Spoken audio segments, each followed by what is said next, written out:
Passion. Make it like a true survivor. Just, I wanna get away from here. Living passions to believe in. The hopes in a brand new feeling. Passion. Make it like a true survivor.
Hmm.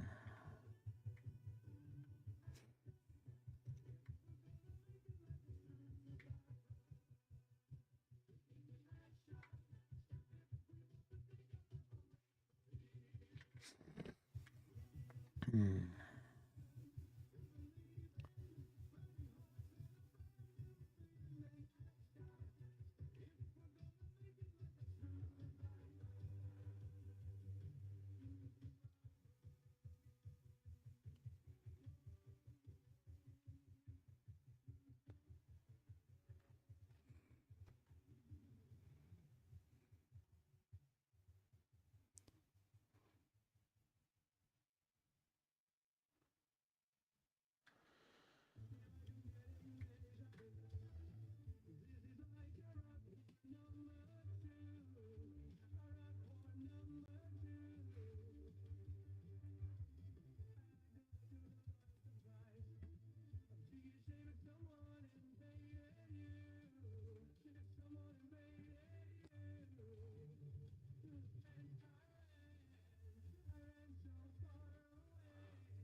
Jag har tveklöst redan en integrerad del av vår samtidskultur.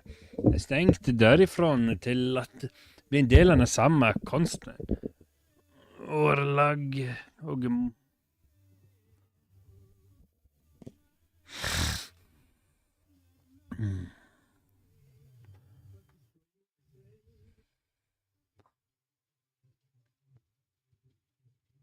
slik går jeg hele dagen.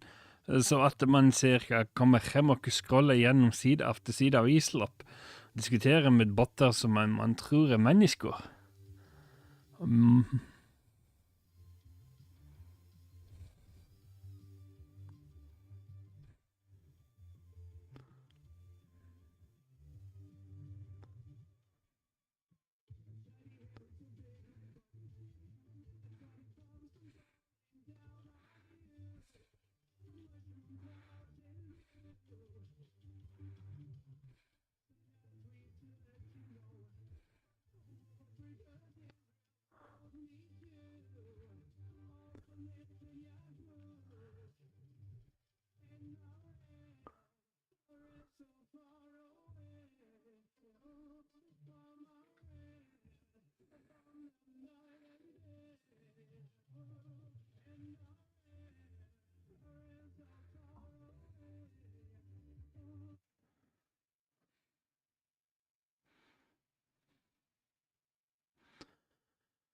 Hva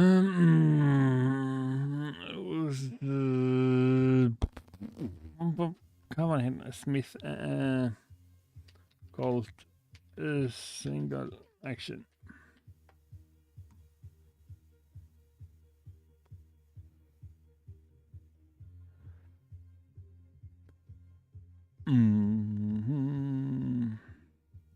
OK.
Decades too late. There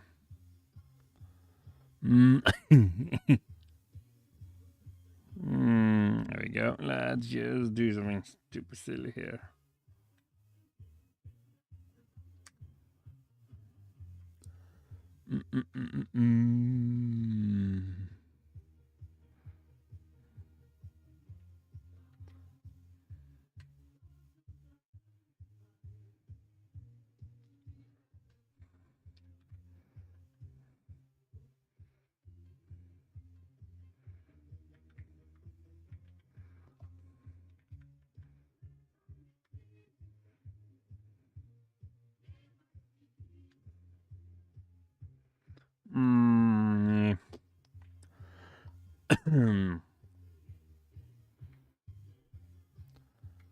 How you just.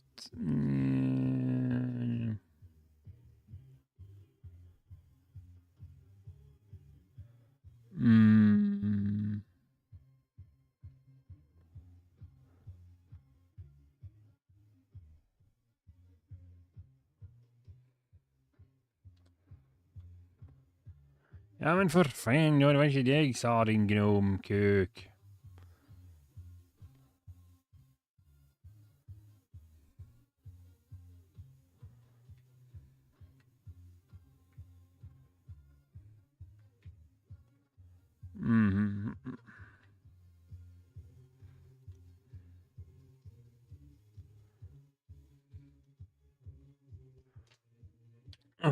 Shit.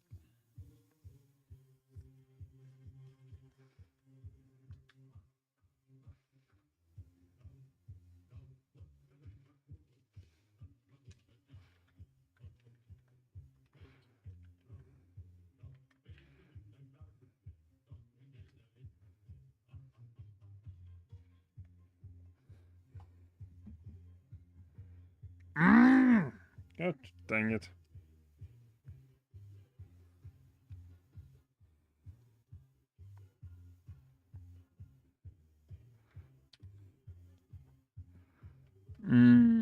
Let's see.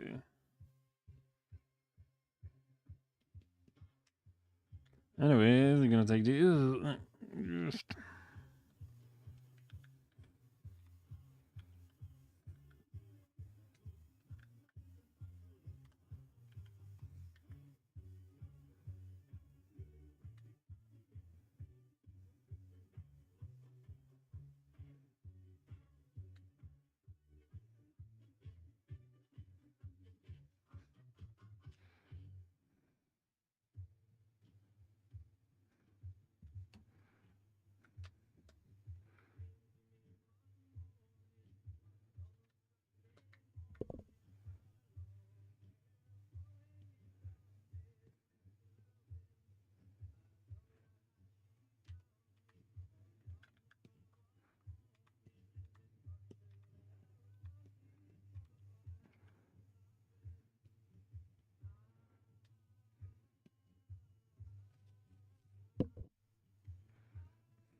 Let's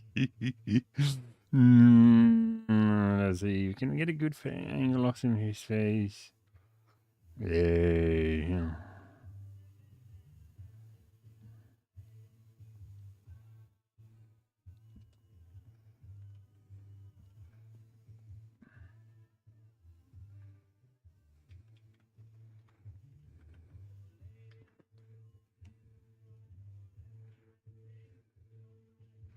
No.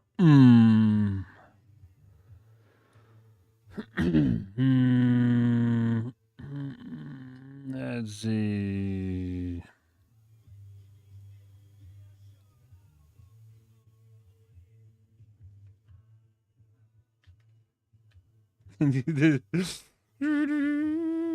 Tribute to a real, to most stupid American movie maker.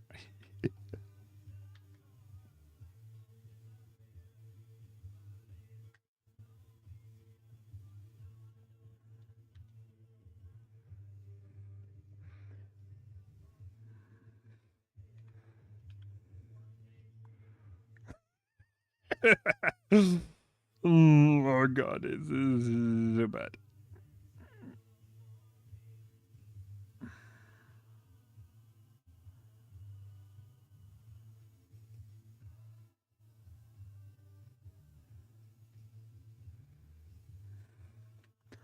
Damn. I could probably do that, but just thinking of making a bit of a mock-up and going.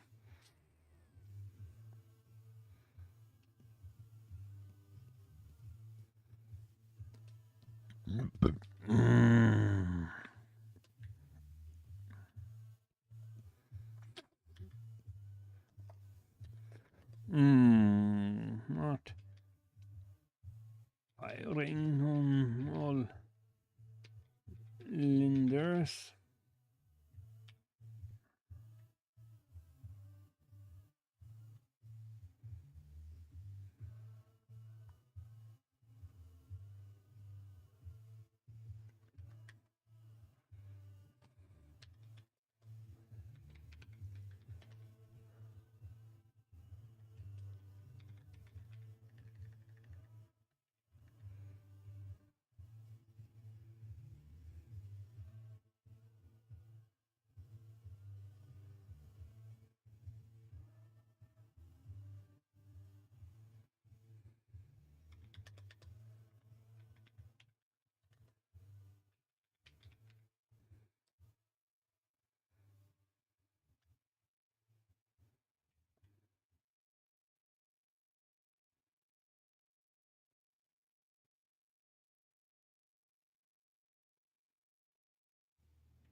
Wait, where the hell the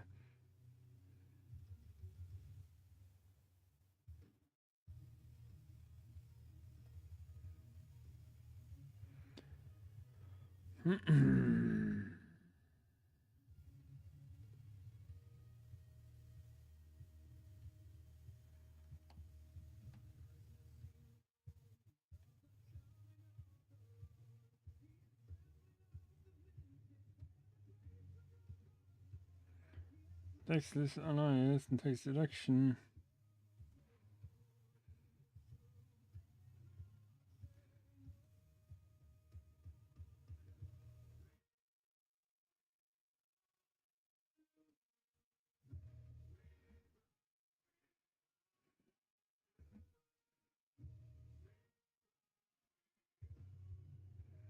Mm.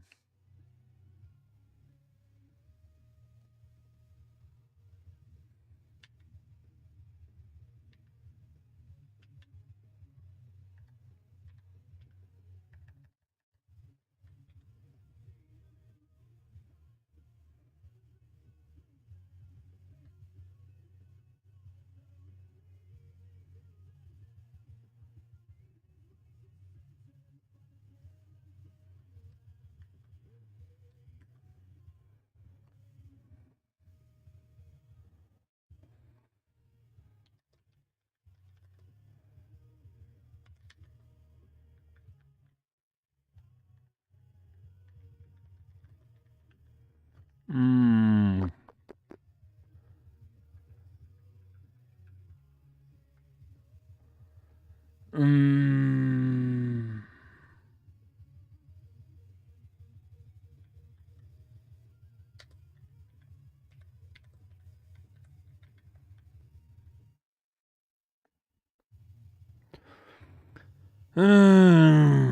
Oh, hello. Long time no see.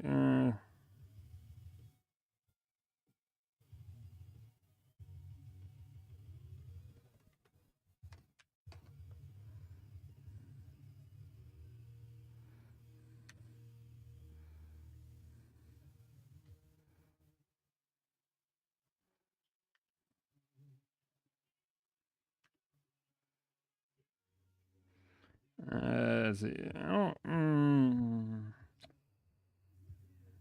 let's see.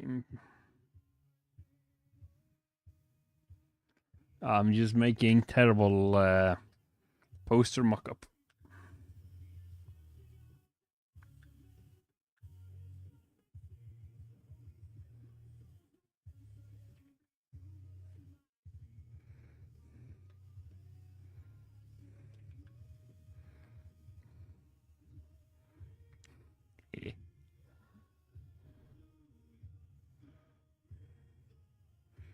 Mm-hmm. Yeah, we are just making silly things here. Yes.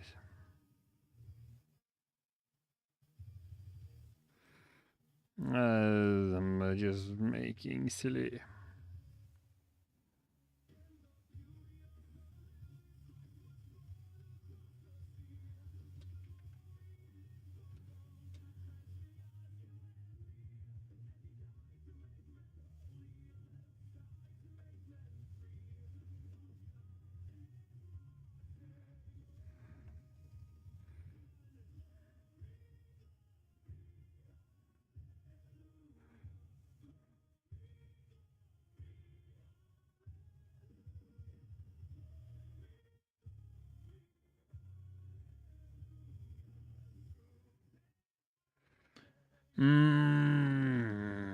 So this is the more realistic version of his face.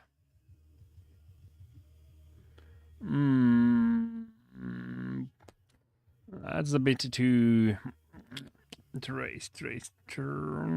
Feels not parody enough. Yeah, okay. Let's see, but we have a face. Ah, yes. Spitting image.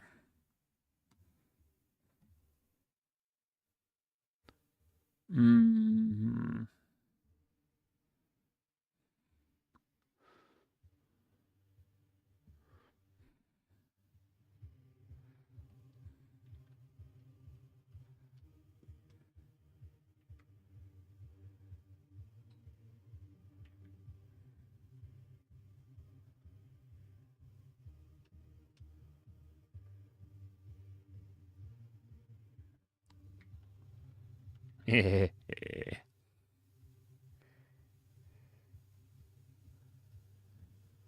Hmm.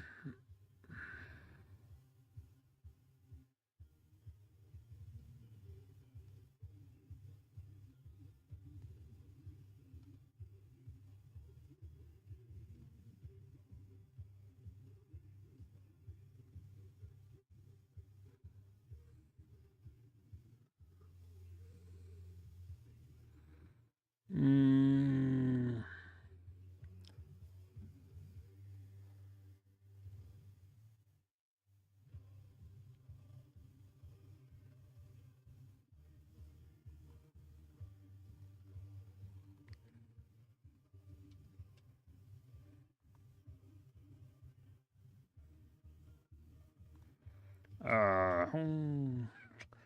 So,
Become a grockler today. Hmm.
Oh yeah. You know what? Well, I should never complain. You know, if he croaks, you know what?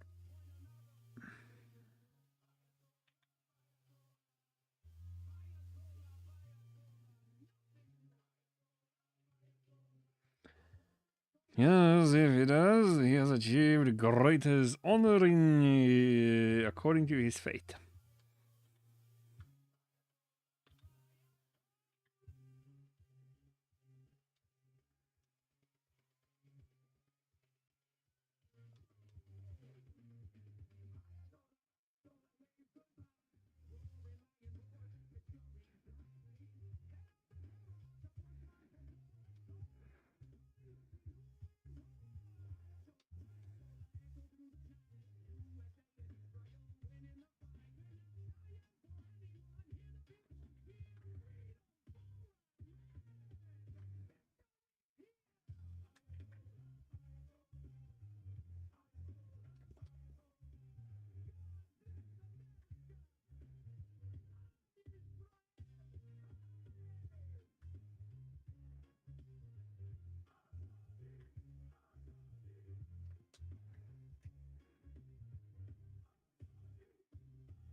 Mm.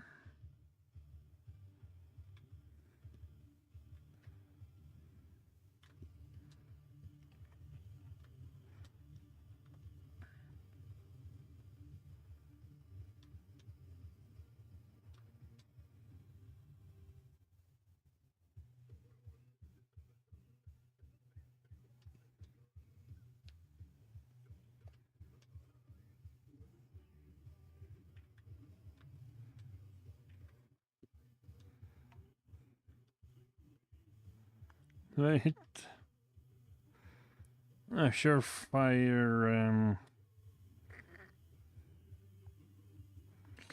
Mm, surefire. Mm, mm, surefire hit. No, no, no, no, no, no.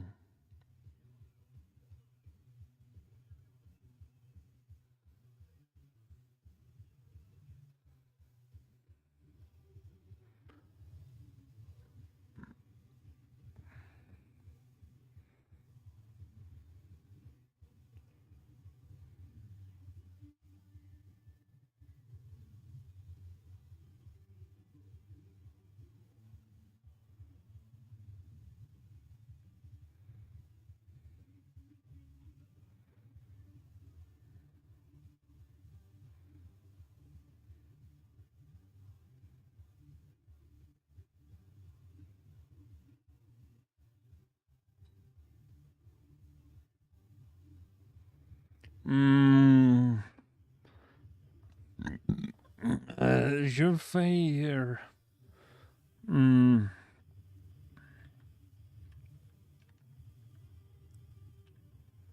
movie. No, no, surefire.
screw that one up a little bit, I realize.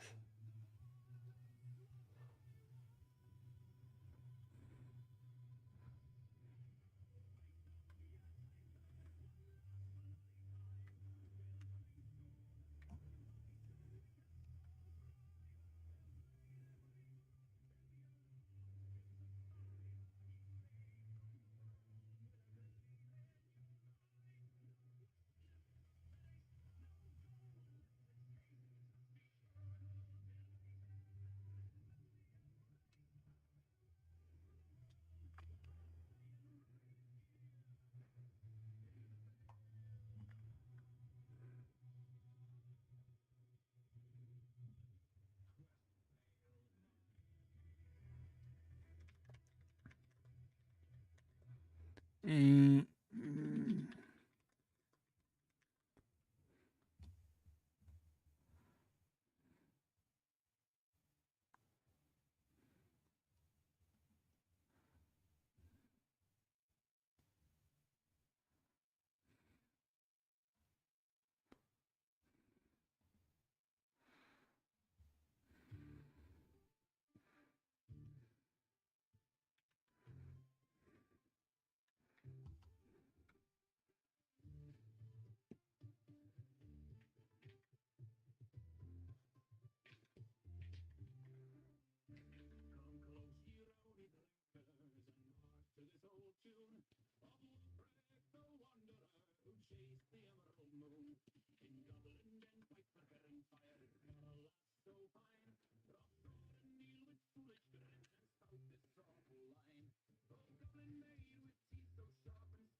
Dude.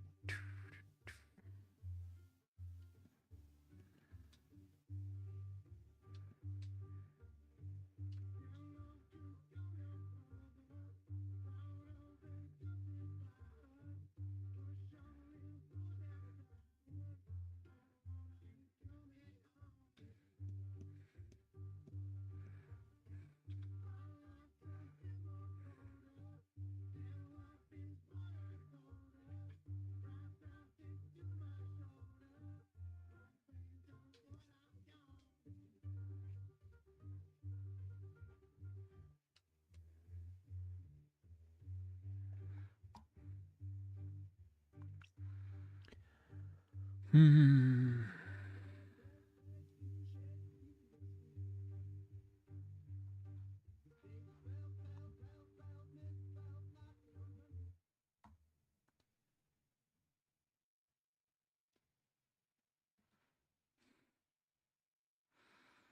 Hmm.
Hmm.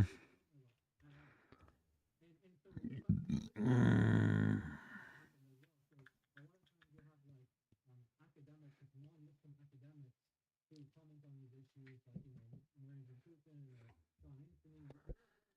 There we go. That's starting to look like something worthwhile. Eh?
Come on.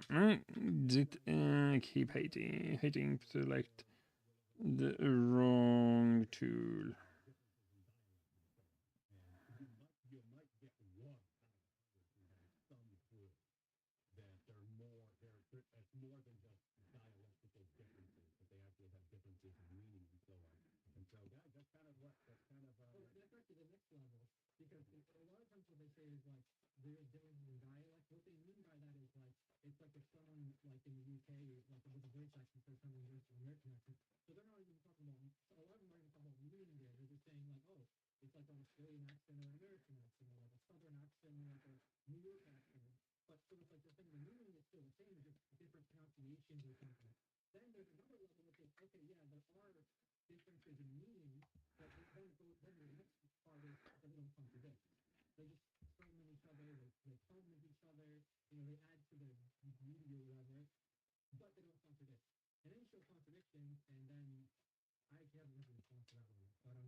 Hmm.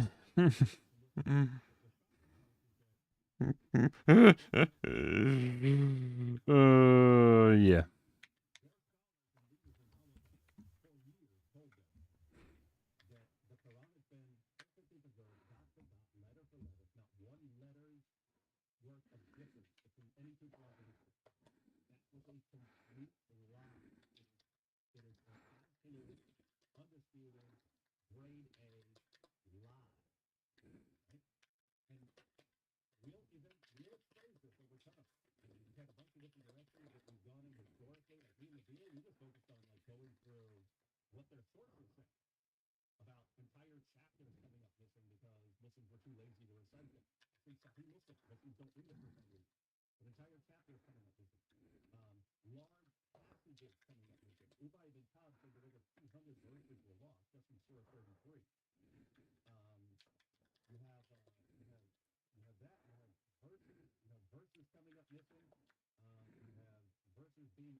Fighting all. Whatever.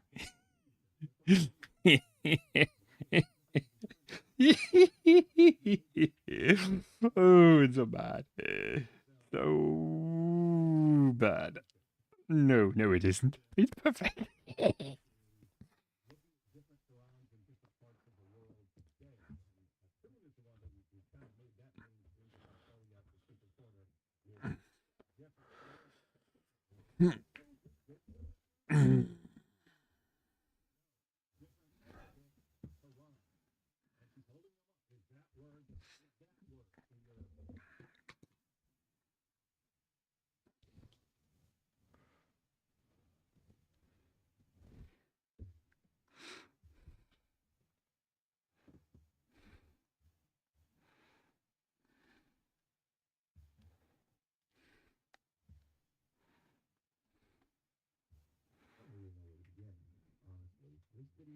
Is 14 years in the making now. Wanting to make a video on this game was the whole reason I made my channel. All the way back in 2012, 14 years ago. I've struggled with making this video on every level. I've had every issue you can imagine. Software issues, hardware issues, data corruption issues, spiritual issues, relationship issues. The desire to make this video has survived all that and more. This is a video about one man's struggle to show the world the finest unk slop they've never seen and his refusal to give up on that idea. For context, I'll try and keep this opening segment brief. There's other videos about this particular subject, so I won't get too into the weeds if I can help it. There's this little magical window in time from 1994 to about 97 or 98 where PC games were really starting to hit their stride in terms of weirdness and originality. Some truly landmark titles came out during these years, and for the most part, have received the love and attention they've deserved. However, there's an entire ocean of games from that time frame that haven't seen an update for modern systems ever. They released, they were played, and that was that. PCs in general were also starting to hit their stride, with hardware updates coming fast and hard during those years. This has made emulating some of those games a nightmare for a very long time, with the more obscure ones requiring what amounts to black magic to run, and that can have its own baggage. There's been an ISO dump of this particular game floating around the internet since around 2007, probably even before that. I had a hard copy of this game back in 1998, and I've kept the ISO for almost 20 years at this point. It wouldn't be as easy as installing it, no. Over the years, I'd had the most success running the game in a Windows 98 virtual machine. But finding drivers for old OSs isn't really my strong suit, so I'd experienced audio bugs, rendering glitches, things of that nature. It certainly wasn't in any condition to be recorded for a video, and even then, play sessions longer than 45 minutes weren't guaranteed. Eventually, after a few years of staring at the ISO's directory in File Explorer, I had an epiphany after trying to install it for the millionth time and being denied, even with the holy compatibility mode enabled. It definitely wasn't a 64-bit install program, and if it was a 32-bit install program, it would run, although maybe with some issues. But to not install at all meant that it was probably a 16-bit installer. How then was I going to get a 16-bit installer to run on a 64-bit operating system? It was around this time that I turned to Reddit for any shred of information. After creating my own post on the subject, I left disappointed. Even now, after this many years, there are only 9 comments on the post and half of them are mine. It was starting to look grim. After many nights of digging around online, I found something. A forum post, for React OS of all things, about converting 16-bit install launchers to 32-bit ones. Literally the exact problem I had been trying to solve. They even had a download link for a program. Provided that the program I was trying to install was using the old Install Shield launcher, I'd be able to swap them out and install the game. Install Shield used to be a fairly common launcher at the time, and as luck would have it, the game in question used it as well.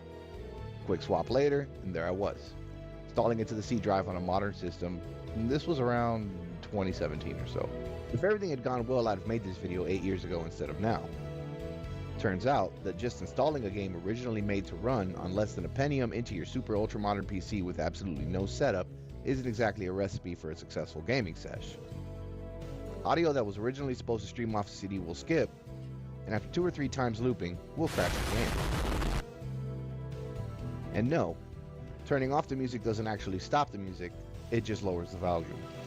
And it doesn't stop the crashing.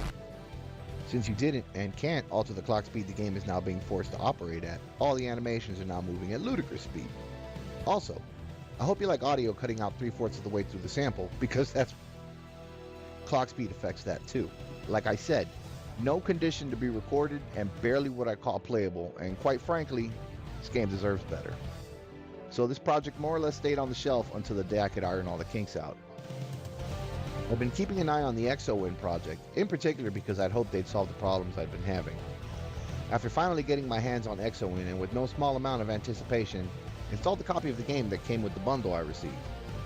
Upon loading the freshly installed game, I noticed that the Windows environment is in 16-bit color mode, which, while ugly, won't stop the game from playing. ExoWin auto-launches the game, so I don't have a chance to change any settings. The game boots up, looking worse than usual thanks to the new color palette. I start up the campaign and it crashes as soon as I interact with the telephone because that's a load-bearing piece of the game loop and it was not installed properly.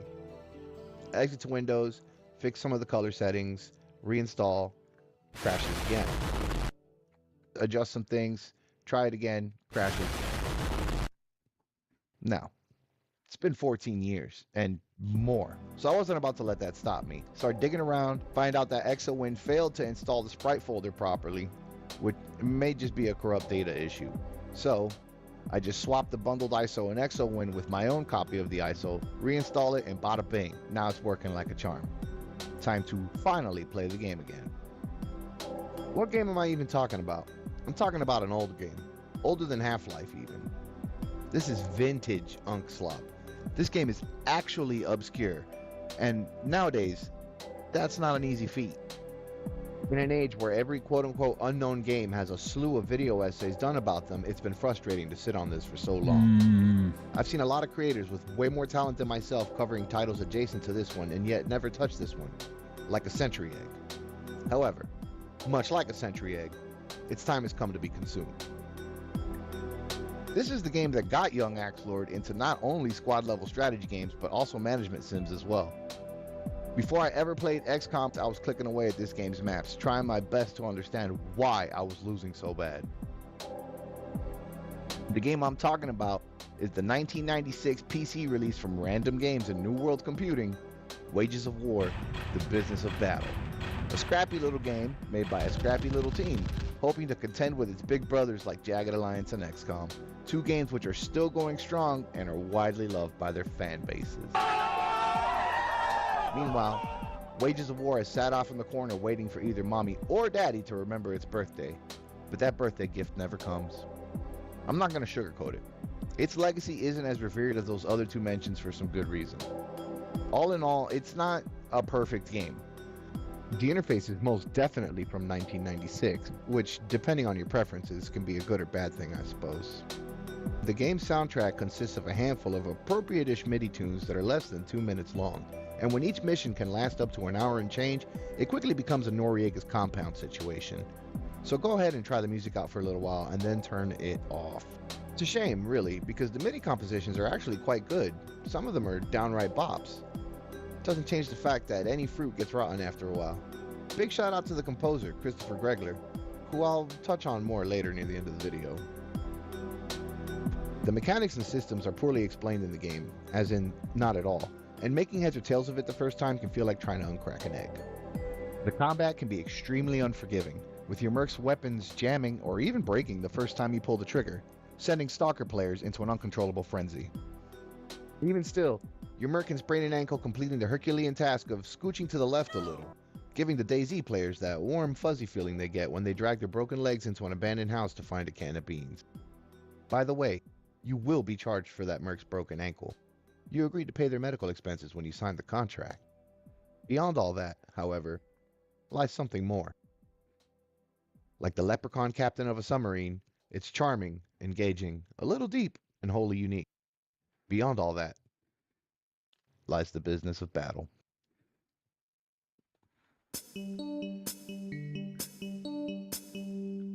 Wages of War is a squad-based strategy sim where your main objective is running a mercenary company and keeping it profitable, be it by haggling with a man over the contract for his daughter's life, or stripping the enemy for anything valuable to bring home with you. No job is too big and no profit margin is too small. Your only goal is keeping your company, the aptly named Mercs Inc., in the black by any means necessary. So, armed with a certificate guaranteeing that you more or less know what you're doing, and a small amount of 90s office space, you begin to make a name for yourself in a world ripe with opportunities for those of a more gray moral complexion. There's a fair amount of mundane office interactions, mostly surrounding your video phone and fax machine. So if you've ever wanted a 90s office simulator experience, this game's got you covered. I'll say this much. It's strangely engrossing in its own little disgusting way. Sure, your business is gruesome, but someone has to do the paperwork, and that someone is you. Contracts come in on your video phone, wherein your potential customer gives you the elevator pitch for their job. Paperwork comes to the fax machine, where you get to comb over the finer details of the assignment. Rescue this person, blow up this pipeline, steal this, sabotage that. It doesn't really matter. What matters is the money. And in a fun bit of cutthroat business, you get to haggle over your pay, including any advances or bonuses involved. Now, this isn't Fallout or Morrowind, and you won't get to waste their time all day with counteroffers. You get 2, maybe 3 chances to milk them for all they're worth before they retract the offer and give it to one of your competitors. Oh yeah, you're not alone. There's 5 or 6 other companies, and while you won't ever actually cross paths with them, maybe, their successes and failures are tracked alongside yours. A constant reminder that if you're not making that money, someone else is. So, push for some more money, and when you're satisfied, accept the job. After a brief phone call to conclude your business, you'll immediately begin dealing with the annoyingly sensible character of your accountant. A hilarious 1990s caricature of someone who's savvy with numbers. He mainly acts as your liaison with the intelligence and travel agencies, which you'll need for basic reconnaissance reports and, well, travel arrangements. Both intelligence and travel present 3 different options with differing levels of accuracy or travel speed, respectively. You can spend more money to reduce the amount of time it takes to receive your intel or to shorten your travel time, up to a point. The 3 companies offer base increases from each other, so you can only improve the numbers so much. Sometimes, If time is a factor, it might be advantageous to spend a little extra on your intel just so you can get it quicker, sparing more time for training or travel. Going the cheap route, however, might leave you with faulty intel and the loss of most or all of your team, which is, above all else, expensive and not the kind of thing you want to take on the chin if you can help it. And you can help it, because along with your basic items like level layout and enemy numbers, each intelligence report concludes with the agency's estimation of your chances of success, how many casualties they expect you to incur, as well as how many team members you should bring, as well as any special equipment they might need to get the job done. Pretty handy. So you've got the contract, read over the intel, ordered a pizza. What now? Now, you get to swivel your office chair to the left, and while the game lets you pick the order you do these in, I find it's best practice to go through the Rolodex first and hire your team members. This is where the game starts to feel a little like Jagged Alliance, because you have a somewhat colorful roster of mercs at your disposal with a wide range of lads and lasses at your beck and call. From the innocently named Andy and Gina, to guys you know are badasses like Blackbeard, Mighty, and El Toro. Each merc comes with a little backstory, just a quick blurb that maybe sets up their motivations for being a mercenary or any relevant history they might have. Fun fact, if you reinstall the game in the ExoWin virtual environment and make sure to choose the maximum or custom install, this will give you access to the game's data files on the virtual hard drive where you can modify mercenary names, vitals, and backstories to your heart's content. It's an old .dat file, so you can just open it with Notepad right there in the Windows environment and edit it. If anyone finds a way to open and edit old object files from 1996, you could probably edit the mercenary portraits as well. Even the name strip on the Rolodex is locked behind an old .object file. I suspect they might be text-based coordinate files because every program I've tried so far has failed to open them, including online tools recommended to me by others. If anyone who ever hears this happens to know, please reach out to me. Anyways, you thumb through your Rolodex until you feel you found the right guy or gal for the job. You won't be able to hire any elite individuals right away. You're a small-time outfit that no one's heard of, and the vets aren't about to stick their necks out for you just yet. So, you'll have to start off with some greenhorns. Unproven and eager, the future success of your company rests on their poorly trained shoulders. Once you have a team sorted out, you can move on to the quote-unquote fun part, leasing the weapons and equipment your mercs are going to need for the mission at hand. It's explained in the game's manual, but basically what it boils down to is that it's now illegal to privately possess a firearm worldwide, so companies such as yours have to lease them from wholesalers as the need arises. This is accomplished via a stack of magazines that sits on your desk, with more magazines becoming available as your reputation increases and you successfully complete more missions. Since you have no reputation to start with, you're limited to Abdul's Armaments of New Jersey, what appears to be a budget weapons distributor. Their selection is meager at the start, with only a few pistols, shotguns, and a crossbow to kit your troops out with. A few defensive grenades, which could be duds, some basic armor, knives, and assorted accessories such as wire cutters are all you really get for the first couple of missions, and you'll have to make do. Sure, you might get lucky and scavenge an SMG off a fallen enemy, but you might just as easily find a small caliber handgun, or worse yet, find that the weapon you just pilfered is in fact broken, once again causing stalker players to begin disassociating. Handily, any mission critical equipment you need will have a post-it note attached to the page, with a helpful don't forget message written on it because yes, you will forget, and it will end with your team leaving the area with their heads hung in shame. Shameful display! Looking through the pages, you get a teaser of what's to come as you see all the ordnance not yet available to you, and there's quite a bit. Sniper rifles, AKs, M60s and PKMs, the Heckler & Koch G11, that so-called Kraut space magic gun that was super popular in films in the 90s. Some other noteworthy bits of kit include a mortar launcher, Panzerfaust, satchel charges, explosive timers, and so on. Really a shoe for every foot. After taking a moment to longingly gaze at an LAW, you move on with it. So double and triple check your order, and go ahead and place that bad boy.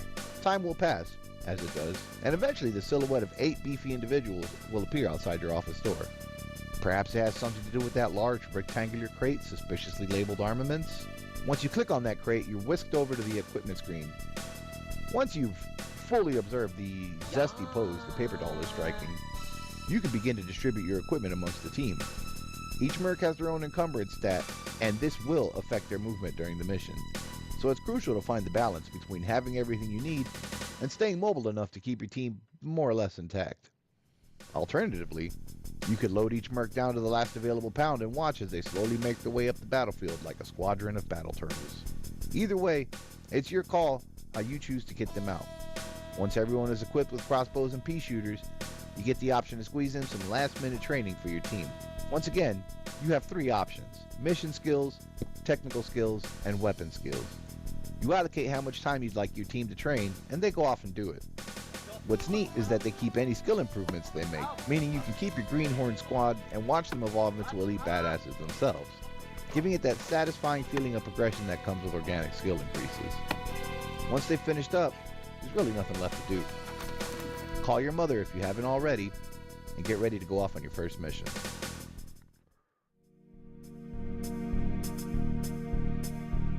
You are treated to a delightful PCX format image of your team reconnoitering the compound which the first mission takes place in before you are presented with the mission screen and a dialog box asking you to choose where you'd like your first mercenary to insert.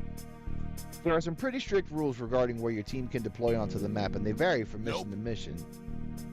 The game really doesn't signpost or indicate where you can or can't deploy them, so, much like your very first time, you just kind of have to click around blindly until you find something that fits.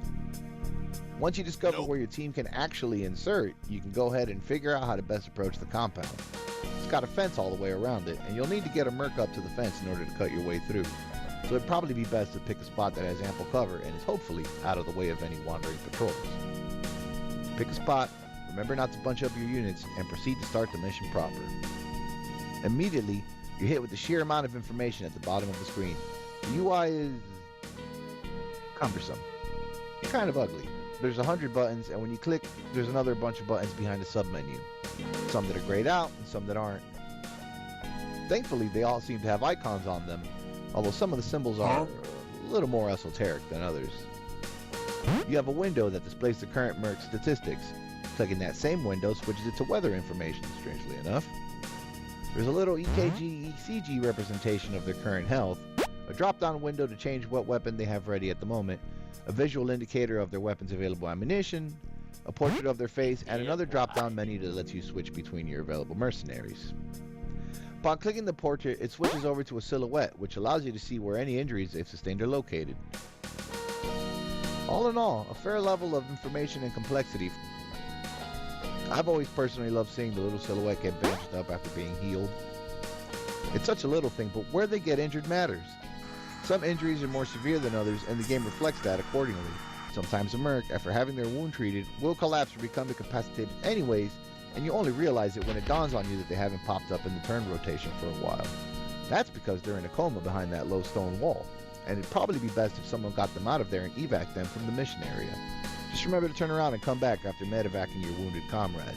Cowardice will be punished, here and in the afterlife. There's also a little window that displays their current weapon, but that's fairly obvious. Taking a further look at the icon suggests that there's a little nuance to the gameplay. You have your basic stances, stand up, crouch, lay down. You have your walk, run, and crawl buttons. You have a little fist, a crosshair, what looks like a mortar tube, and a grenade. All pretty self-explanatory upon closer inspection. There's a sub-menu that allows you to do some auxiliary commands, like targeting enemies you can see or checking the mission dossier. The bottom right corner houses the minimap, and below that is the time of day with the elapsed mission time below it, as well as wind direction to the right. Once you come to grips with the UI and take your first trembling steps into the AO, you'll start to notice how green everything is. Don't worry, there's other colors for different maps, like white, yellow, brown, and gray. After a few turns in this green hell, sometime sooner, you'll eventually be spotted by one of the wandering patrols outside the compound. Oh yeah, and their dogs too. This game immediately forces you with the very real possibility of having to put down a pooch or two as soon as you start playing the actual game. I don't know if this was a deliberate design choice by the devs or what, but the dogs definitely don't sound happy when one of my mercs puts a crossbow bolt in them from half the map away. You will also notice, the guard accompanying the dog has made himself known, that you have very limited visual feedback as to what your enemy is equipped with. At a glance, you'll only know whether it's a long gun or a handgun, and even then, you're gonna have to wait for them to fire at you to figure out whether it's a shotgun, rifle, or a machine gun. While I want to dislike this, I can't. It's one of those little touches that makes this game engaging for me. I can't tell what they're holding until I take it from their hands. So, the guard is likely halfway across the map and peppering your team with buckshot, most likely missing. Unless someone in your team can maintain a clear line of sight on him, you can only assume that he's radioed the rest of the guards, and they're now probably going to start moving the hostage to a more secure location in the compound. And eventually you hear the sound of doors being kicked open to confirm that. Now, if you're me, then you usually deploy your team in 2 squads of 4 adjacent to the compound's gate, primarily because it's a short distance with a clear line of sight to all the primary areas of concern, like that guard hut next to the main gate. Now, this is a bit of a crapshoot, because that guard could be in the hut minding his business and not looking your way. He could be out on patrol somewhere on the grounds, making his way back to his little guard hut. The point I'm making is, you had no real way of knowing that the guard was hiding in there, clutching a double-barreled shotgun and watching as your man Tiny approached the fence because you mistakenly believed you'd given him the fence cutters when really, it was Gil, who was some 30 yards away in a bush trading fire with a guard halfway across the map. There was really nothing you could do when Tiny ended his turn and the guard popped up and fired through the window, shattering the glass and ending Tiny's mercenary career as soon as it started. Tiny indeed. Although a quick check of his health portrait suggests the wound was anything but. He's done for. The minimap confirms it, as healthy characters are displayed in yellow, critically injured characters are displayed in red, and fallen ones in black. Tiny's been black dotted, the ultimate end for many in this line of work. It's part of the business of battle, after all. After returning fire with the gate guard for a few turns, and unjamming that revolver that got stuck as soon as you pulled the trigger. And how, pray tell, did the Colt Python jam in the first place? I know that cylinders can drift and get misaligned, and, dud ammo is a thing, but still. Anyways, you get lucky and the guard not only opens the main gate, but also tries to push out from the guard hut, allowing your team an easy opportunity to practice their aim and rendering the acquisition of 2 pairs of fence cutters pointless and redundant. Come on, man. The other guard is still off in the distance trying to pepper you with a scattergun, but he eventually runs out of shells and switches to a sidearm. He'll have to push on your team and start closing the gap if he's to have any kind of success, so you better hustle through the gate and towards the mansion if you want to avoid a pincer maneuver. After all, there's probably another patrol somewhere, as you can still hear dogs barking. Your team scurries through the gate and begins taking up positions near the entrance of the mansion, with a few remaining behind to keep watch for the lone guard seeking revenge for his dog. This part can get tricky, as the mansion opens up to a big main foyer followed by a bunch of hallways and little rooms, so there's never really any telling where they'll be trying to move the girl, and once the gunfire starts, they will be moving her. This is aside from the obvious risks, like accidentally hitting her instead of her captors. It has happened before, and it will likely happen again. Kind of an Ian shot me in the back situation. Yes, he did in fact do that, but he did it with good intentions. Once your team is stacked up on the door, you kick it open and, lucky you, the girl was being moved through the foyer by one lone guard. Quick exchange of gunfire, someone butts him with their weapon, and boom, 1 guard down, 1 hostage free. Now you just have to get her out the door and away from this tropical prison. 1 rearward maneuver later, with a quick pit stop to pick up Tiny's body, not strictly necessary, but I'd rather not leave him there. And within a few hours, the young woman is reunited with her father and you get to go back to the office and crunch the numbers.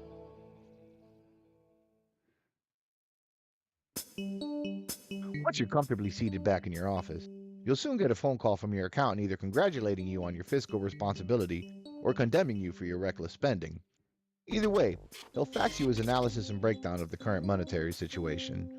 In this particular case, the contract was for a grand total of $859,000, minus $689,599, including an $89,000 payout for Tiny's death and a medical payout of $79,000 for 1 gunshot wound and 1 sprained ankle.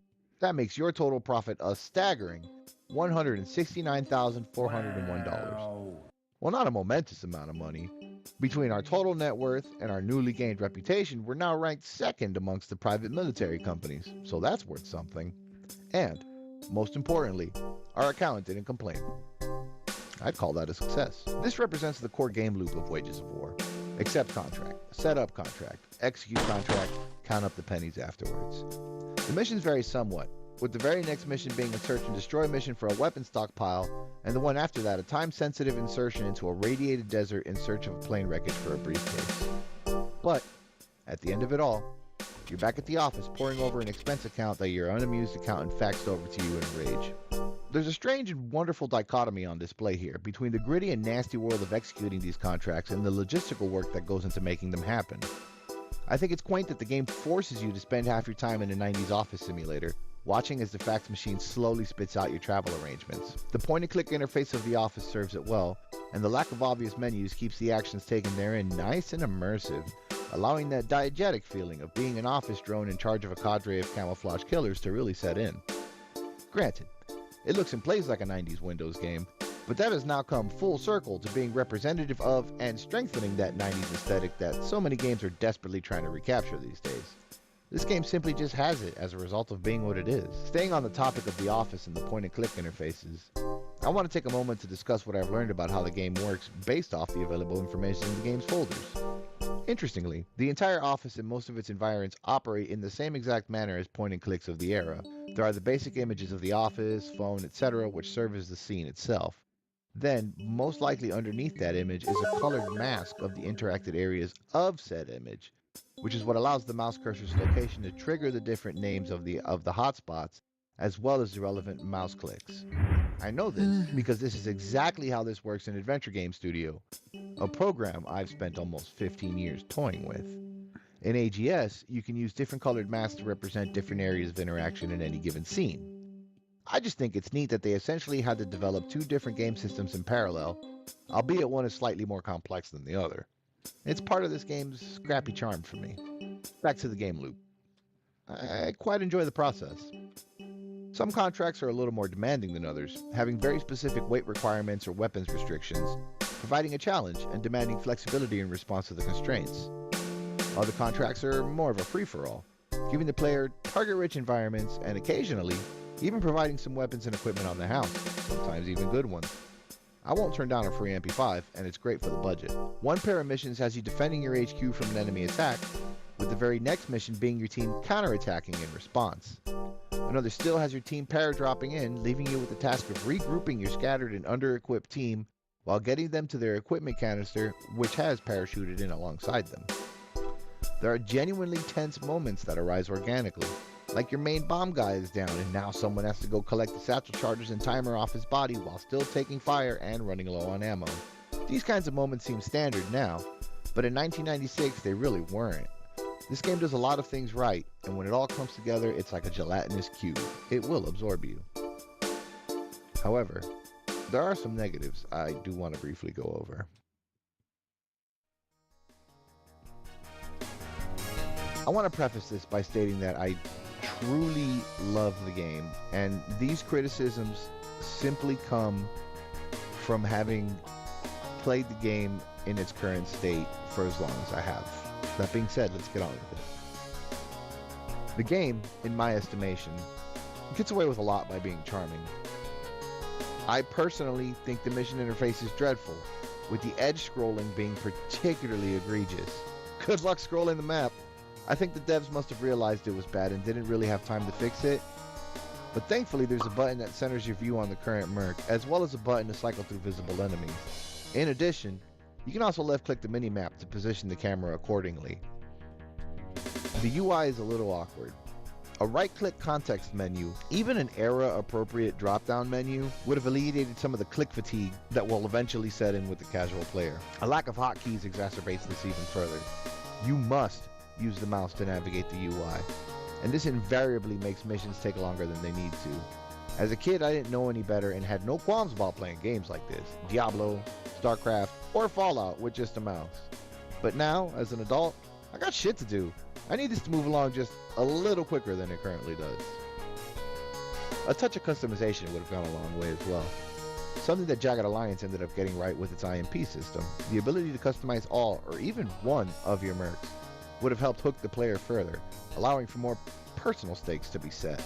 Like I said, you can alter some of that info in the game files, but it would have been nice to have that functionality built in. This game is practically begging for goofy merc portraits and absurd names. I think this is a result of the game taking itself too seriously, despite its overall campy tone. The manual often refers to the game as a simulation, and from what I've deciphered of the AI and weapons files, that mostly holds up. In turn, it kind of lacks some of that gaminess that its contemporaries ended up embracing. The mission maps themselves are also kind of bland. Hacienda in the jungle, pipeline in the snow, desert. Interiors are generally sparse, although some are a little more detailed than others. Overall, there's just not a lot of life on most of these maps, and it becomes noticeable fairly quickly during the first mission. Even on a small and condensed map like that one, there's just not a lot of visual business at any given time. A little stream animating gently, a jeep, a statue. It's all very functional and serves its purpose, if a bit plain. A lot of more visual flair would have assisted in breaking the monotony of looking at all that green, or white, or yellowy orange. The pathfinding on the maps can be pretty hit or miss as well, with doorways being particularly offensive perpetrators. Mercs will often refuse to pass through a doorway if you click too far past the other side of the door, and navigating around any of the level's objects can be a chore, with your merc helpfully chiming in, "No can do," because you clicked a little too close to a potted plant. The distinct lack of visual detail makes navigating the levels a little vague at times, and elevation changes sometimes are a little hard to discern. Now, before I make this criticism, I'd like to take a moment to point out that it's only through the miracle of CD storage. Yes, I know optical media bad, but it's only through the miracle of CD storage that this game was able to have character barks at all. And it most certainly would have been easier and cheaper for the devs to simply not have any dialogue. I truly and honestly do appreciate the character voice lines more than I dislike them. That, however, doesn't mean that there's nothing to dislike. There's only two voices, a generic male and female voice. The majority of their lines are delivered in a droll, almost lackadaisical way, as if they weren't actively infiltrating a compound or crossing enemy territory. The audio quality is fine for when it was made. It's just a shame it was wasted on such a bland delivery. The female voice lines are delivered only marginally better, with both voice actors only really adding a sense of urgency if the character is being fired upon or is wounded. I'm not an actor, and these are surely the voices of either family members or the devs themselves, but a little pathos wouldn't have killed them. On the topic of killing, the game's random events can often seem completely unfair and tend to have brutal consequences that will occasionally snowball out of control, costing you mercs or, worse still, the mission. A sprained ankle is one thing, and easily laughed off. It's quite another when your merc gets an interrupt on a guard who just propped around the corner, only for your weapon to break, making all that ammo you're carrying as useless as tits on a door. Weapon jams happen, and as a stalker player, I'm pretty used to those. But that doesn't alleviate the agita I feel when I've spent 3 or 4 turns trying to unjam a revolver before the guard Swiss cheeses me or my mates.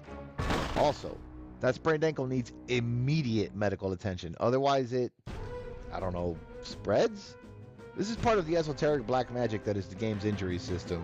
I've been playing this game for 30 years and I have yet to fully understand it. I've had mercs with sprained ankles just suddenly take a turn for the worse and just end up sprawled out on the floor, incapacitated. I know that running while already having a sprain increases the risk of injuring it further. In the game, I mean. In real life too, I suppose. But I'm not a doctor. I barely even like Dr. Pepper. Anyway, sprains can get worse. Mercs with bandaged wounds will sometimes pass out and regain consciousness multiple times before finally either getting with the program or giving up on life altogether. Even more frustratingly, sometimes you will lose radio contact with a merc for seemingly no reason and be unable to issue them commands until radio contact is restored. Now on paper, this makes sense and is representative of a situation that actually occurs to soldiers even to this very day. The issue for me arises, however, when the merc in question is only 5 feet away from a teammate who could very easily turn around and say, "Yeah, he's right here, would you like me to give him a message?" Instead, the merc is lost in some fucking alternate dimension and no one can find them. It's bullshit, and it might be the most annoying thing that happens gameplay-wise. There's a radio item you can purchase that I think mitigates the chance of this happening without removing it completely. But 1, it's heavy as shit, and 2, it's not always in stock or available for purchase. So much for that. The music, as mentioned earlier, can get grating after the 30th or so loop. Letting the tracks cycle through would have helped so much. The tracks themselves aren't bad, but might as well be the sound of nails on a chalkboard in a room full of screaming babies after they repeat for the umpteenth time in an hour. Switching it off becomes standard procedure, which is a shame. I love music, and I love making music, but even I can't stand listening to this shit over and over that many times. Okay. There are 16 missions total, although a few take place on the same map, so I don't know if they should be counted. This one is definitely a stretch, and more of a thought experiment than a complaint, but a few more missions, or even a mission editor, would have elevated this game to the moon. If 10-year-old me had learned there was a mission editor, I would have spent as much time there as I did in StarCraft's map editor, and I spent a lot of time making StarCraft maps as a kid. Or, on the other foot, a random mission generator. Simpler maps but infinite generation might have helped this game make a bigger splash than it did. I don't know much about this game, but I might know more than anyone outside the development team at this point. Short version, came out in 1996, the IP was bought and sold and has changed hands more times than a briefcase in a heist movie. Multiple times the rights holders have claimed to be developing a remake, but the rights always just ended up going to someone else without anything ever actually coming from it. I kept track of it for a few years in the vain hope I might one day make enough money to bid on it myself, but I'm about to turn 40 and that has yet to happen. I also tried developing my own remake, but I'm a one-man operation, and even after doing the research and learning how to get it done, there was no way I was building a turn-based strategy game engine on my own, so I ditched that. Rightfully so, although maybe a little regrettably.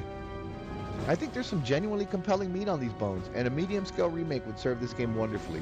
It oozes the same kind of dumb charm that made the macho action movies of the 80s and 90s so iconic. The business of battle is such an absurd pairing of two things that have unashamedly gone hand in hand since the dawn of recorded history. The tumultuous and sordid relationship between conflict and profit. Sure, on the surface many games use a financial angle to some degree. Civilization and Stellaris have their trade and resource balance sheets. EVE Online is, well, EVE Online. And even Bullfrog Syndicate was about managing a corporation. But none of these titles dared to approach the financial management aspect from the view of the real shit, from a boots-on-the-ground perspective. There you are, in your small office, waiting by a fax machine to go over an expense report, getting yelled at by your accountant on a video phone, mere moments after just obliterating a team of guards. There's an almost ghastly realism to that, a place few games dare to tread unironically, and here it's required. Anyone with any memory of what office life was like in the 90s will know that it's an almost one-to-one scale replica of the experience, forever encapsulated in this game that hardly anyone remembers. I remember, and I refuse to forget. This game rocks. Okay. Maybe saying the office drone experience is required is a bit of narrative hyperbole. The game does offer a scenario mode if you just want to play the missions without worrying about all the number crunching, although you do miss out on the progression aspect as mercenary skills won't carry over between scenarios. So while the option is there still remains some incentive to try the campaign anyways. There was some serious talent at work behind this game. The executive producer at the time was one Mark Caldwell, a man who ended up having his hand in some noteworthy titles of the era, including a bunch of the Heroes of Might and Magic games. The game was designed and conceived by Timothy W. Brooks, a guy whose career in video games spanned an impressive 14 years, where he mainly dabbled in strategy games and being a publisher. Some of his other works include the sequel to Wages at War, Soldiers at War, which takes the same system and drops it into World War II. I'm not gonna lie, I've never played this game before, so I don't have an opinion on it, but I've got my eyes open for it, and if I ever get the chance, I'm gonna give it a whirl. More interestingly for me, however, is another one of Timothy's games that I am very familiar with. He didn't develop this one, but he did publish it. It's Weird Worlds, Return to Infinite Space. This is a neat little game. Kind of like if FTL met Farscape. It's got a goofy vibe and the runs are short, sweet, and to the point. Most runs can be completed in about an hour, and the game certainly has replayability and charm out the wazoo. I didn't even know he was involved with the game in any way until looking him up for this video. How cool is that? Unfortunately, the website I checked has him listed as the punlisher of the title, which is a shame. Someone needs to fix that man's title ASAP. Some other noteworthy mentions on the team include Mark Fitzgerald, who most notably worked on Warhammer 40k Chaos Gate, before turning around and working on what appears to be a bunch of card games. Also a fellow named Andrew Jones, who worked on both Wages of War and its sequel, as well as Warhammer 40k Chaos Gate, Some Terrible Despicable Me game, and then closing his career out with Earth Defense Force Insect Armageddon, which is an absolute banger of a game to end your work on. The sound and music designer, Christopher Gregler, worked on a whole slew of games, but most notably made the jump over to Red Storm Studios and did sound and music work for the Ghost Recon series, as well as Division 1 and 2, and some Rainbow Six to boot. Oh yeah, he worked on Far Cry 4 too. One hell of a career. Regrettable then that I discovered all this literally the day Ubisoft shuts down Red Storm Studios. I might make a video about that at some point as well. So, by all appearances, Mm.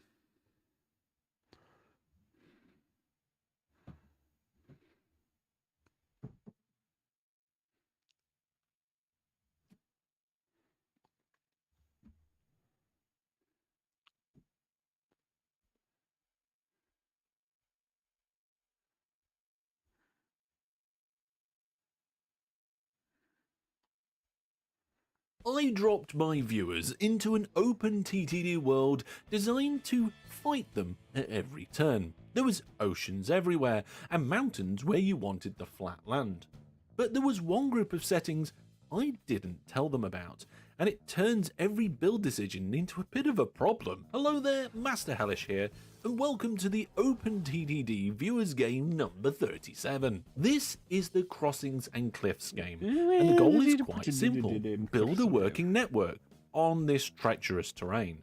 The catch is that one group of settings has been changed behind the scenes, and as the game unfolds, it's something that I ended up completely regretting. Open TTD version 15, Master Hellish Transport, and then we've got Modco, and we've got a few other companies down here. Today, the theme is water and mountains. You can see that this map has a lot of water, and you can see that this game also has a lot of mountains. Now, there is also a twist. And I have written this down so that I can recite this to you, because I have changed the cost of certain things in this game. Right? So, the cost of shipping has been increased. So the cost to build a depot, docks, to purchase ships, to clear water tiles, to build canals and build locks is double the normal price. So the entire outlay for building shipping is double what it normally is. And I thought that that was appropriate given how easy it would be in this particular world to find a couple of nice towns and just put a ship between them. So now you have to be careful. You can't just pop yourself any old route in. If you're going to do shipping, you need to think about it. If you build a bridge or a tunnel, it's going to cost you 8 times the normal price. So if you're building a railway or a road network, you think, it's fine, there's a big mountain there, I'll just dig through it. No, it's going to cost you 8 times as much. You need to be able to invest, and that profit needs to be able to pay off. Oh, and also, if you need to raise or lower land, that's 32 times the normal price. Yes, that's right.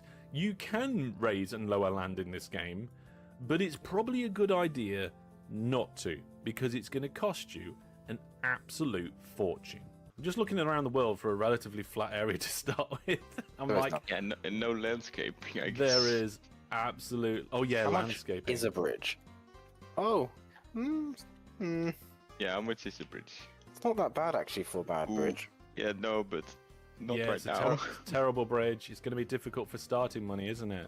Oh, I think I'd do a bridge anyway. This is probably a really bad idea, but I'm going to try ships. I feel like I deserve at least to give myself a go. There we go. How much did that dock cost? Okay, docks aren't that expensive. Okay, it's the ships themselves that are expensive, right? In my head, right, this train only goes 128 kilometers per hour, so this bridge only needs to go 128 kilometers an hour. Oh, Yeah. that passenger ferry was 36 grand. Oof, that was not worth it. I'm probably gonna get this company. Oh, we're max loan. Yeah, full we need loaded. money. And I'm going to find out how much this ship makes before I actually invest any further into shipping. Oh dear. Right, how far has my ship gone? Oh my goodness. Oh, I chose a very long distance I shouldn't have done. Oh, this is bad. This is not good. My ship has gone probably 1/6 of the distance. Sorry, Hellish. It's already cost me boats are £600. slow, right? Oh my goodness. Yeah, I shouldn't You're have done using that. the boats wrong. I shouldn't have done already. that. I shouldn't have done that. Can I salvage this situation by moving this ship to a different location? Subsidies aren't a thing, are they? Yeah, subsidies are still a thing. They're just usually terrible. Oh wait, I'm trying to find the. Oh no. Right, okay. I'm going to solve this situation by adding another dock not too far. Oh my goodness, there's more ships near me. Fiddlesticks. Okay, I don't know what to do. Right. 216. What I'm going to do is I'm going to let the ship finish its first journey, and then I'm going to change where it's going to. Okay. Instead of going all the way back, I'm going to put it over... Oh, my... I blew up a piece of road. Oh, I don't know how much that cost me. I think that's okay, because it doesn't count as land manipulation, right? I can see why no one built a train station here. No, I'm planning to build a train station now. It's not going to stop me. There's 4 companies in profit. Everybody else is in the negatives. And you know what? I'm not doing the worst at the minute. Just can't Move afford one. the boat. I did one piece of land removal.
Oh, yeah. Ow. Right. I need to go in. Google Photos. Document. Albums. Is it a plan problem? No.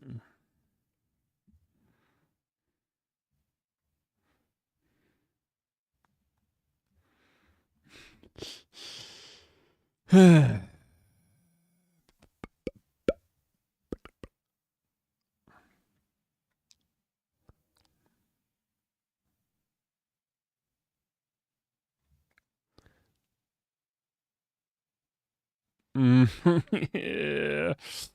Maybe not the best one in the world. What it is? It's totally great.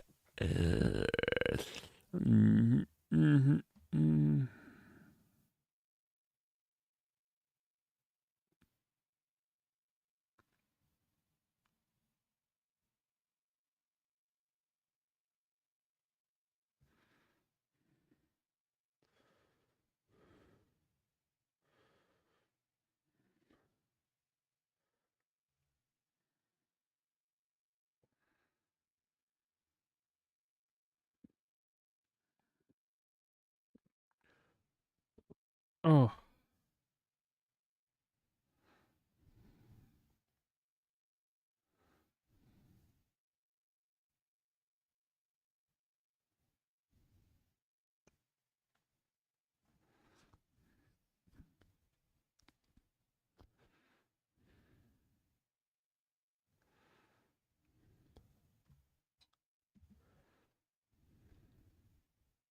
I think too often we see something like this and we laugh about it.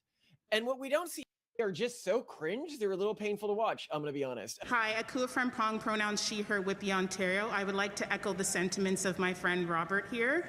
Yesterday, this card was used in an inappropriate manner.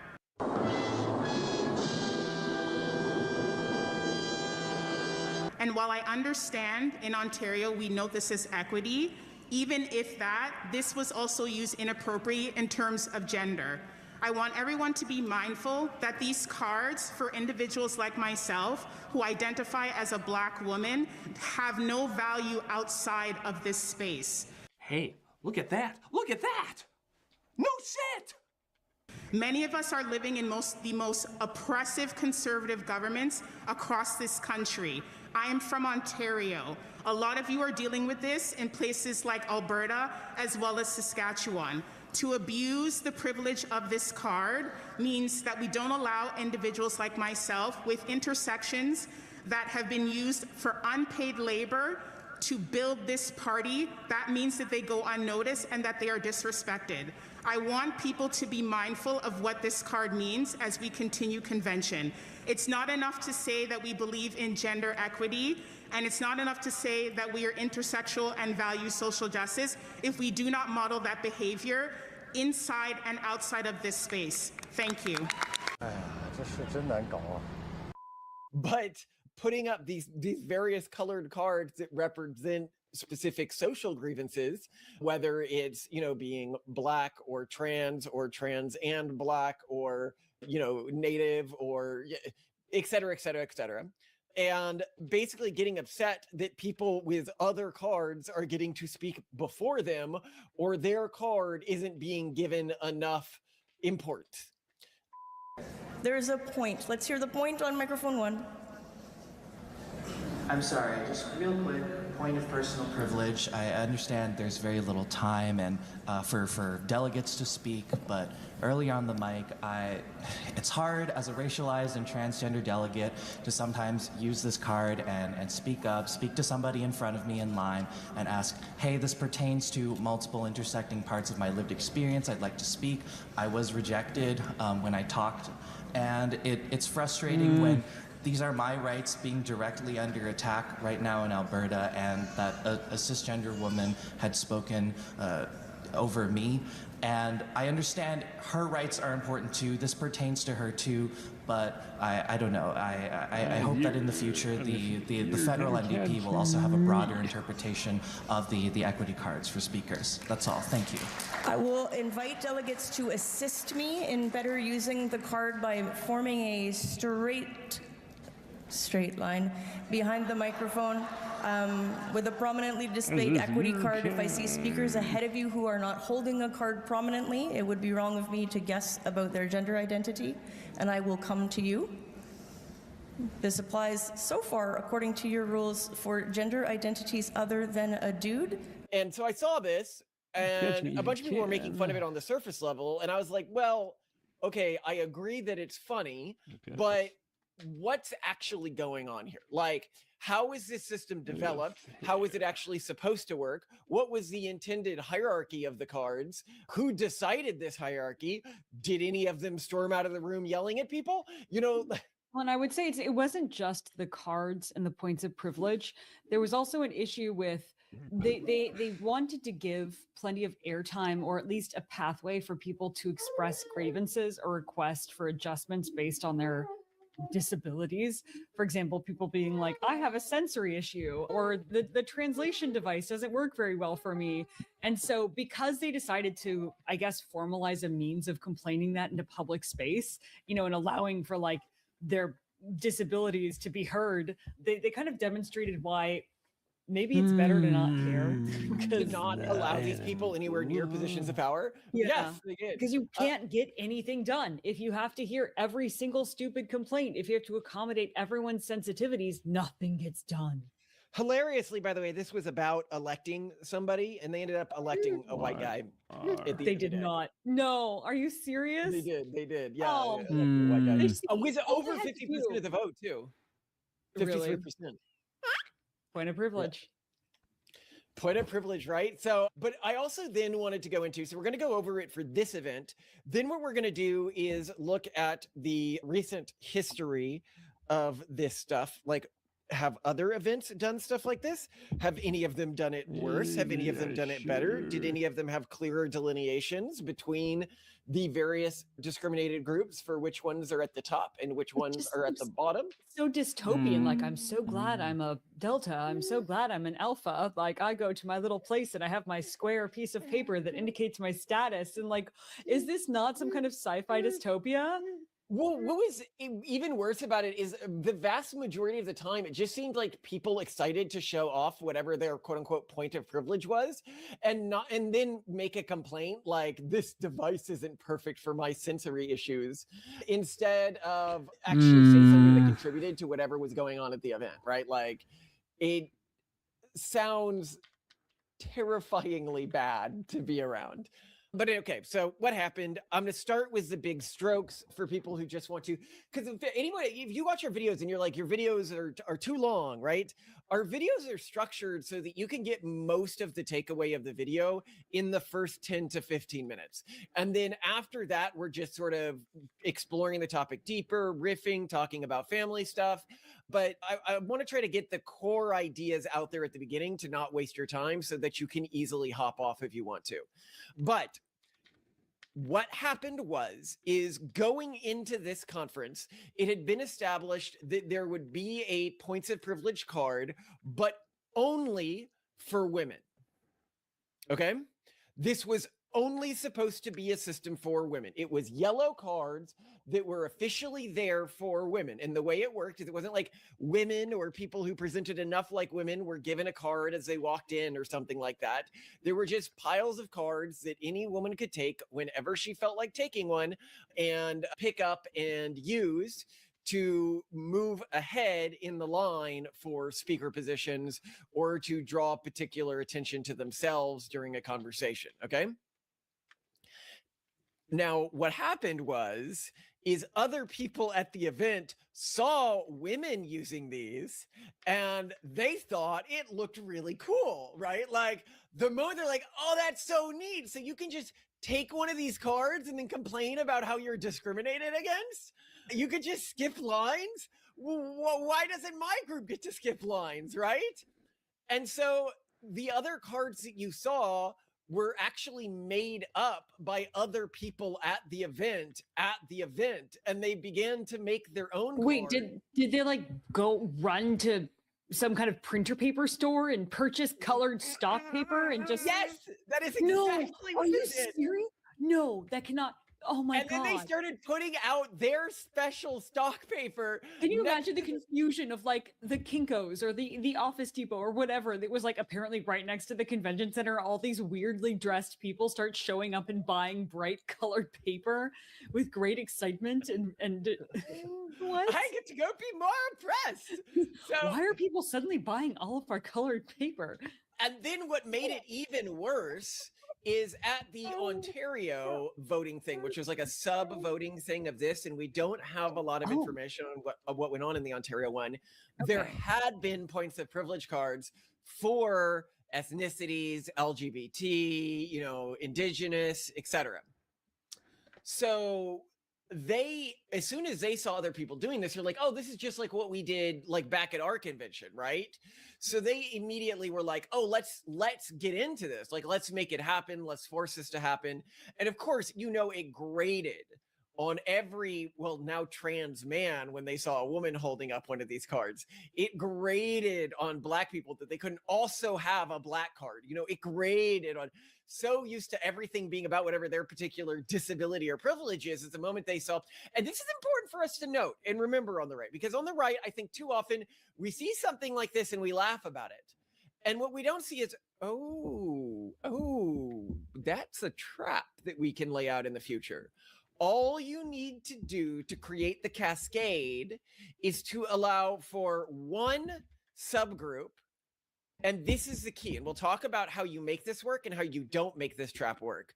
You've got to allow one subgroup to claim special privileges based on their subgroup status. The moment you and then do just that, everyone else picks on them and they're like, create a cascade that destroys any leftist event or any event overly infiltrated by leftists. So you know what? Actually, this happened. This happened with the election of the failed, botched election of Kamala Harris in 2024, when there was this schism between people deciding who takes precedent, Palestine supporters or supporters of Black Americans. And the Black American activists were really up in arms about people being like, well, Palestinians matter more than Black American citizens. And Black American citizens are like, hold on, wait, what? No, that's not.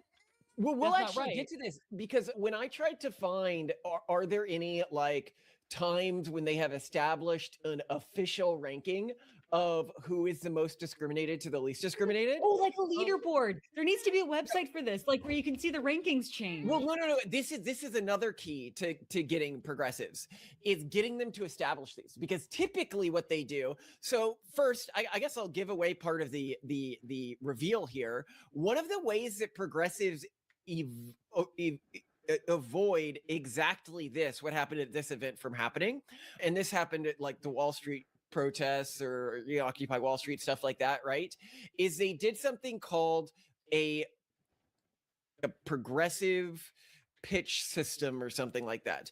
But basically what it means is they go over a list of speakers. So basically a list of speakers is created, and then one of the organizers, essentially using their own judgment, organizes them in priority based on their own perceived fuzzy hierarchy of oppression, right? So this way they can not have an explicit hierarchy of oppression.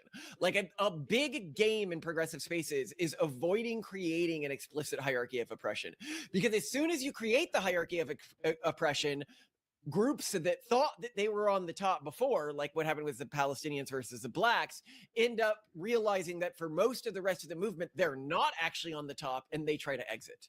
So, oh, right. No, I think we've talked about this in other episodes, this idea that all non-cis white groups in the leftist sphere actually aren't really in favor of this whole progressive thing.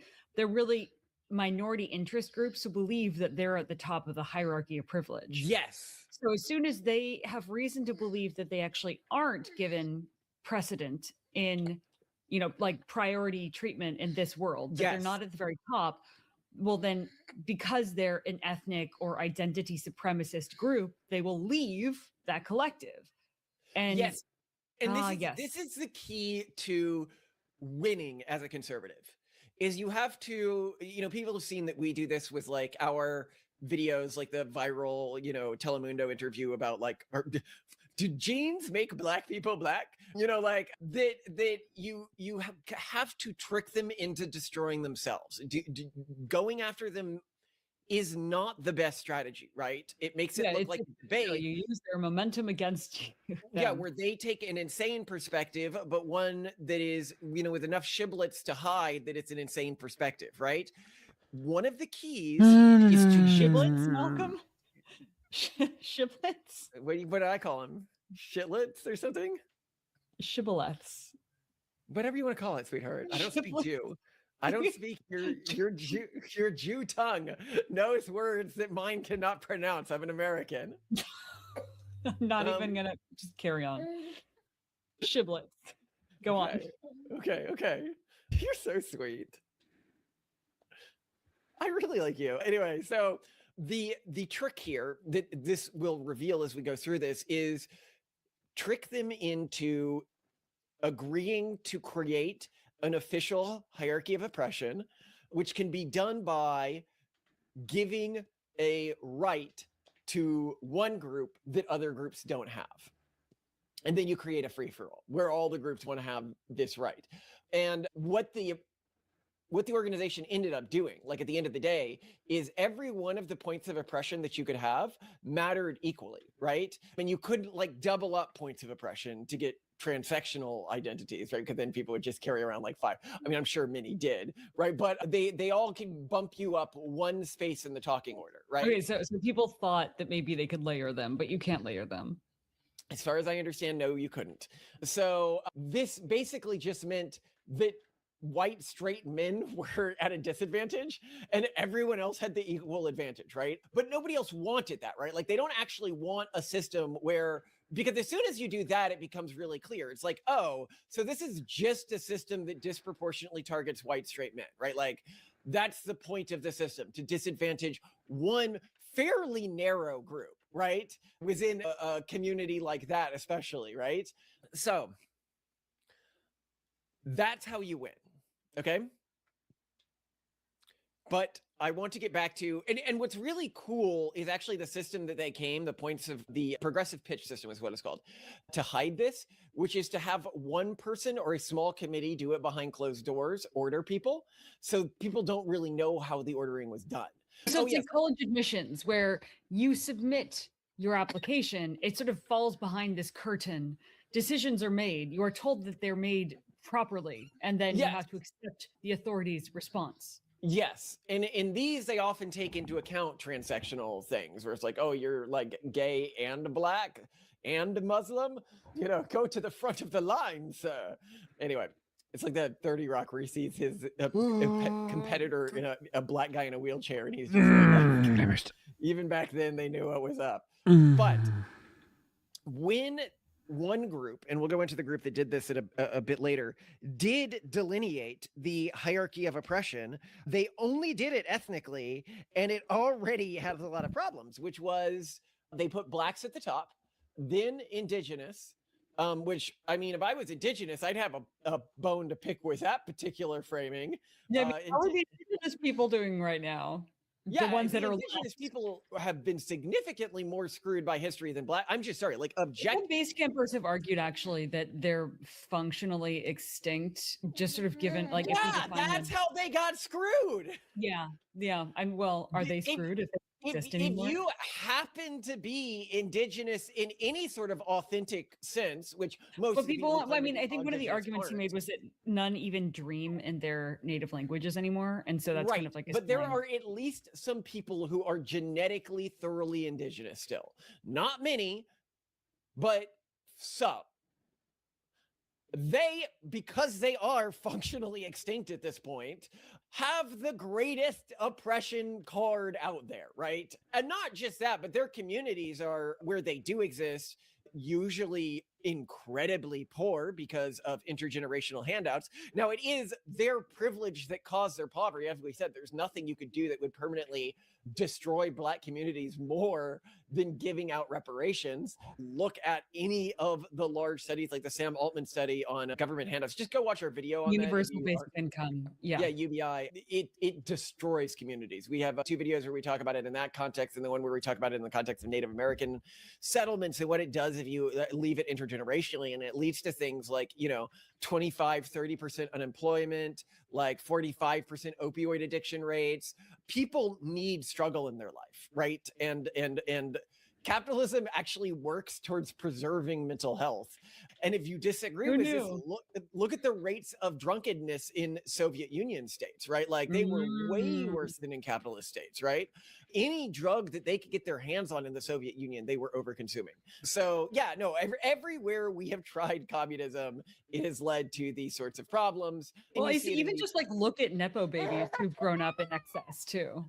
Right. Like but then anyone who grows up in abundance. Then indigenous Americans are above people of color, BIPOC, and then BIPOC are above white people.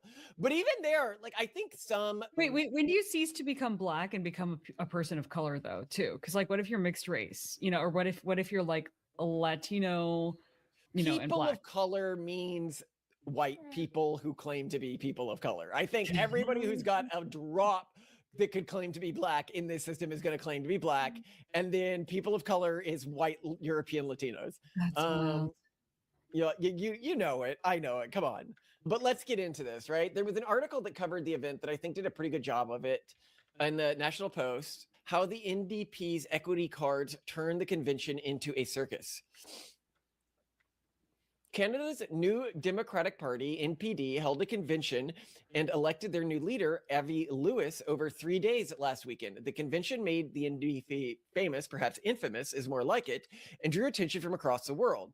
All this happened at a time when the party is in its death throes. It has lost its official status in Canada's House of Commons and has a measly 6 elected members in Parliament. So it's important to understand that this sort of internal fighting has destroyed this party. We must unleash this cancer in more places to destroy them faster. And if it takes down companies, so be it.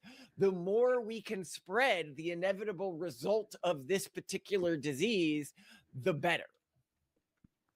How did and in our book, The Pragmatist's Guide to Crafting Religion, we argue that this is actually an evolved feature of the urban monocultural mimetic virus, which is to say, basically, it captures an institution and then it begins to use that institution to more quickly infect nodes within that institution, using the institution's own infrastructure, e.g., the in PR, what you call it, like a HR department, and the, you know, all the quizzes you have to do and all the surveys and all the fear. But eventually, once it's infected almost everyone who's remaining in the institution, it now can't spread, right? Like it's stuck in the institution. So how do you spread? Well, you've got to be parasitoidal in nature. That means you have to kill your host. And basically, once an institution reaches a certain level of infection, it becomes completely unable to do anything, thrashes around like an insect crawling with worms on the inside, and explodes so the worms can now go and infect other institutions, right? But if you can speed up this process, you can make it too virulent. And a disease or a parasitoid that is too virulent ends up extinguishing the willing host population, as we're beginning to see. You know, we pointed out with Black women who were for a long time used as the primary host for some strains of the urban monoculture, are now basically unable to find employment because nobody wants to hire them.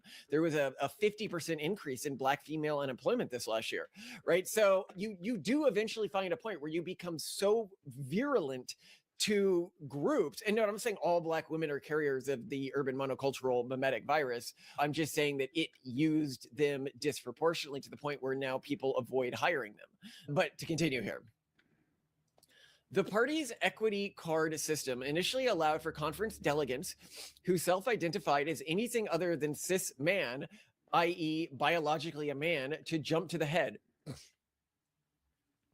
of the microphone and gain speaking priority during policy debate sessions. The trans men were still allowed to jump to the front. No, that's very good that they knew about that mistake potentially. Yeah, and if you've been touched by femininity, you are okay. You are accepted. At any point in your life, yeah. Well, I mean, that would allow like gender queer people and everything like that to play the game as well. So okay, good. You got your people. The neon yellow cards caused near immediate problems, however, and viral video clips of delegates bickering over the card system began flooding social media algorithms on day 2 of the convention. Lawyer Adrena Smith, convention chair, opened the event on day 1 by sharing an email address where conference attendants were told to immediately file a report if they felt they were victims of discrimination or harassment on the basis of any protected characteristics, such as gender identity. Smith stated that an quote-unquote anti-harassment officer would quote-unquote follow up directly and provide support. So I love they've already created this, like, we've got secret police at the event. Everybody be the eyes and ears on everybody else, right? Everybody be primed to feel harassed, right? Like you'll get special attention if you end up feeling harassed. So like go in feeling that way, right? And you know that every one of these freaking Karens, they hear this and their first thought is basically, this officer exists for me, right? Like for to exercise my will on everybody else. They're not enough. They're a minion. They are meant to be sent on errands to serve them personally. Yes. Yes. Mm-hmm. And affirm them personally.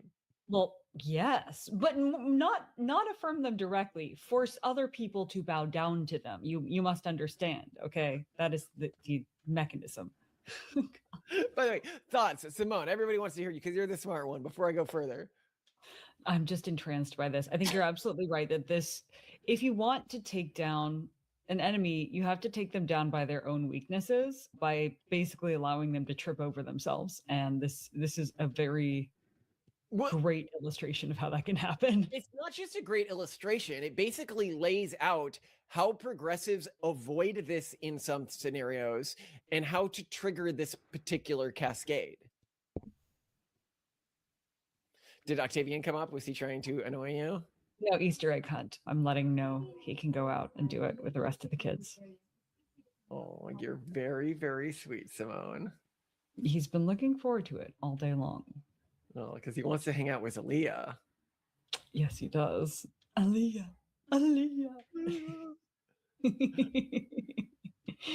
What a little brat.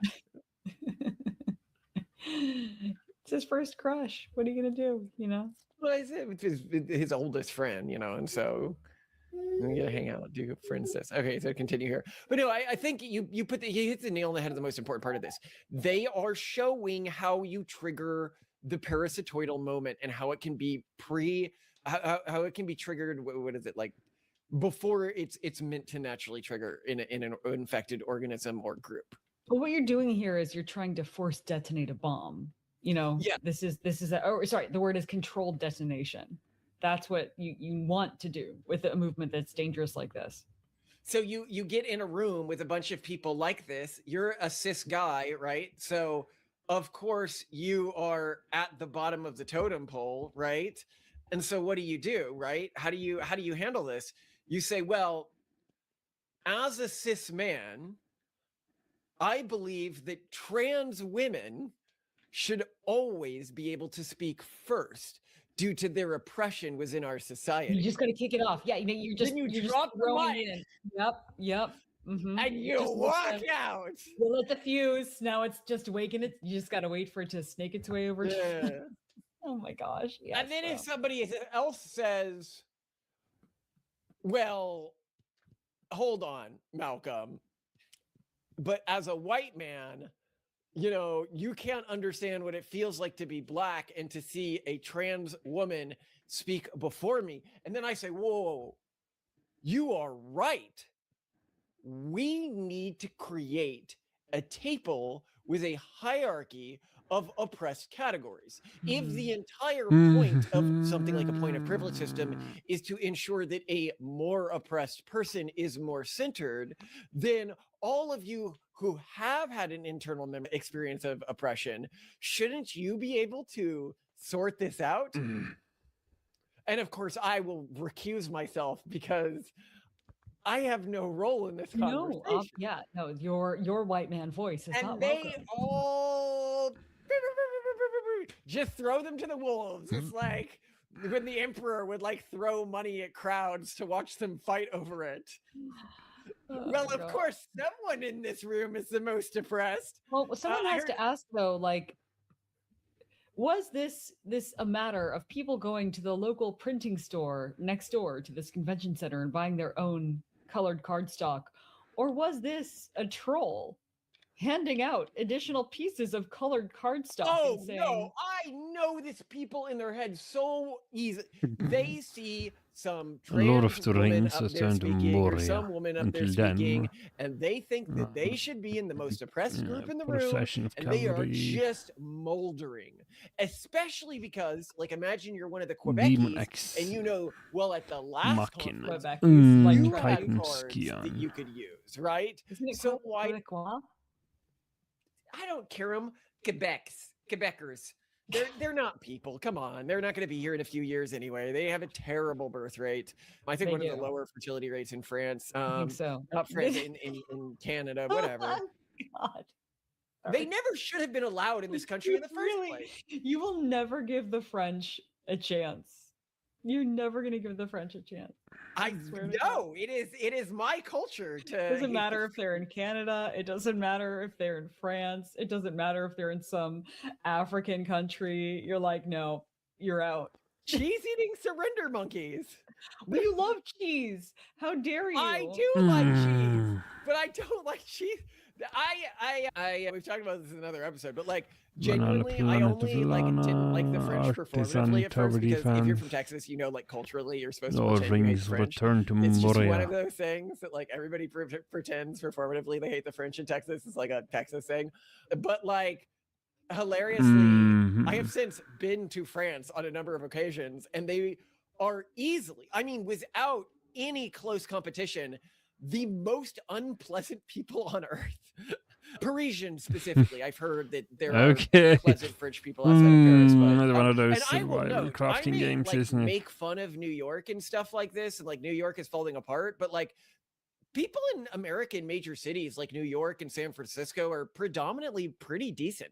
They may not be No, as our nice as- reputation is just for being very loud and very friendly. And yeah, that is like known, is that we're like, hi, and we just talk with people all the time. And like, you don't see that in France, especially not Paris. You don't see that in Germany.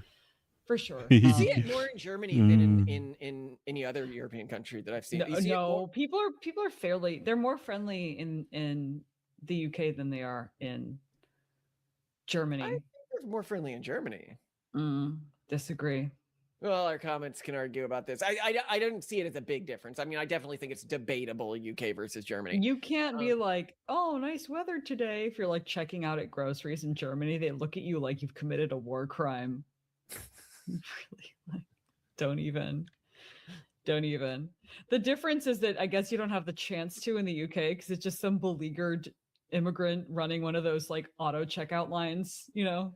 You won't find someone running the cash register anyway, so. Well, I mean, it actually comes down to something that we've talked about in other episodes, where I think one of the worst social tactics that you can allow to be normalized is people attempting to raise their social status by shutting down other people's excitedness or excitement about an idea or I other don't think that's what's amiability. going on in Germany. It's just like, this is inefficient. This is not the place for it. It's really No, not but about it status. is what's going down in Paris, right? Like, Oh, sure. Yeah. Or like when you try to speak French in France and they just kind of are insulted that you've butchered their language. It's very different than when you try to speak Japanese in Japan and they just literally can't understand you because white people don't speak Japanese.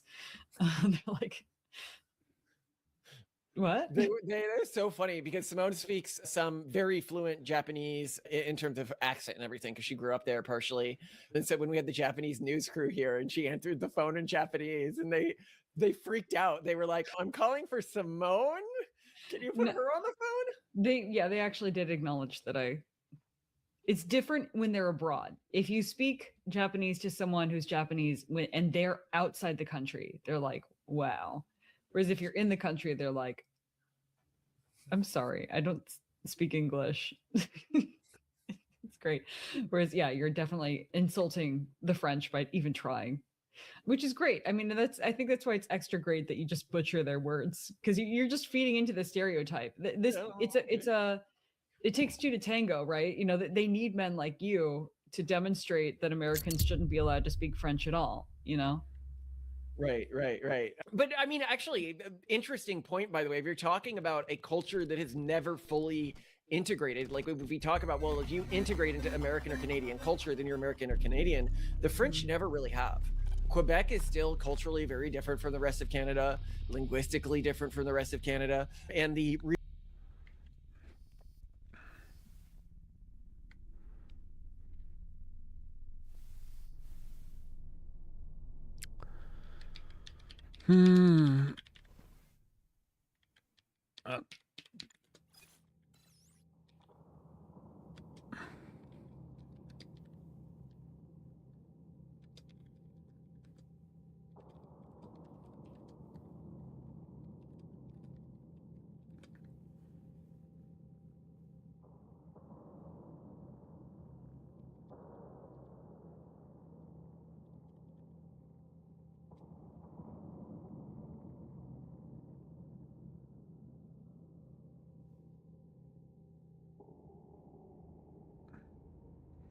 But yeah, that's kind of disturbing. Is that in the hierarchy of oppression, nobody wins and everybody is an asshole.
was supposed to go out and do stuff on Friday, but now the Sunday money comes. Just like, you know, the cabin life. Kind of sometimes you just want to see it burn. This is so annoying.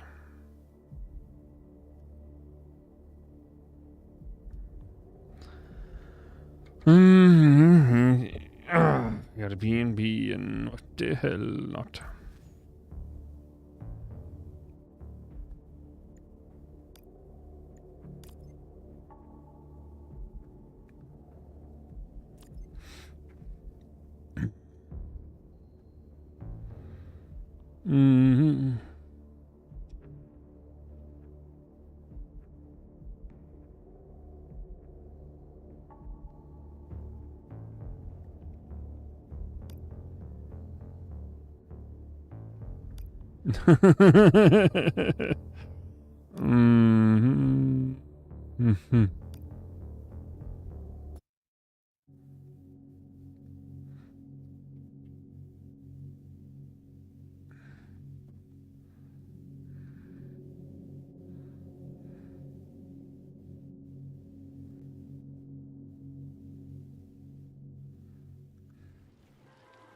I really love this place.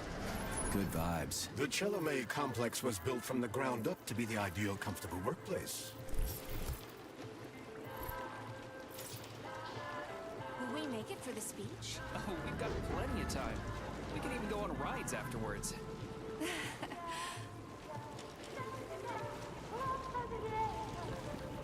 Chelome City floats on the Icarus platform, a feat of modern science and technology. This city in the clouds was built in 1950. Leading scientists from all the other Soviet republics live here, including the German SSR. You need to have an exceptionally brilliant and dedicated mind to work here.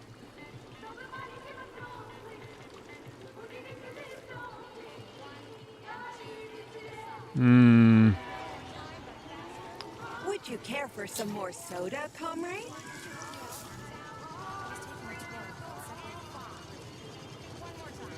Sure, thanks.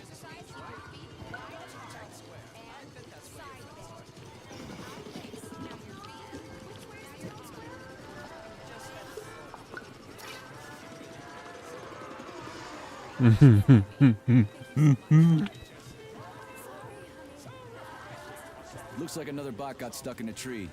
That always cracks me up. They're still working on the robot's navigation systems. Yeah, I noticed.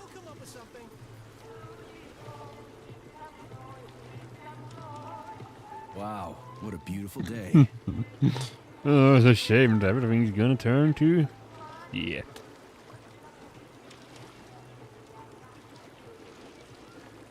Oh yeah, it is the robot. They're going haywire. What the hell did you do to them?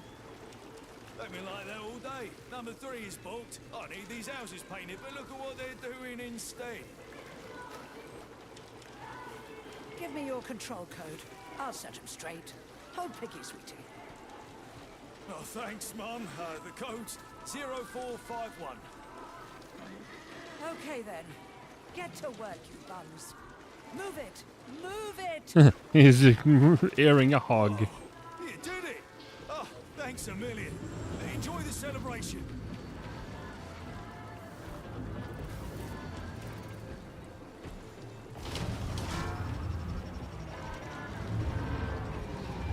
Good morning, my boy. How are you? Did you sleep well? Good morning, Dr. Sechenov. I slept fine. Awaiting orders. How do you like the new glove? Better than the old one. It's growing on me. I'd expect nothing less. I designed the device myself. Be careful with it now. It's more important than you might think. Yes, Dr. Sechenov. I'll keep it safe. Report to the lab to complete your integration with the glove. I've got a full schedule today, so Mikhail Stockhausen will get you up to speed. I'll be in touch later. Roger that.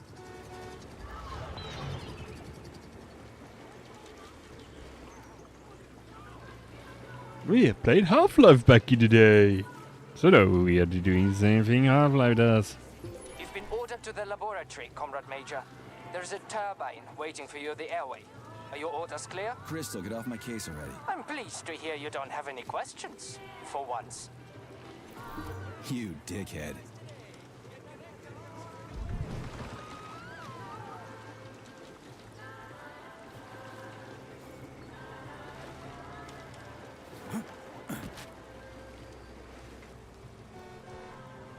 Comrades, Icarus platform residents, and facility guests.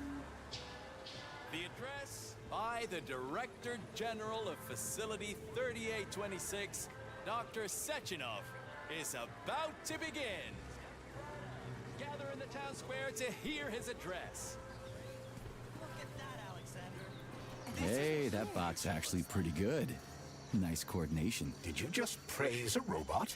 I'm amazed. What's that? That's robotics for you. What's next?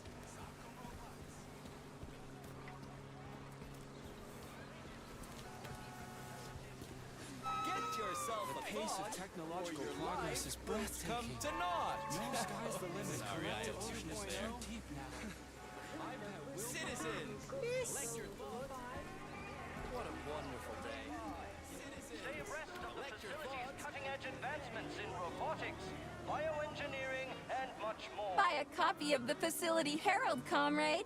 Breakthroughs abound. Biology, robotics, gunsmithing, and just in time for universal polymerization. You can't stop progress, huh? That's right. Doesn't it fill you with pride?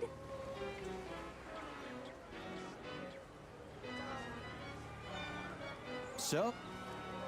Everything, comrade. To take just one example, our scientists have just developed an experimental vitamin complex that promises to increase the lifespan of Soviet citizens to between 100 and 150 years. Damn, that's a lot of time to kill. What's new in robotics? The way things are going, in 5 years, robots will be completely indistinguishable from humans. Legacy anthropomorphic models like me will receive a complete polydermic makeover, making them capable of extremely subtle facial expressions. One day you'll be buying a newspaper. I'd rather be able to tell who's human and What can you tell me about gunsmithing? I'm asking, as a professional.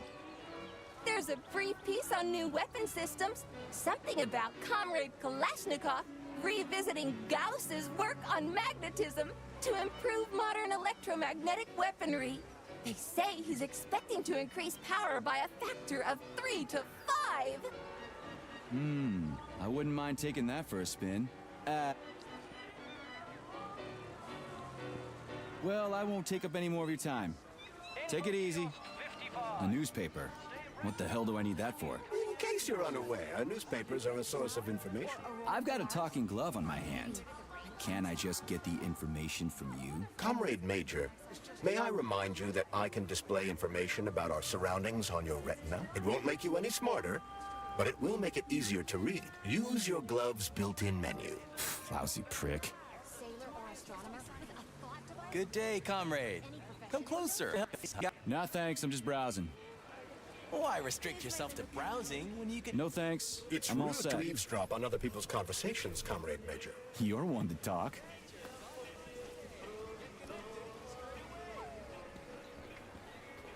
I had my polymer treatment yesterday, and I feel really great. And I've already started studying physics and chemistry. That's amazing. What a rendition. Everything the light touches. What a rendition. You and Anatoly stand like the worker and the co-host woman. And you? I'll be the cosmonaut, so keep still. Can I move now? Attention, comrade. Come on. Can you show us the photograph? I think I blinked. Let's see. Ah, no, I blinked. Theater.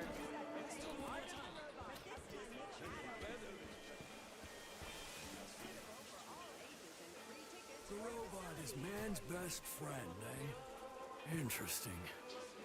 I'm old enough to remember Sechenov pitching the concept before the war. Yeah, this place is totally gonna stand the test of time.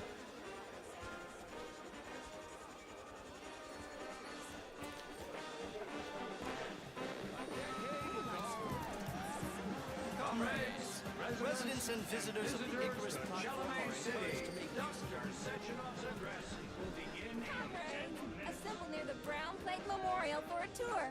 Learn about the history of Facility 3826. Hear about its great discoveries. And pay your respects to all the victims of war. Everyone here seems so happy and content. Just like in China. You've been to China, Comrade Major? I've been everywhere. I mean, everywhere except for China, I guess. Facility 3826 isn't all that far from our Chinese allies. I like their spirit. And I hear it's nice there. Indeed it is. Slow down, son. Slow down. That was the theory between basket lilacs. Yeah, more memorial. I'm just gonna... I don't think they're very good at their job, to be honest. Look at it. Such breathtaking beauty. When I was little, I'd never have dreamed people could soar so Major Nechayev reporting for duty on Comrade Sechenov's direct order. Welcome, Comrade Major. Today is a joyful occasion. The birthday of Collective. Yeah, many happy returns. Cut to the chase, would you? I've got places to be. Naturally. This is the future of Soviet education. A personal project of Dr. Sechenov's poly-education.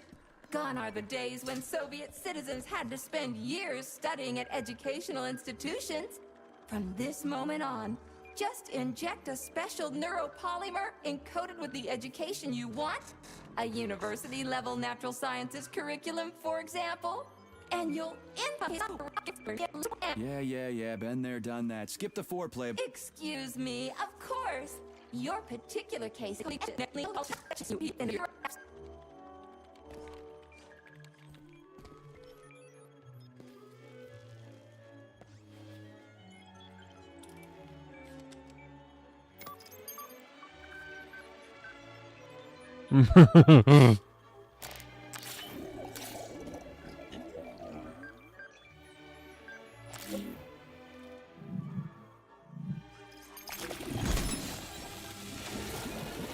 This can't be good.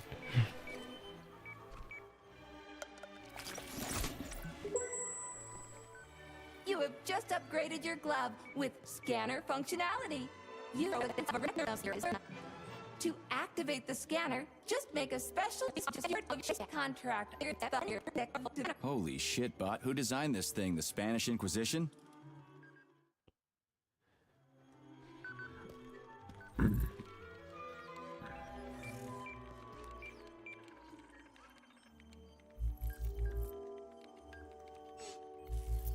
Demon, be gone. For your information, that's a highly user-friendly gesture. It was developed by our leading expert in the field of advanced interpretive avant-garde absurdist Dadaism. Whatever that guy's been smoking, sign me up. Didn't you say you were in a hurry just a moment ago? Shut your trap and keep scanning, would you? I'm getting acquainted with the new hardware. You are now capable of seeing hidden objects. This ability could prove very useful in the future. But for now, please continue with your mission.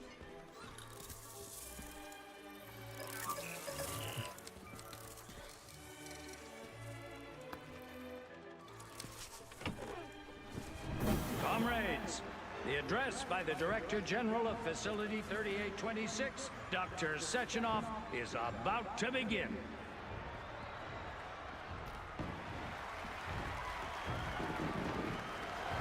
Greetings, comrades. I am Dmitry Sechenov, and this is Facility 3826. A warm welcome to your future.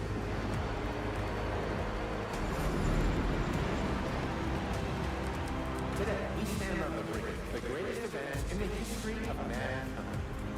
We find ourselves just one small step away from an amazing evolutionary victory. that will profoundly change the world as we know it.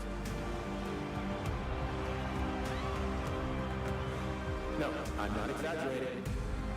Just look at how our beloved Soviet Union has been transformed in the last few decades. Thanks to my invention of neuropolymers and the process of genetic adaptation, it has now become possible to launch a worldwide, all-encompassing version of Comrade, we are welcome to the Soviet Union. Hang on, let's see options. Oh yeah.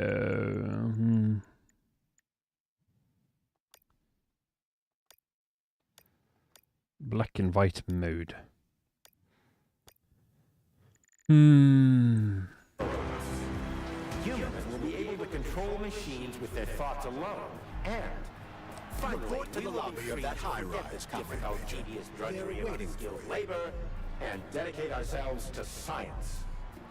On behalf of all at Facility 3826, I present to you the device of the future, the neural connector, Thought. So glad to see It you're will taking it allow easy, Comrade human Major. beings to be The car at is the waiting. center of Galactic You must go to 2.0, Dr. a Sechenov's network office for the access for all code. mankind It's been left with one of his bodyguards. Yeah, naturally. uniting the intellect of all individuals into a Jeez.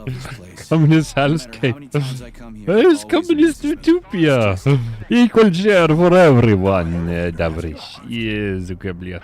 academic subjects with breathtaking speed, accessing all human knowledge, and of course combining it with your own individual discoveries. You will no longer need control panels, cumbersome communications equipment, and loudspeakers, documents, electronic notebooks, etc. Thought will replace every single one of them. And so much more. Your potential will be unlimited. Want to learn a foreign language in a minute? Master quantum physics in a day. Memorize literary masterpieces from around the world. This all will be possible once your thought neural connector is installed right here on your temple. All communication between your brain and your personal thought device is made possible via a tiny injection of neuropolymer at a local center for polymerization, where you will also receive your thought device. In 5 minutes. In just 5 minutes, you'll become the future. Comrade, as a citizen of the mighty Soviet Union, join your compatriots and undergo polymerization today. Stand with Collective 2.0. Talk about style. Science is power, I tell you. You know, those balls are more hot. Like this, without a face. There are no obstacles science cannot surmount. Here's your vehicle activation code, Comrade Major.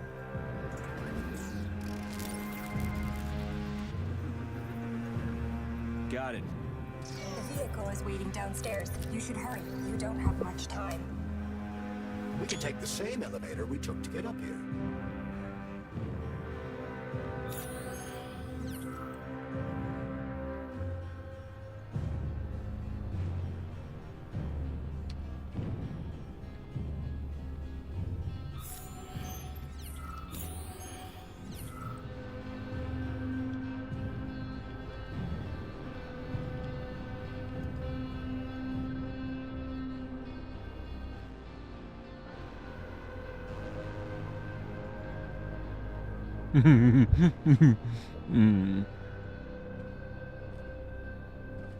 Yeah, you know.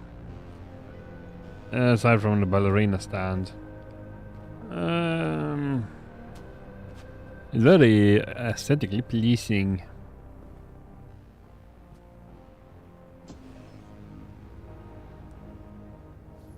Sechenov here.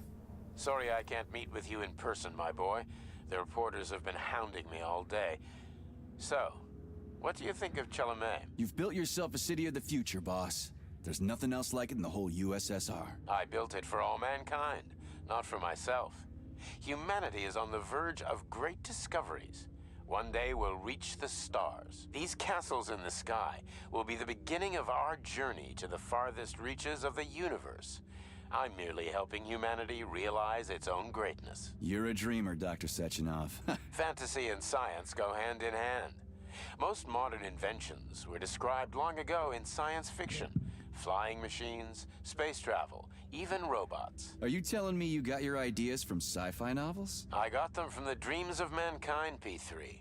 Man was born to dream, to do great things. But unfortunately, there are those who wish to crush those dreams. And that's where men like you come in, Sergei. Men sworn to defend mankind and its destiny. Need me to get rid of somebody, boss? You're very relaxed about it, my boy. I hope it won't come to that. But let's take it one step at a time. First, you'll need a substantial glove upgrade. Report to the lab. A Tereshkova robot will meet you there and take you to the Vavilov complex. Understood? Yes, sir. I'm getting in the car right now.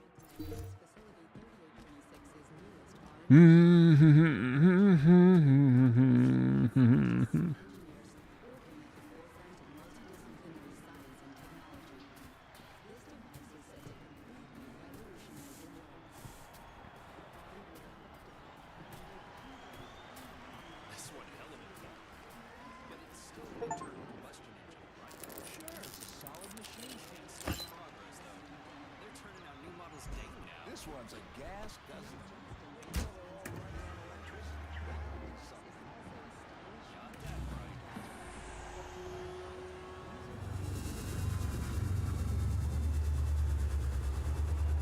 Please secure your seatbelt. We wish you a very pleasant journey. Sheesh. That's also one way to... Isn't there supposed to be a radio in here? The entire Soviet Union is ecstatic about the unveiling of Collective 2.0 Yeah, I with just came from parades one in of them. I every get city. it. The American government is expressing deepening concern about the skyrocketing unemployment figures following the deliveries of robotic Politics, workers screw from that. the... We've got plenty of thought devices. There won't be a shortage, said People's Deputy Alexander Shalchinov in response to widespread concern in the city of Ozyorsk. How about some music? That's more like it. I picture it.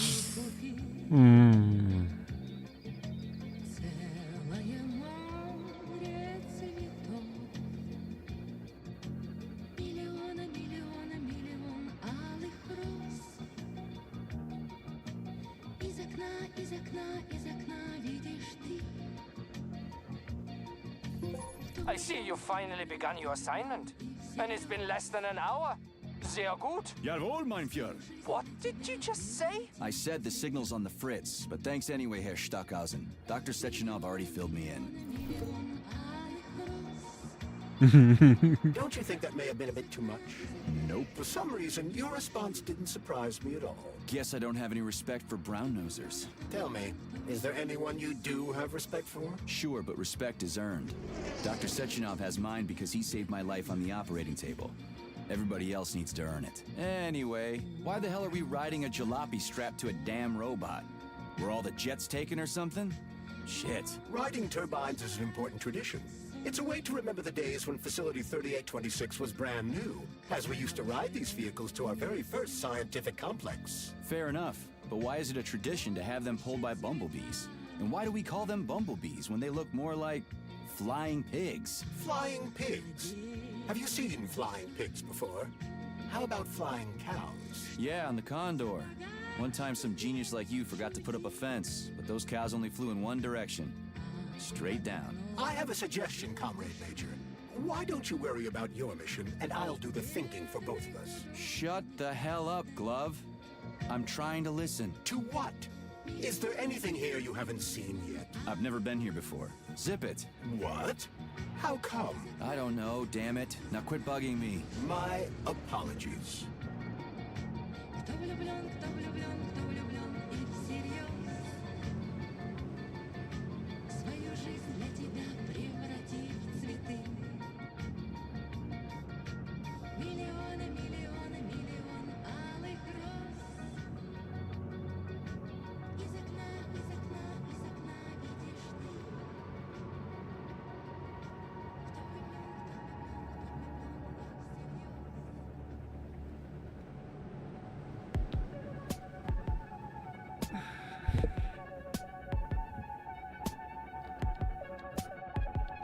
This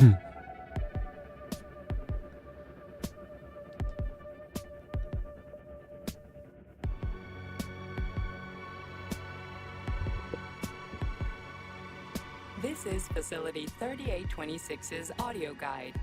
We will soon be arriving at our destination. Estimated time of arrival is 11:47 a.m. Outside temperature, 26 degrees Celsius. There is a slight breeze. You can now observe the Soyuz Granite Bridge spanning Lake Lazur and two of the facility's high-profile test sites, the VDNH and Sakhalin. These are connected by magnetic levitation or maglev rail. This technology was pioneered by the Chelomey Design Department and a personal project of Dr. Lebedyansky.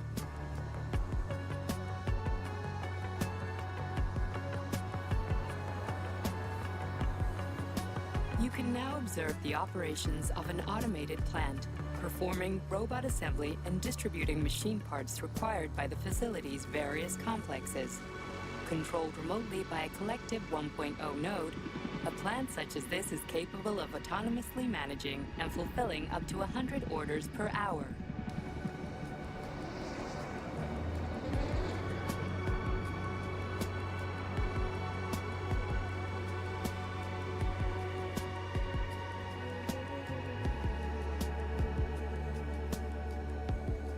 Directly below is Dr. Sechenov's computational center, the main radio processing unit and control nexus for this network node.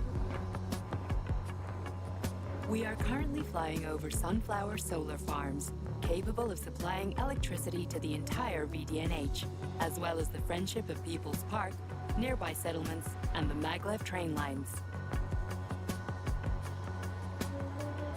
Maglev train stations connect all of Facility 3826, allowing personnel to travel from one complex to another with comfort and ease. We are Very now flying past the exciting. majestic Call of the Motherland Monument, erected in 1949 to mark the Soviet Union's victory in World War II, and are now entering the grounds of the Vavilov Complex, the site where Facility 3826's numerous agricultural miracles took root. You are now observing the Soviet Sickle Monument, designed by sculptors Elena Mukhina and Alexander Kibalnikov, and autonomously erected in 1951 by the Collective 1.0 Neural Network with the help of robot builders. Note that this effectively makes it the world's first collaborative artistic effort between man and machine.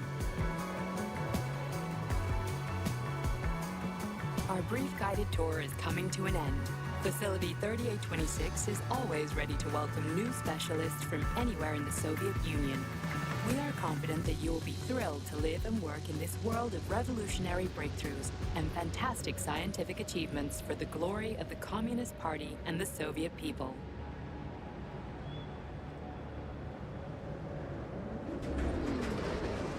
Major, the drove is initiating combat maneuvers. Initiating what? For real? Watch out! What am I supposed to do about For your it? safety, What the? please do not unfasten your seatbelt until the vehicle has come to a complete stop.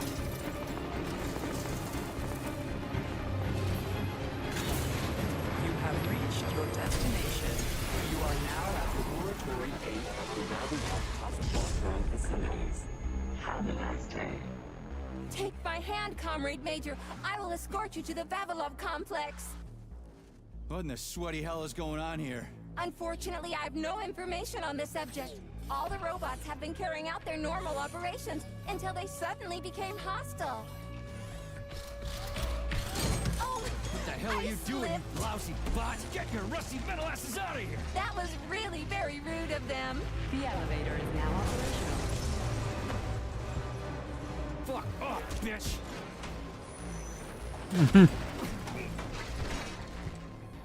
Our ascent is once again continuing normally. A Drofa towing robot will be here shortly to perform magnetic coupling and take us by air to... Son of a bitch, not again! Oh, help me, Comrade Major. I'm falling. What the shit? Help me, Comrade Major. I can't. A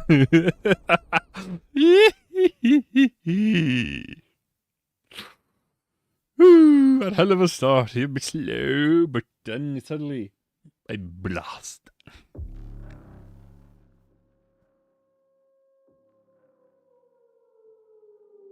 Attention.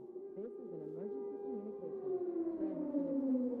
There has been a critical breach in the facility robot has been acting aggressively towards facility personnel.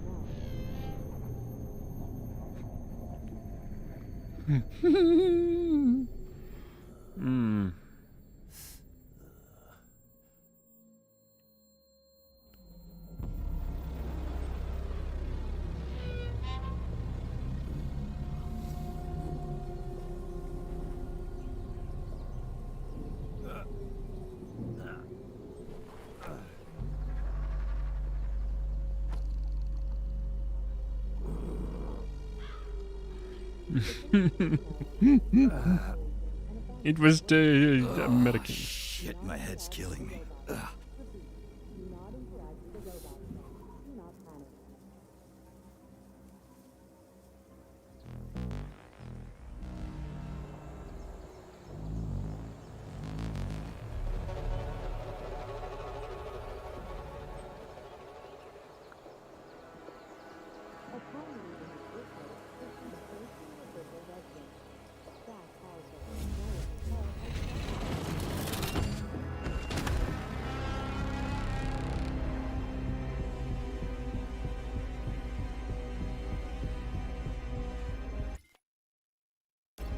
Wizard, this is P3. Come in. Sergey, are you all right, my boy? I'm okay, boss. But nothing here is the way it's supposed to be. Whatever's going on clearly started a while ago. Victor Petrov.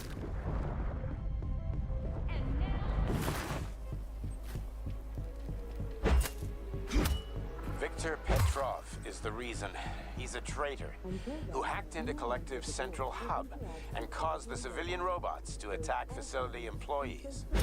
Petrov has the access codes for the hub. Your mission is to find him and bring him to me alive. Copy that, sir. The target is Victor Petrov. My mission is to find him and bring him to you. Exactly. Sectionov out.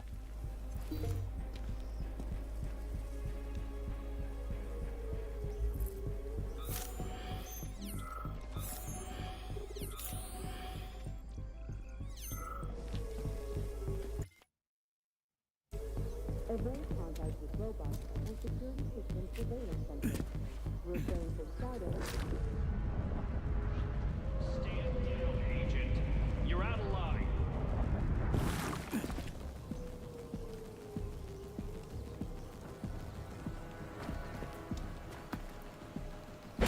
I'll free you, comrade. Oh, wait. Whee! Nuggets! Can we make a nugget? Yes, we can make nuggets.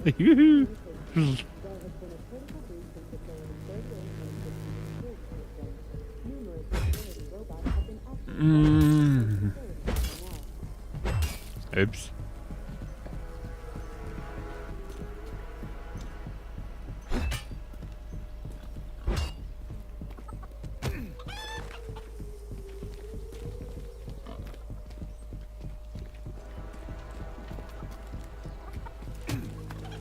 Okay, you automatically kick chickens.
Works for now.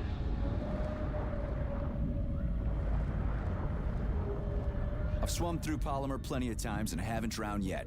It's a frickin' miracle of modern science.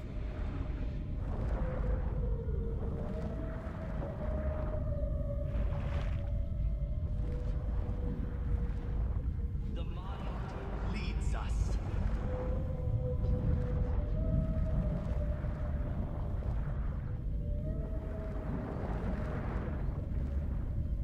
Do you know what time this? Works for now.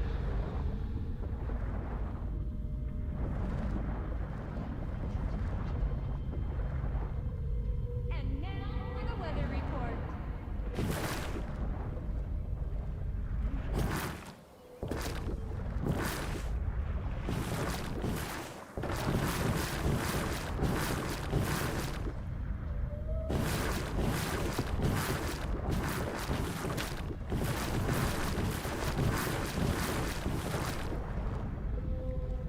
You had no idea how dangerous the And now for the weather report.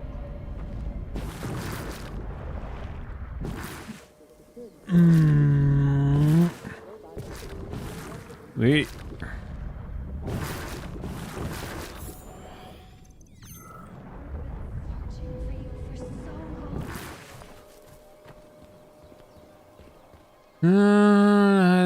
Just try and see how well it would work.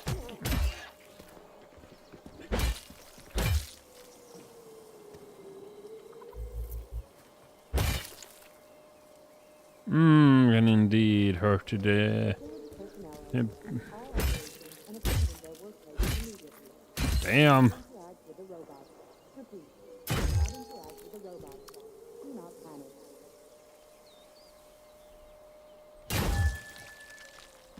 Okay then, that's kind of brutal.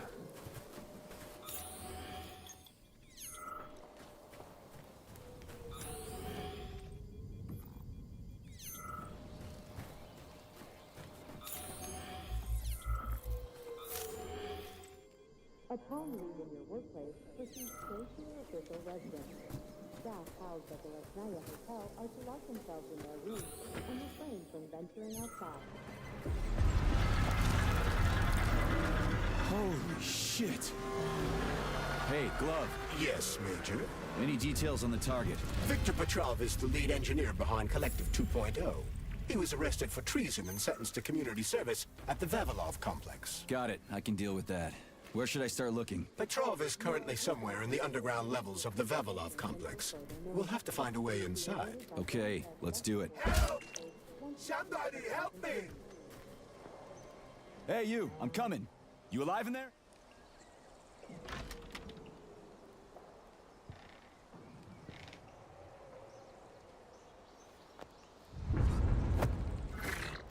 Shit! Get away from me!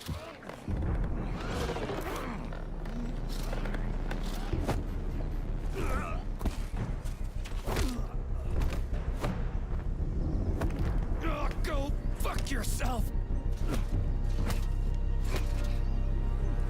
Get the fuck off me!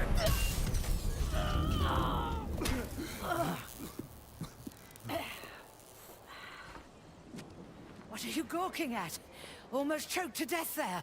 Give me a hand. Oh, I didn't see that coming. Oh. You should be more careful. This place is a damn madhouse. Yeah, I noticed.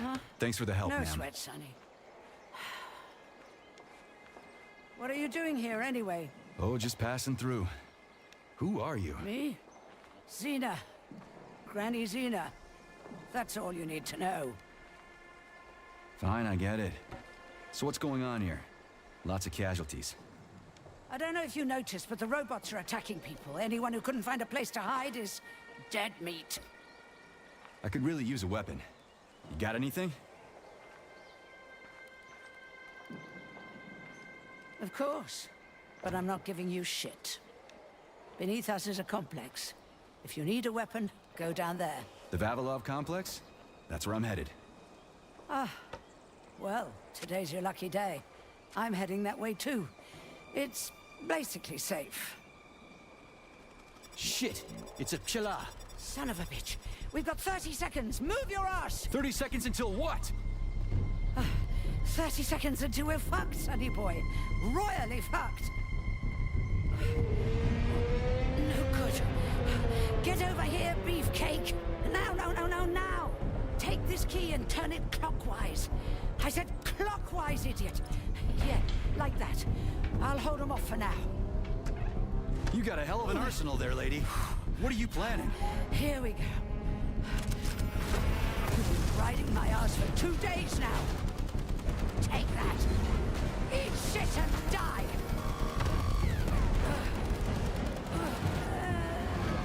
Shit.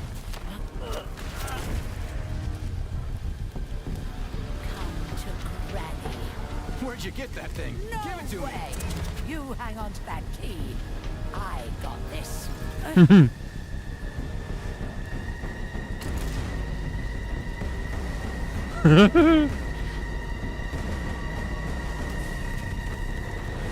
Holy shit!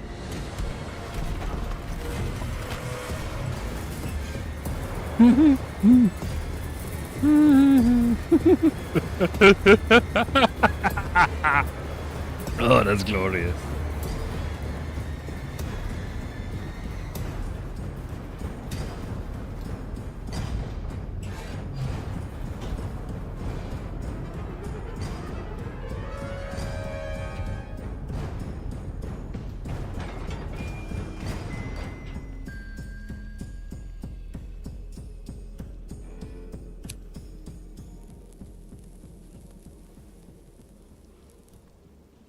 What a goddamn clusterfuck.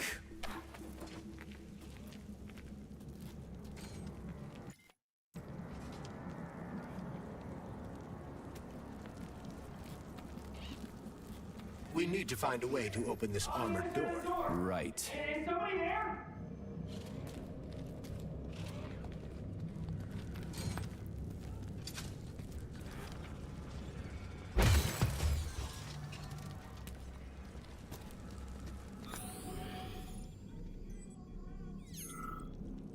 Welcome to the Vavilov complex, named after God, hurry up! This place is dangerous!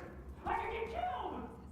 scientific institution dedicated to the study of the Earth's core. Oh no, yellow paint.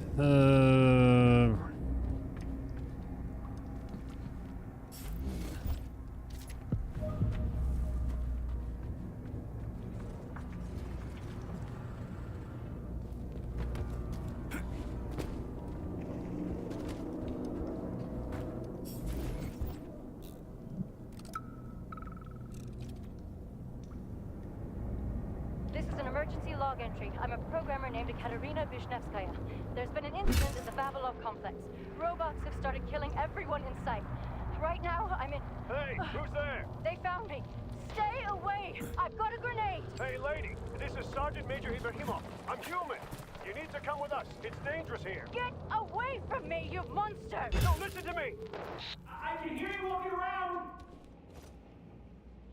Just turn the handle and open the door!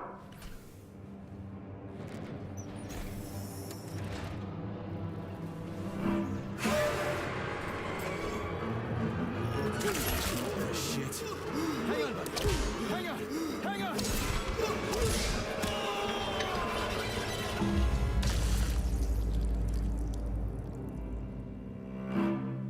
Please remember to fill out forms IDDQD1 and IDKFA2 before getting your annual physical from Facility 3826.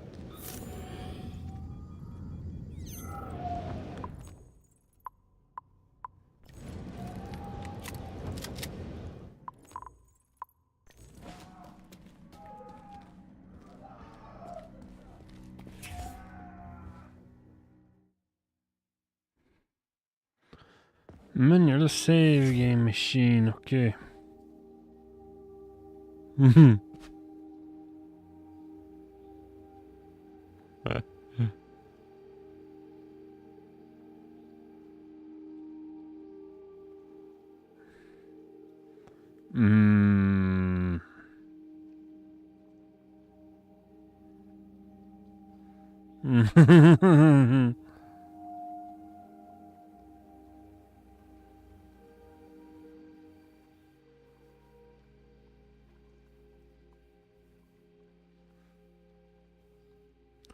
Mm-hmm.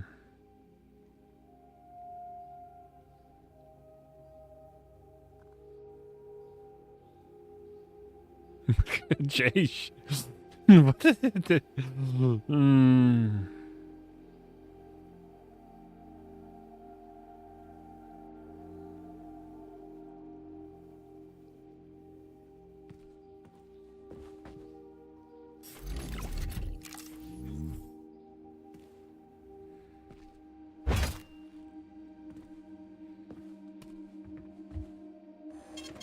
Saving data. And the machines rose from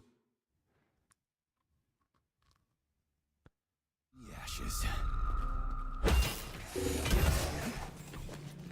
May I give you some advice? I'm kind of busy right now. Try to avoid the robot's more powerful attacks. They're all powerful. Attacks performed by a robot during a power surge are especially dangerous and may not. Destroyed robots contain a neuropolymer resuscitation drug called Neuromed.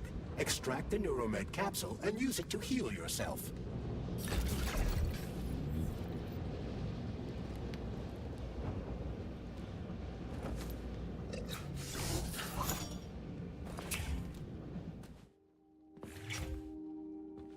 Right.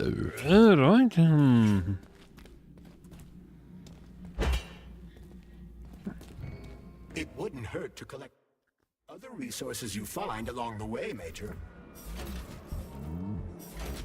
May I remind you that your gear includes a special Yarov Abalakov backpack for storing items and equipment? It utilizes a quantum singularity to shrink items placed within it, then restores them to their original size upon extraction.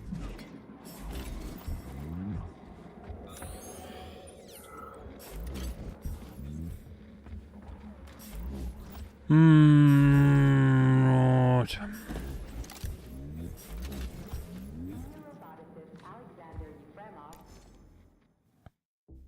As a data terminal, yes.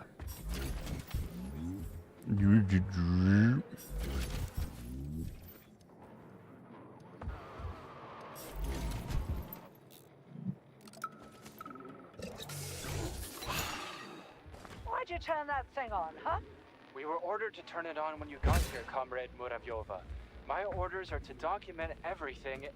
You can document your own ass if you want to, but you're not recording me, and let me through. And don't call me Comrade Muravyova. I'm Granny Zena to you, son. We aren't allowed to let you through, Granny Zena. Not without authorization. Really?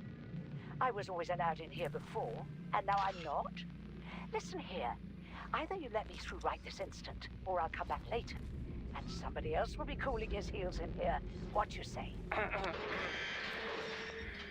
ahead. That's what I thought. Dismissed.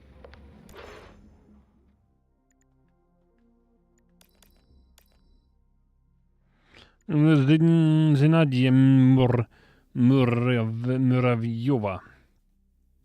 Approach a spell sapling warehouse without authorization under any circumstance. As previously taken seed and saplings, experimental followed back to the dwelling under the pretext of performing inspection, and cultivated them privately, since these plants are early experimental stage, may have characteristics that have yet to be studied and could be dangerous.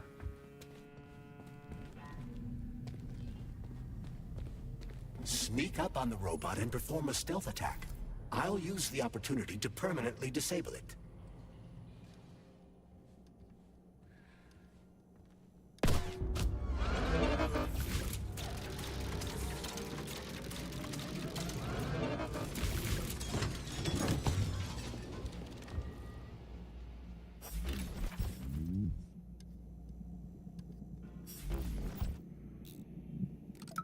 Have a seat, Mikhail. I just need to finish my work, and then I'll help you with that report. Lab Tech 84, bring Comrade Koltsov some tea.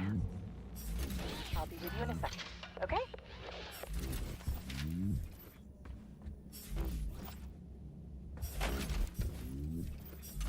Oh god, that effect is physically I'm a bit physically uncomfortable listening to.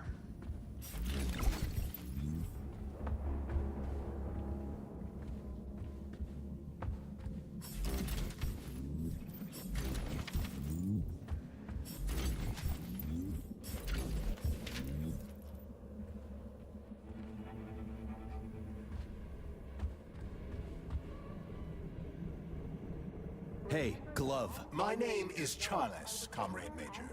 Whatever. Hey, how'd this Petrov guy manage to hack Collective? The traitor wasn't working alone. He was conspiring with several others. Several, huh? So where are they? They have already been eliminated. But it will be impossible to get to Petrov without your assistance. That's why you're here.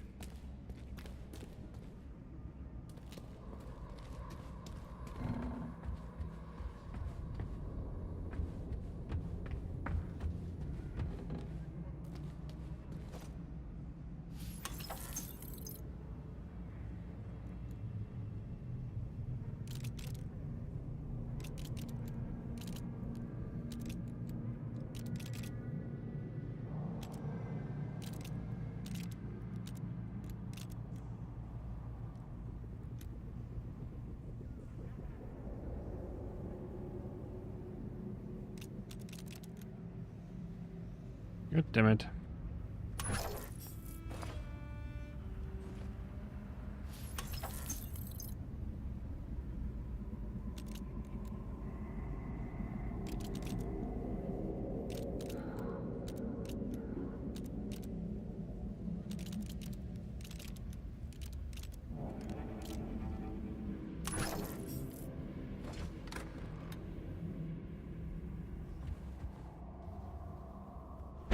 Doink. Yep. Comrade. You died in pain.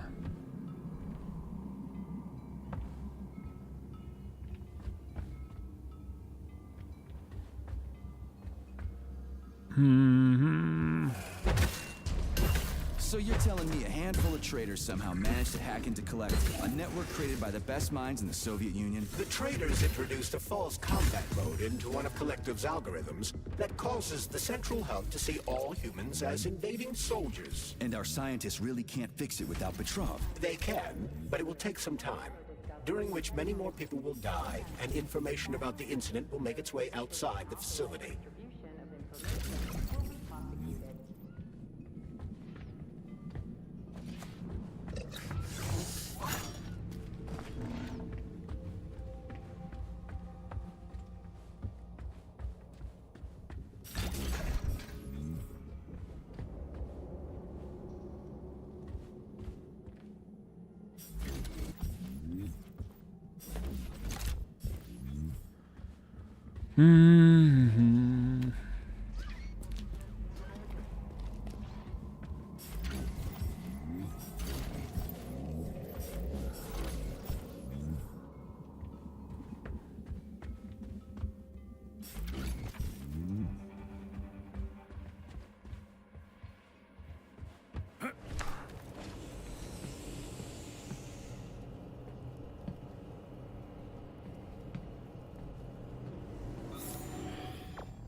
We're gonna sneak.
Do.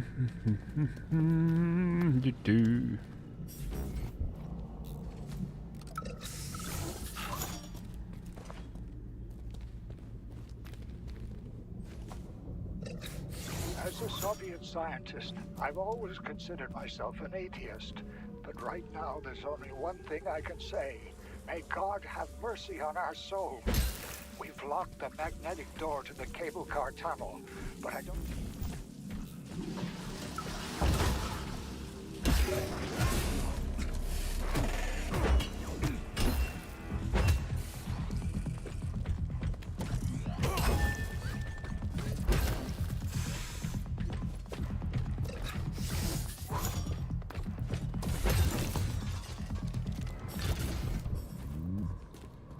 Employee number 403267A, convicted of the unauthorized distribution of confidential data, is ordered to report to social control immediately.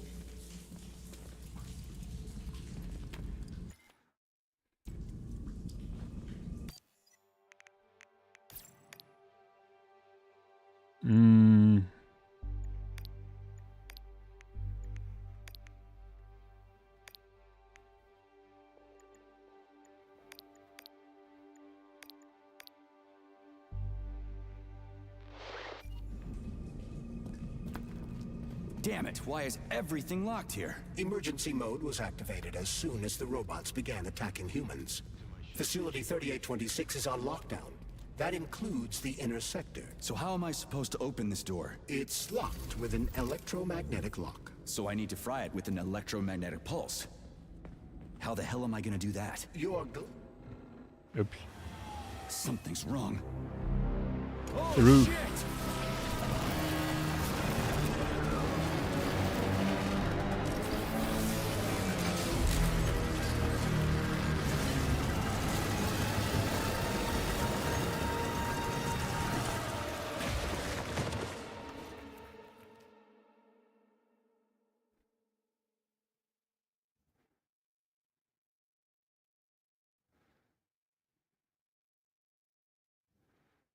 Come on, get up, soldier. Great, just a little more. You okay? I'm fine. How many fingers? 4. Great, now get up. I need your help. Who are they? They brought you here. Put pressure on this wound. They tried to save you. And who are you? Doctor. You got a name? No time for small talk. God damn. Forceps. Forceps, forceps, forceps! I'm on it. Get me them! What's this doing here? What took you so long? You got a neuropolymer capsule. We don't need one. So what's your name, Doc? Larissa, and you ask a lot of questions. You know what? You're on your own. You got this. Where are you going? It's useless. We don't have the equipment. I've got the equipment. Great. Now we're getting How somewhere. did you do that? You ask a lot of questions. Get out! Larissa! I don't want to die!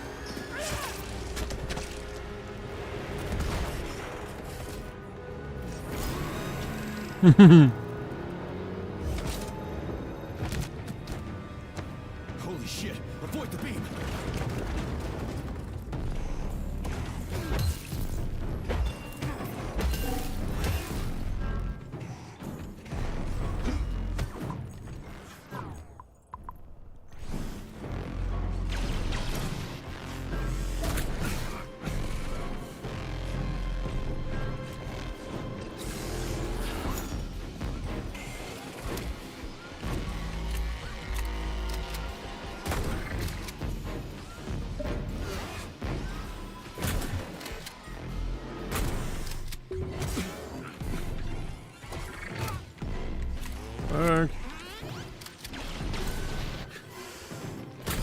Fuck.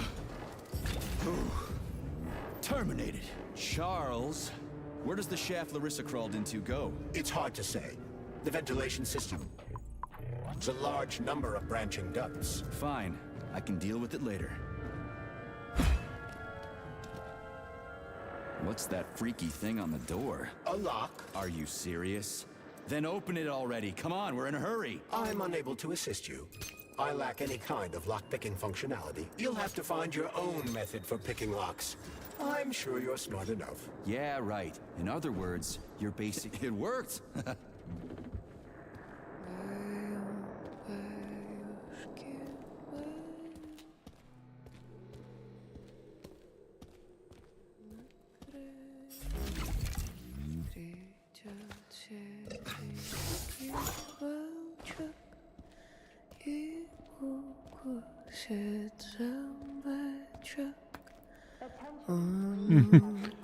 How's it hanging? I don't like this. Charles, what's on the other side of the door? That's Nora's voice. She's very dangerous.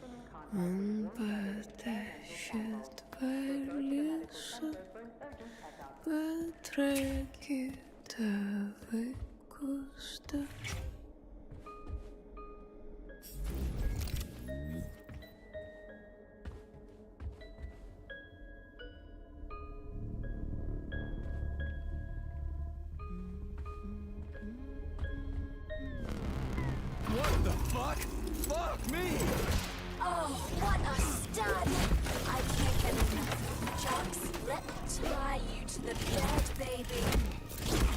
No need to fight back, sugar. Oh, you're gonna love this. Don't let her bind your arms. Can't you see I'm trying? Open to suggestions! Bring me to her sensor manipulator, quick! How titillating!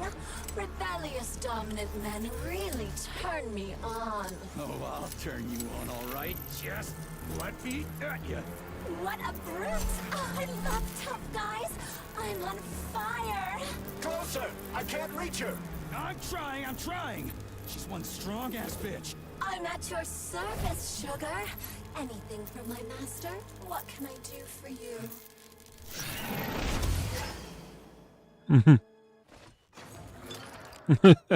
Jeez. More skills will become available to you soon, but choose shock for now.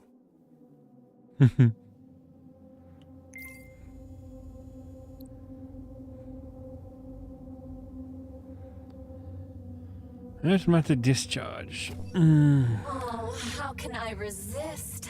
Now let me show you what I can do. Professionally, I mean. I've seen it. Literally. Crispy critters. I am here to help you upgrade your red-hot pocket rockets. And believe me, handsome, you can upgrade whatever tickles your fancy. Weapons are useful. Open the corresponding window, Major. Get rid of that glove, handsome. You don't need him anymore now that you've got me. I'll service you however you want. Got a sword? A massive sword? Thrust it deep into my socket so I can make it sturdier and sharper. Nora can upgrade weapons and equipment, as well as manufacture new items from blueprints. To do this, provide the repair vendor with the resources. But I can do so much more! A quick romp with your axe is just a taste of things to come, you handsome beast. Did you enjoy it, big guy? Yeah. Cool. Use this powerful weapon to split the skulls of your enemies and bring me gifts so we can get down and dirty. I'll show you what real smut feels like. Why should I bring you gifts? Girls like being pampered. Because the repair vendor needs resources to break them down and produce items. Luckily for us, it's not very picky, although some upgrades may call for unique components. I'll keep an eye out then. I can't wait for your strong hands to grope my interface with lustful abandon. That's it. We're done here. Let's go. Saving data. Sheesh.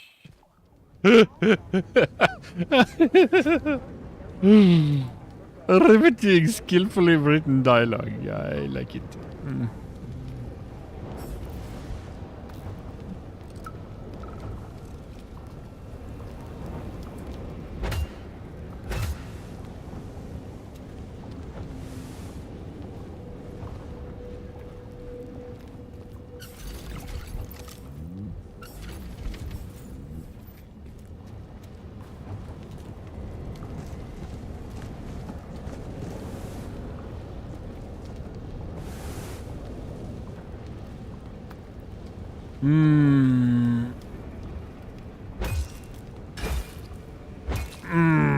Okay, I can't punt things across the floor.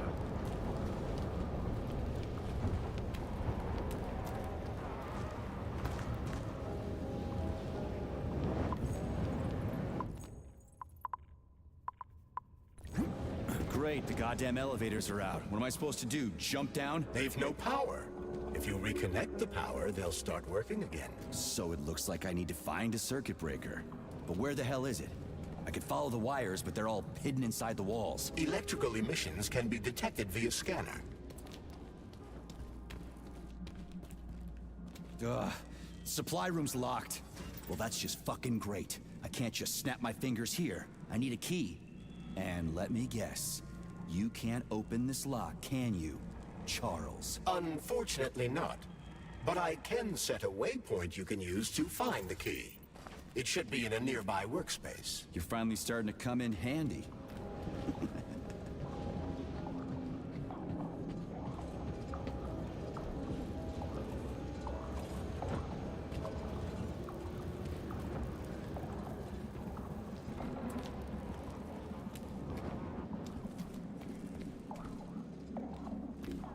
But take care. There's a dandelion security camera up ahead. If it detects us, this place will be swarming with robots. Take it easy. I can always distract it by throwing something, then knock it out with an EMP.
No, there are more than one camera, of course.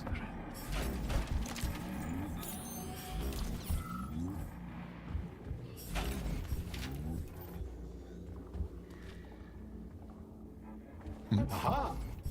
You found the key. We can access the circuit breaker now. Yep. But I'm just gonna have a look around first. I need some parts to upgrade my weapon. I won't get far with this pile of shit. I wouldn't dream of stopping you. Smart move, Charles. Smart move.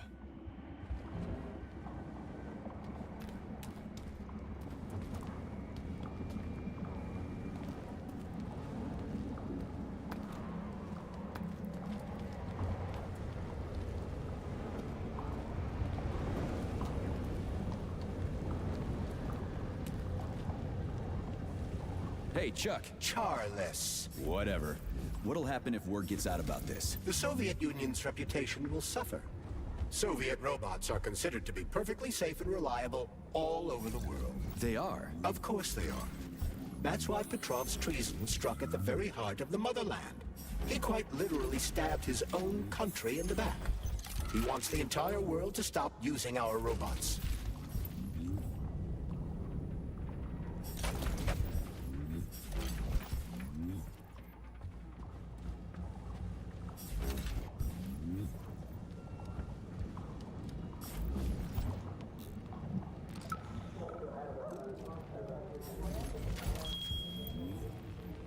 They say Monday begins on Saturday, but I'd like you to really take the weekend off.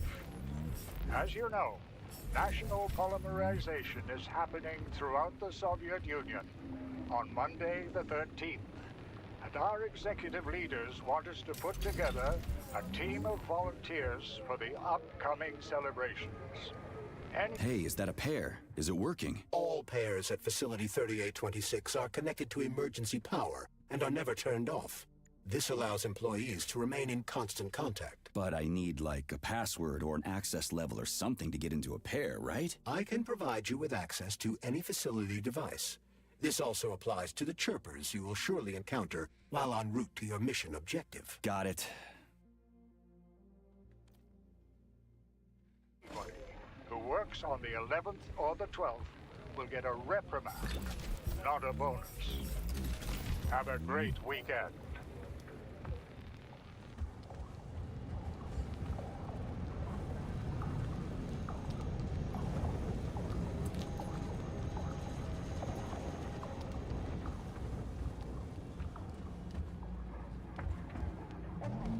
Remember that illicit possession and dissemination of experimental data constitutes a crime against the Communist Party and is punishable by capital punishment.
Hey, let's put a cookie in there.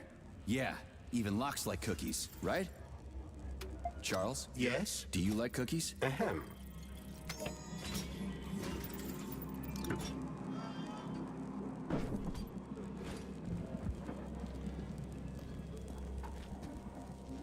This is a passive security system with a laser relay.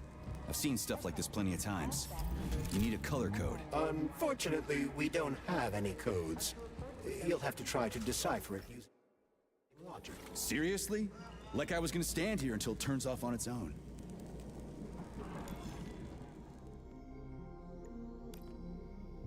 Mm-hmm.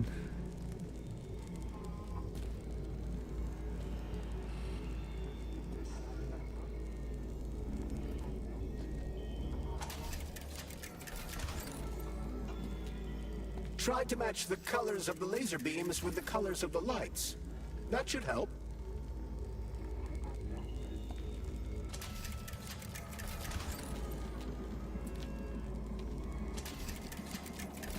Yeah, the power's on. Let's head back.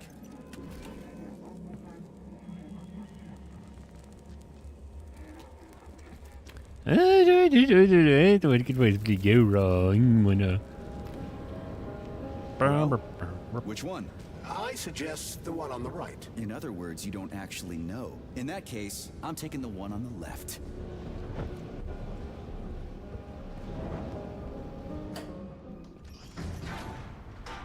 I've marked another waypoint for ease of navigation. How dense do you think I am? I know where I need to go to complete my mission. I was only trying to make things easier for you. You can make things easier by getting off my grill.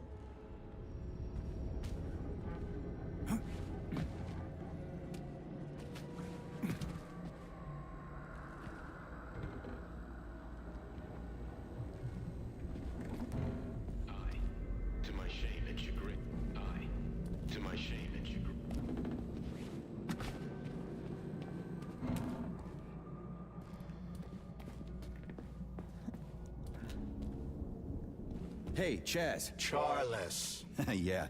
So, how'd Petrov get away? There are more soldiers here than civilians. Some people believe that Petrov had help. So he's not alone. But you said all his partners were eliminated, right?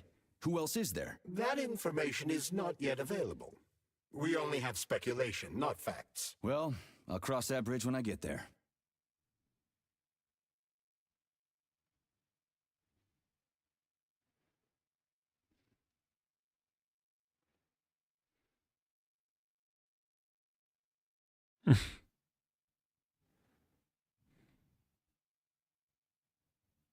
Hmm.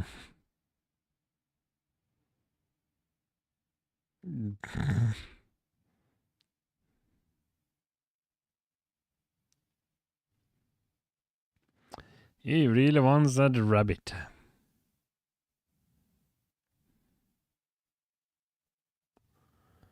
Alright, so then it goes in complete loop.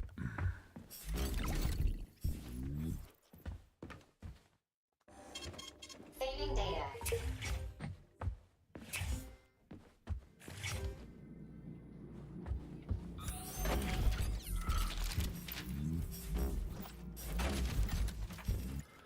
The option, is there a way to...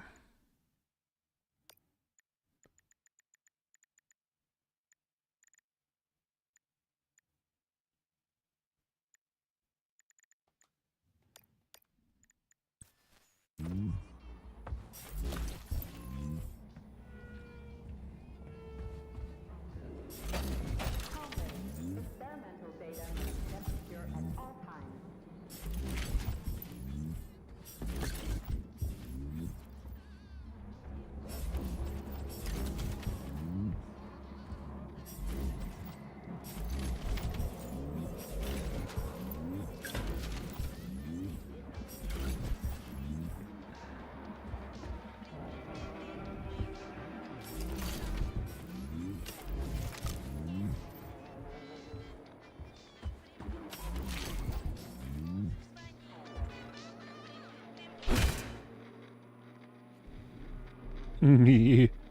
Interactability.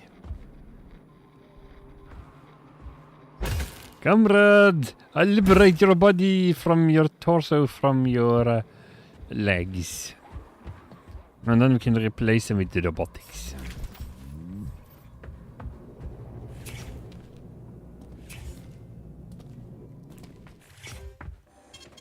Saving data.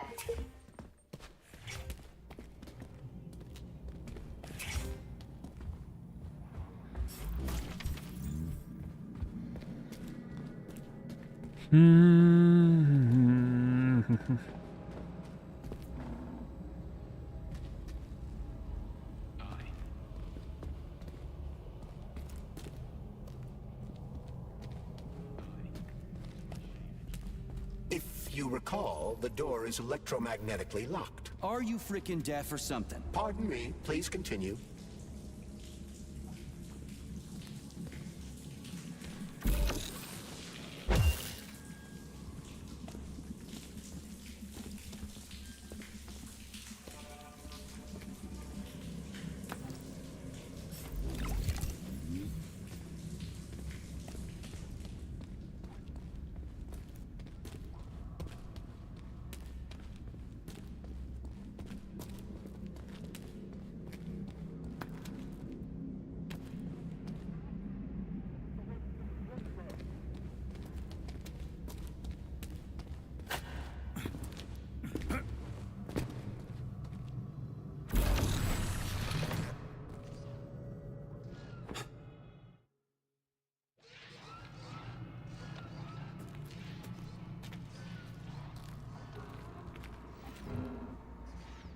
Remember that all employees are to refrain from discussing their work with family members and friends who are not complex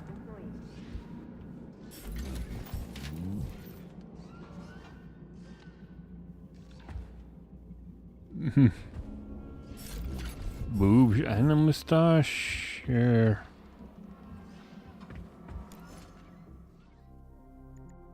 Enough is enough. Last time.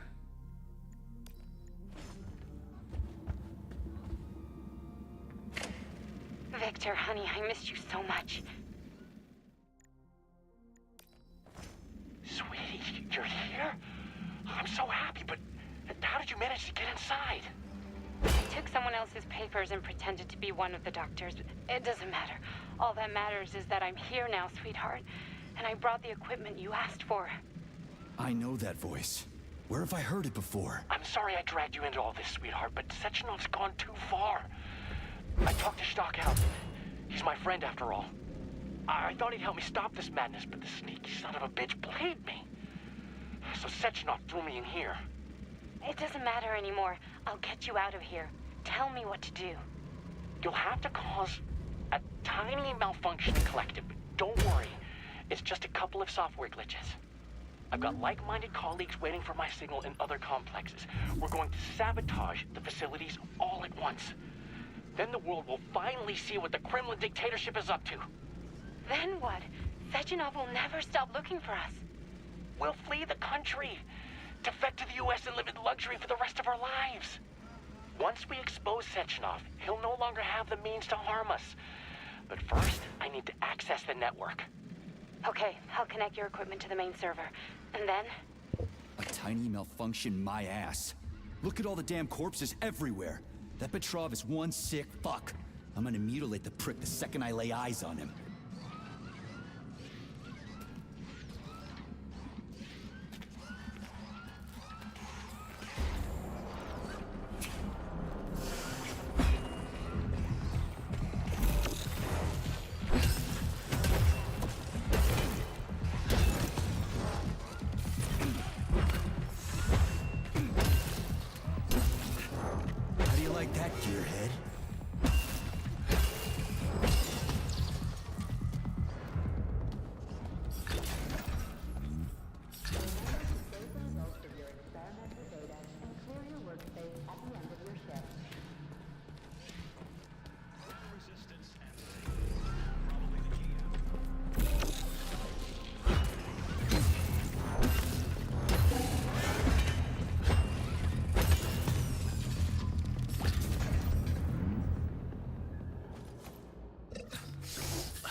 Pick up animation. The glass can't be broken. That's gonna. The sound is really certainly something. Complex is one of the facility's largest subdivisions. It comprises of dozens of workshops, laboratories, houses, and archives.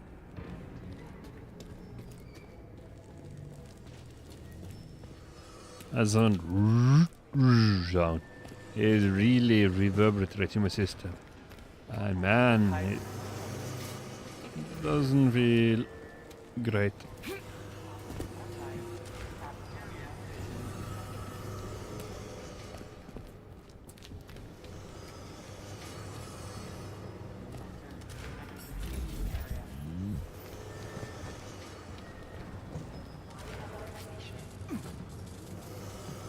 You can swim through polymer. I've done it before. It's nice, actually. Kind of like swimming with whales and dolphins in the ocean. It's so peaceful.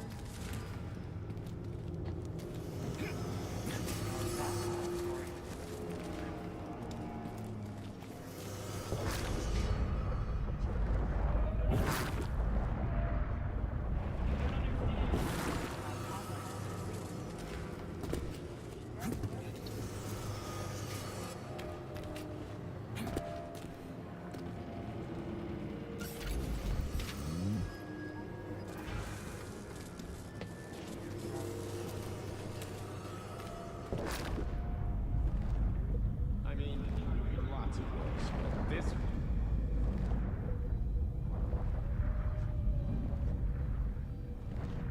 There's no. The other agent survived.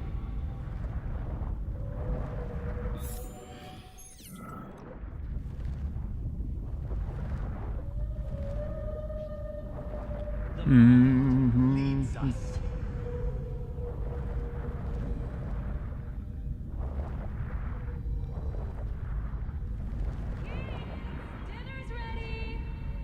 The car is Reboot the control system to reactivate the line. How am I supposed to restart the line? There should be a control panel nearby. You don't say. There's the control panel. And of course it's locked. You guys just love these things, don't you? This is a new one. A combination lock. It'd take me a year to guess the combo. Look around. Maybe someone has the code. Something's got to move. Anything. What was that?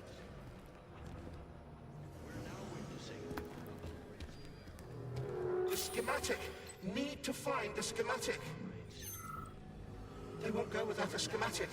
All stuck. No schematic. No go. Fuck me, he's alive. Schematic. Need a schematic. Unfortunately, he's dead. We are surrounded by corpses. Why have you frozen just like everything here? They won't go. Nope. Won't go without the schematic. Holy fuck. A talking corpse. They won't go without a schematic. All stuck. No schematic. No go. Fuck me, he's alive. Schematic. Need a schematic. Holy fuck. A talking corpse.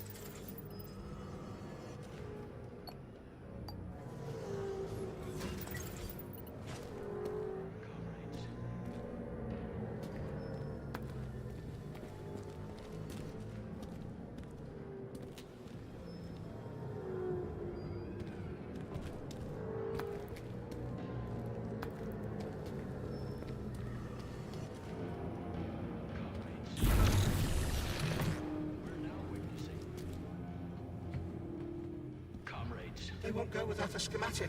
All stuck. Holy fuck. A talking corpse.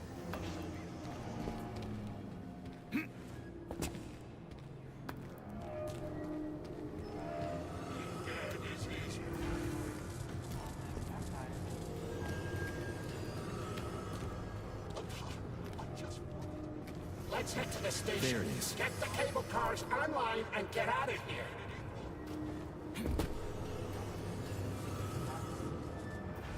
I'm the station master. I can get there with my eyes. Charles, so this isn't a dead person talking to me. It's the neuropolymer in his noggin, right? Crudely speaking, yes. As it fades away, neuropolymer memory temporarily stores the individual's last thoughts. Creepy. How long are they gonna talk for? I can't say exactly. Somewhere between a minute and a couple of days. But it seems the more time passes after death, the more corrupt the information becomes. I see. So the stuff they're saying isn't always that important. Poor bastards.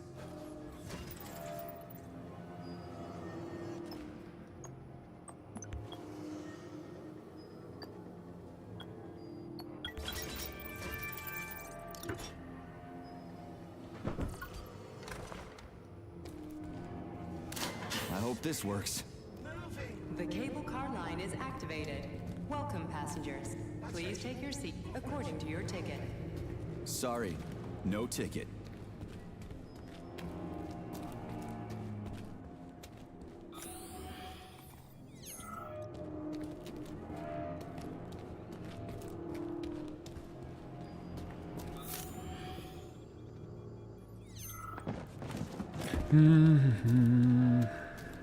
We are ready to depart. 10, 9, 8, 7, 6. Off we go. Ugh, this tunnel's messed up. It's gonna be a bumpy ride.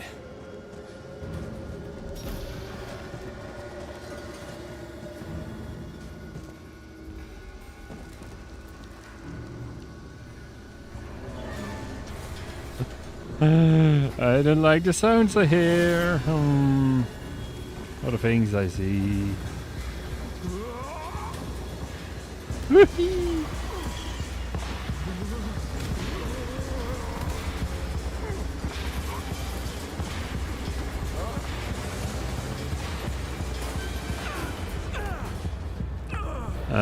Why do you keep insisting on using upper and automatic rise? I knew it was gonna be rough. This dude. You again. Careful. There's a gap up ahead. I see it.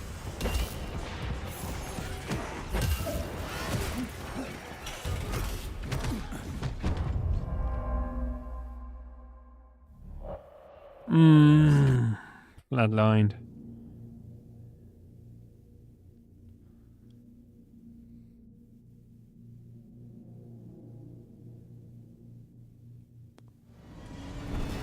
Shit. You again? Careful. There's a gap up ahead. I see it. We need to find a way to move forward. But frankly, I'm having trouble figuring out how. Climbing the wall. That's how.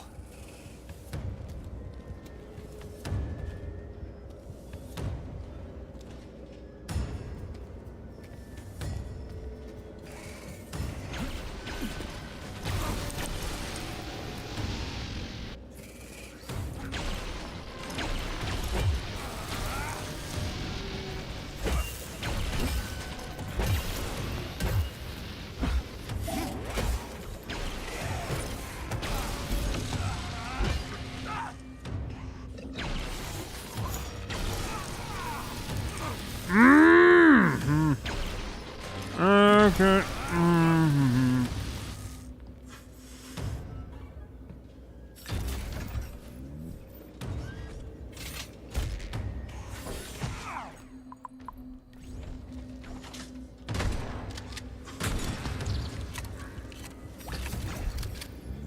Getting stuck is a very real possibility around here.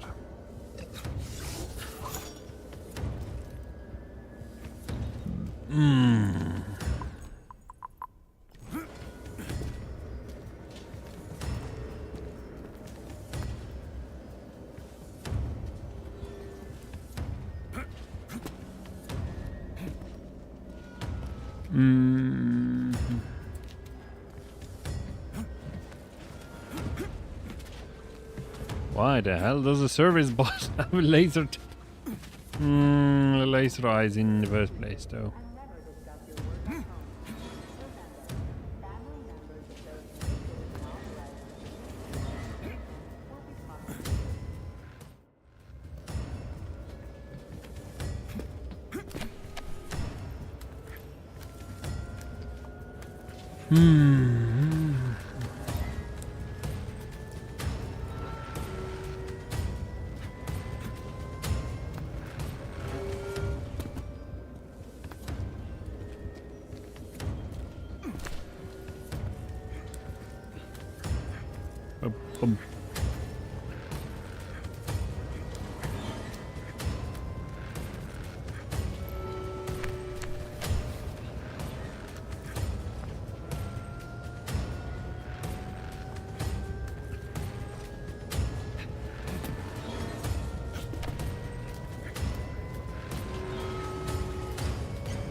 Shit.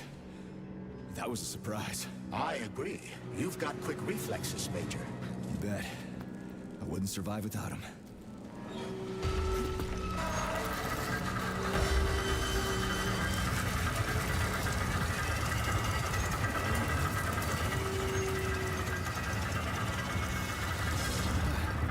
Charles, that was a Barov, right? A tunneling robot. Indeed it was.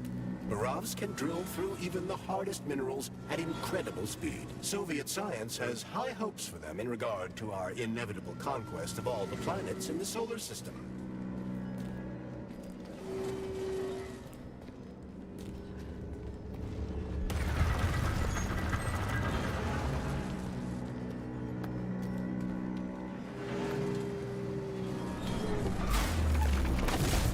Whoa.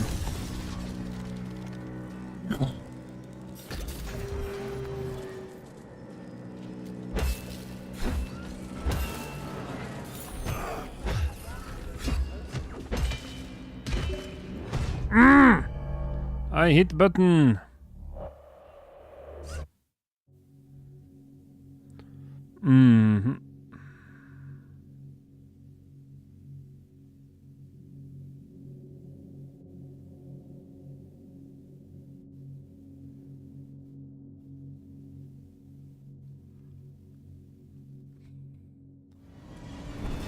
Shit.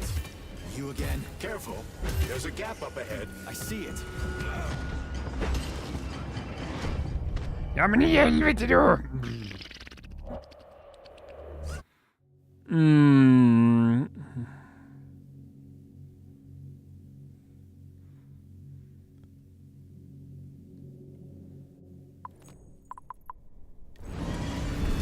Shit. You again? Careful. There's a gap up ahead. I see it.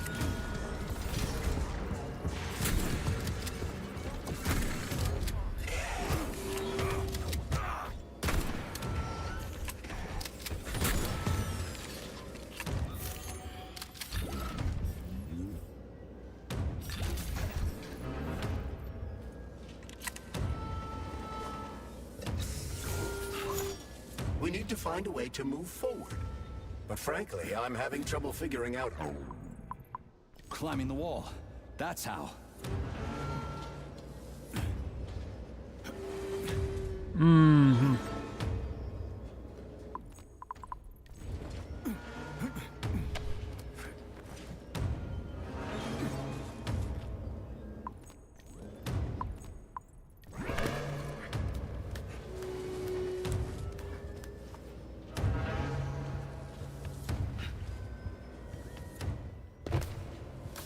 Oops.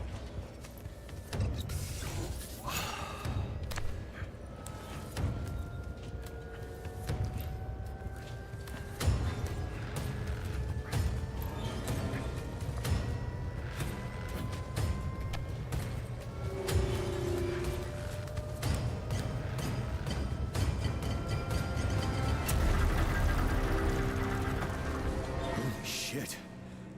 That was a surprise. I agree. You've got quick reflexes, Major. Right. Survivor got it.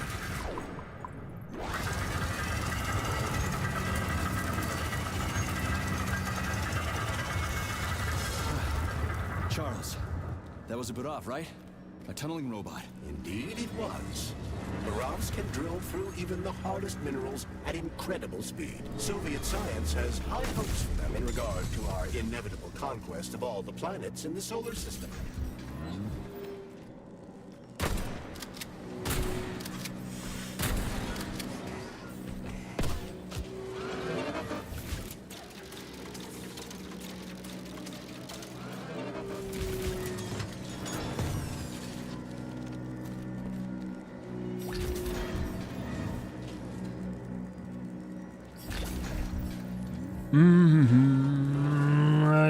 I like that automated activation of quick time events.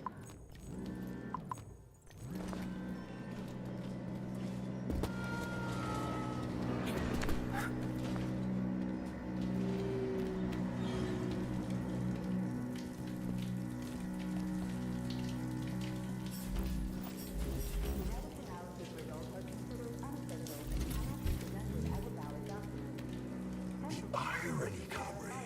I took such good care of those wonderful, powerful, brilliantly designed machines. And now, oh, the irony. What are you talking about? The Burovs, our finest product. What a shame. Did you know we weren't allowed to sell them abroad, comrade? What's so ironic about that? Oh, it's ridiculous, really. I was a roboticist here, you see. I was a Burov roboticist. When I heard the robots were attacking people, I rushed here. Wanted to switch mine off. So they jumped. The control panels got buried under the rubble. Now they're on their own, digging God knows what. Why is there a ban on exporting them? They're cutting-edge city-building machinery, that's why. Point them at the ground, and in a month, you'll have a complete subway system, or any sort of tunnel. Subways, hell, it's the moon that we're going to use them for, terraforming. So they're top secret, and their armor is tougher than a tank's. PTA plates, unmarked, cutting-edge science. You worked on the Burovs? From day one. Built just about everything in here. Used to be no artificial sea, no fields, no forests or anything here. To say nothing of the cable cars. Just mountain ranges. No, hardly anyone stops to think about what it used to be like here. And it's all thanks to my Borovs. We moved mountains, built the whole infrastructure. They're tearing down what they built. They've got no idea. The machine's mind is like a small child's, you know. It needs love.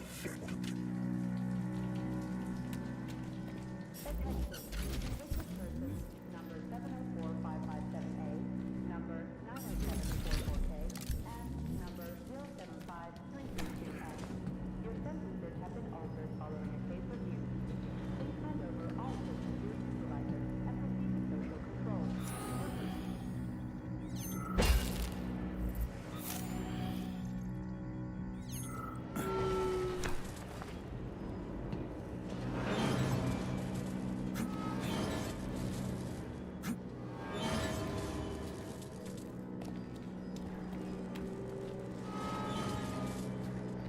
Hey, this is my stop. What a nice trip.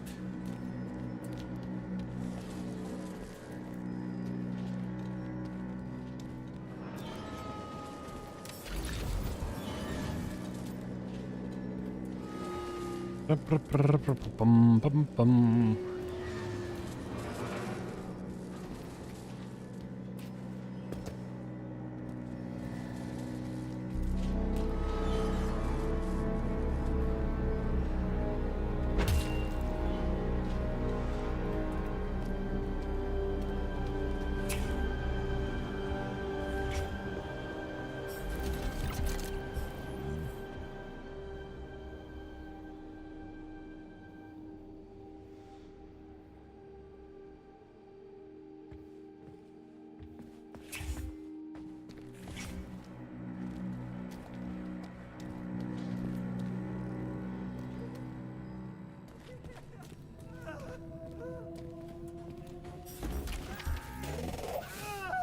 Oh, a laser wall. That's some serious security. People put them up for a reason. If you see one, that means there's something important on the other side. Quite right, Comrade Major. The distribution center we're looking for is, in fact, on the other side. There's no way I'm making it through a laser wall in one piece.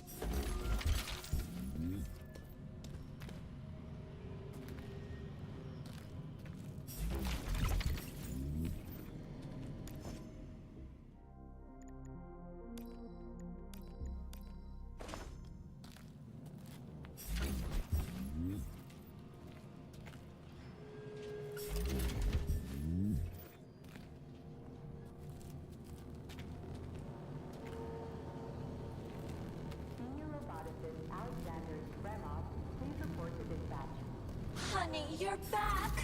What took you so long? I was so lonely. Uh-huh. Like, I need to go through a laser wall, preferably alive. What a silly idea, honey. That's awful risky. You should stay with me instead. I'll do whatever you want. Just give me laser protection. Oh, so brutal. I'm shaking. Squirt your polymer inside me. Don't let her boss you around. We have no time to waste. Don't listen to him, big guy.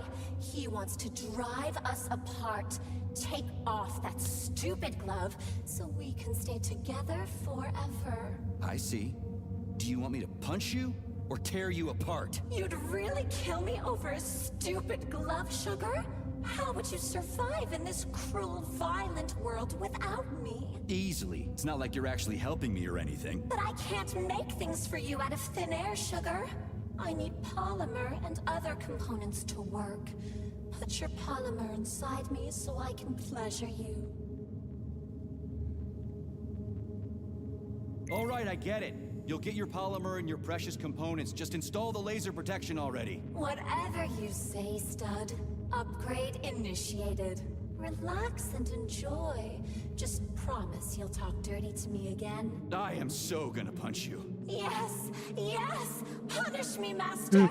I love dominant males. Oh, gross.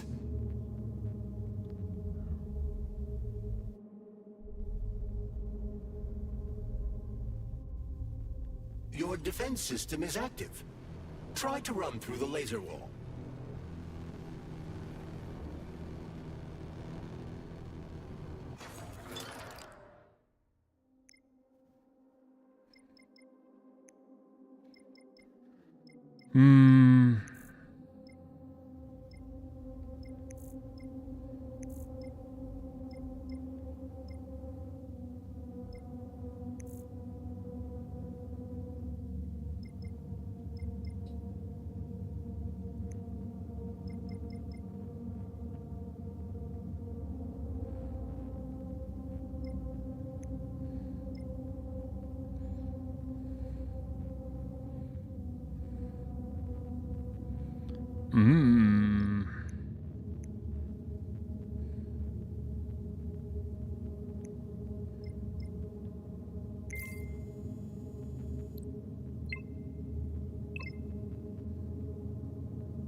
I'm gonna say we run over here.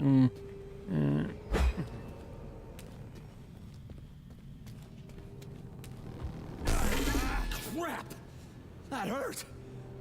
That thing packs a punch. I almost bought the farm there.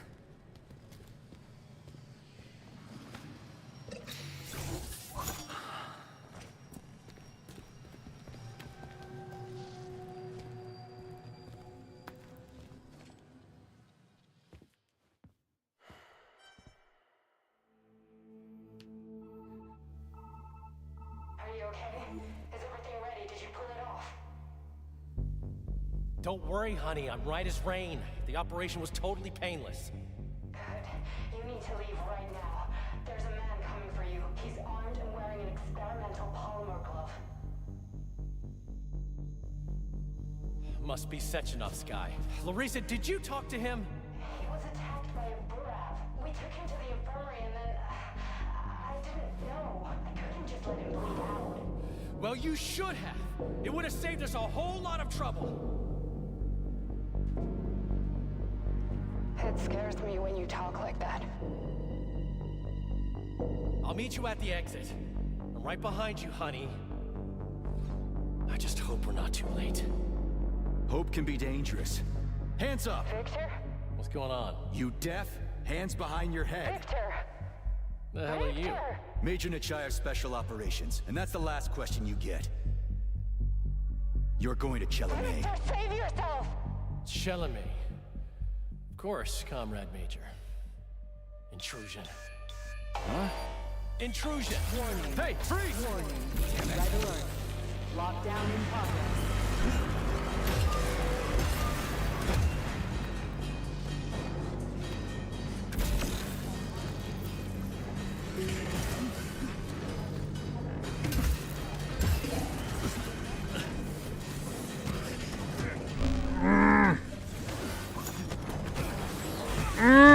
Fight! You can literally get ganged up on and stuck in the wall. Fucking helvete, dude.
He's pretty good at ordering those robots around. It's almost like they're his property. And he locked the goddamn door. Petrov ran off with a mobile power source called a candle. It powers the emergency lockdown system. This door cannot be opened without a candle. I'll find another one. There's got to be more than one candle in this complex, right? We need to hurry. Otherwise, Petrov will escape the sector and we'll have to track him down again. The main distribution center is adorned with a peg-4 birch tree, the symbol of the battle.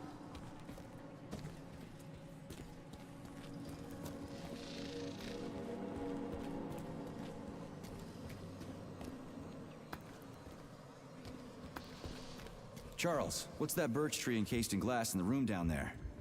Is it the famous PEC-4 power generator? Indeed it is. The birch tree PEC-4 is a vegetative polymer-based power generator.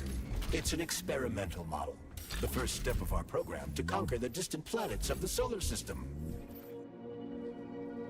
They're in the wall! Can't you hear them? Scurrying around. I'm scared. I'm really scared of them.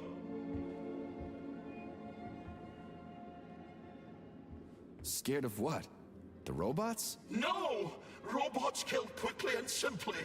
But they... His lingering polymer memory is exhausted, Comrade Major. Got it. People here are getting killed by stuff other than robots.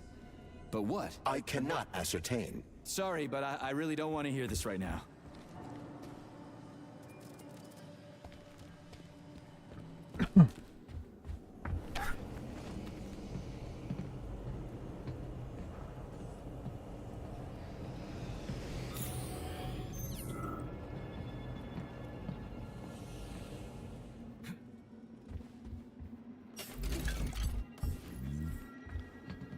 That dude is a fucking idiot.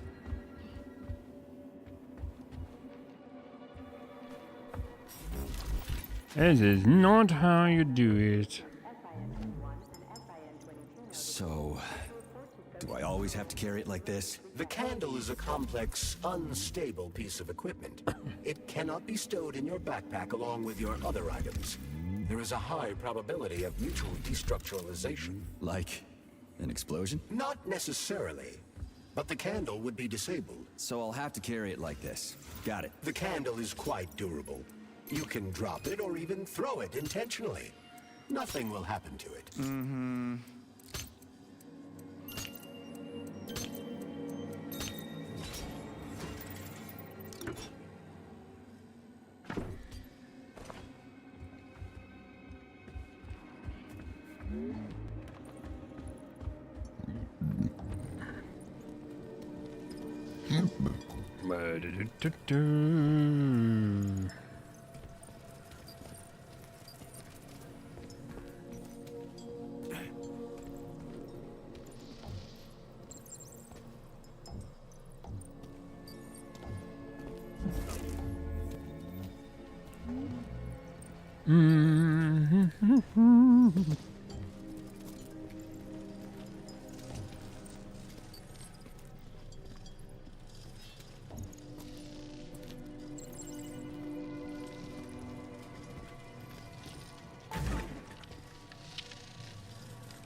Never mind. Gone good through there.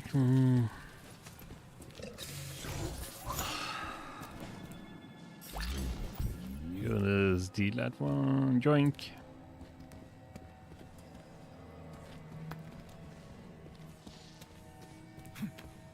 Right, so now we need to get through the door. How do you do that? Yes.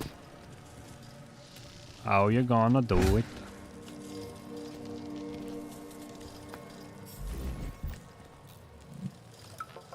Attention all co-workers. Please listen to this chirper and leave it where it is. Its purpose is to remind everyone not to take plant specimens home under any circumstances, including seemingly harmless ones. Flowers from the labs may have built-in genetic traits that will have a negative effect on your quality of life. If it's grown in a lab, it stays in a lab. Period.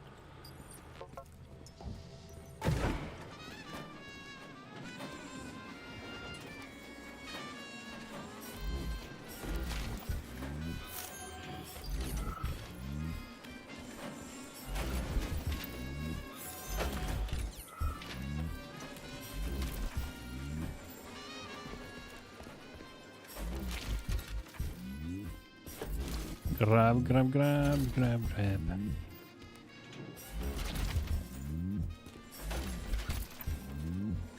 See, instead of missing miraculously just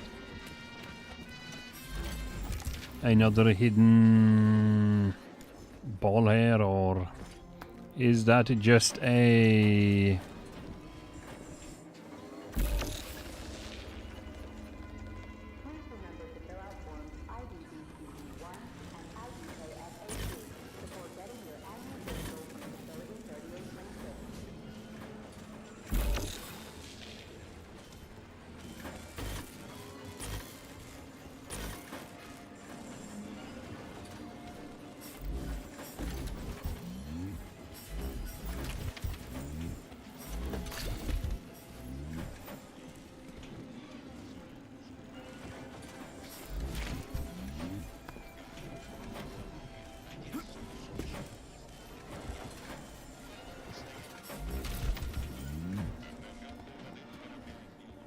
That's where you can probably grab the ball, right, and then put it elsewhere.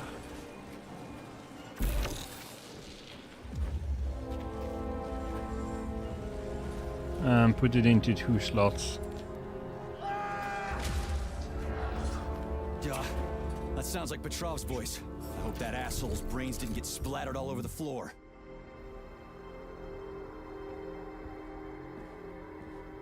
So, what will it be, Major? Weapons or abilities?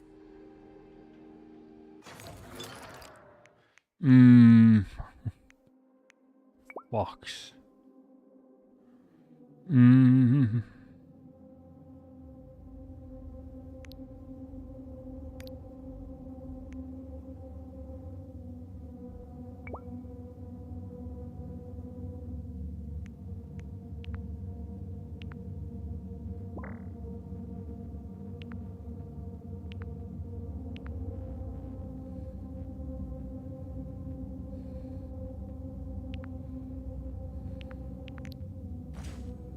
So, what will it be, Major? Weapon? Polymers.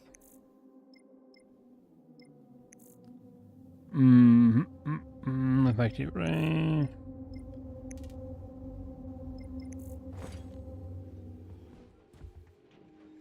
Element unavailable. Saving data.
It looks like there was a containment breach in the algae workshop, and experimental materials leaked out. That's actually good for us.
This is the Luna, a kind of lock.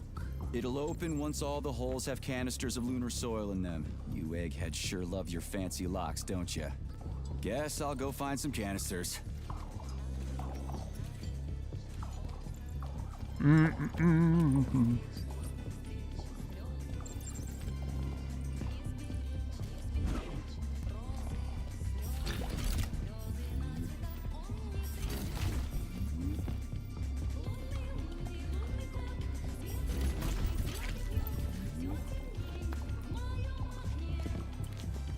It's a weird song, but I like the girl's voice. Is that a radio of the future? Indeed it is. Professor Lebedev of the Academy of Consequences has developed a non-linear algorithm based on the principles of non-commutative quantum mathematics. Who are you just talking to? Forgive me. I'll explain it in terms you can understand. The Academy of Consequences has found a way to calculate musical radio waves from the future. They don't actually pick them up. This isn't a time machine after all. Neat.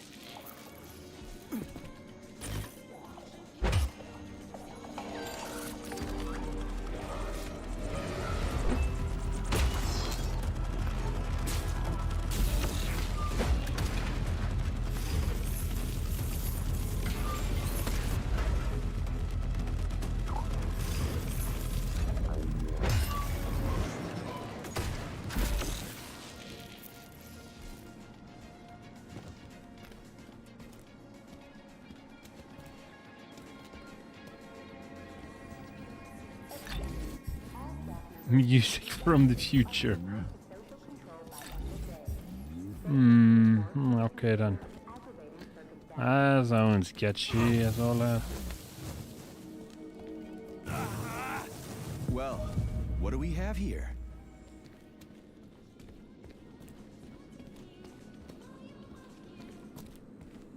I've got one.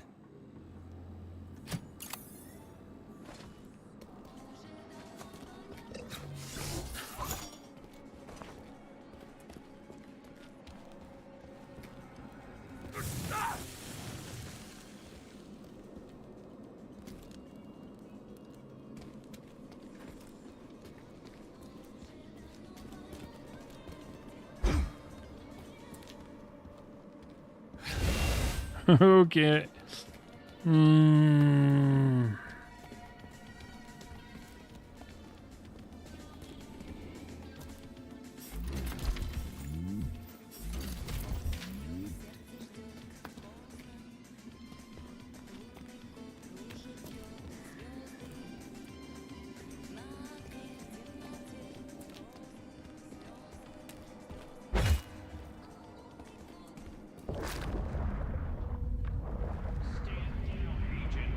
You're out of line.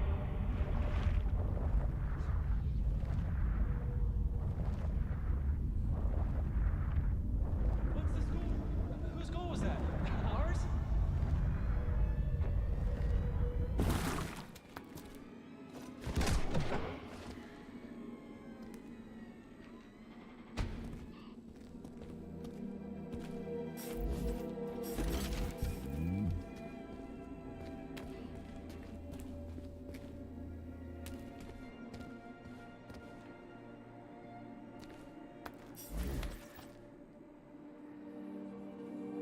There it is. There you are, sugar. Oh, I missed you so much. Have you dumped that stupid glove yet? Don't count on it. I love it when you get angry. Yes, yes! Scold me, punish me. I was a bad girl and strung up another disgusting creep. What? You killed someone? You monster. But you haven't entered me for so long, big guy. I was so lonely. I had to blow off some steam. Do you like it, sugar? I did my best. This is cool. For real. Now, could you please not kill anyone else? I just can't help myself. Hot stuff. Well, just do your best, okay? Oh, this is fucking crazy.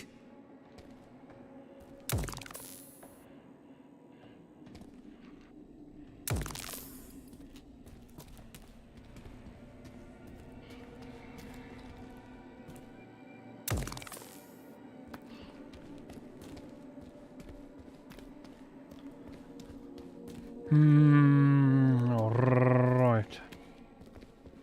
Never mind, there is an exit conveniently placed on the wall. Charles, what does Petrov need with the repair vendor? Why would the sicko try to take control of Nora?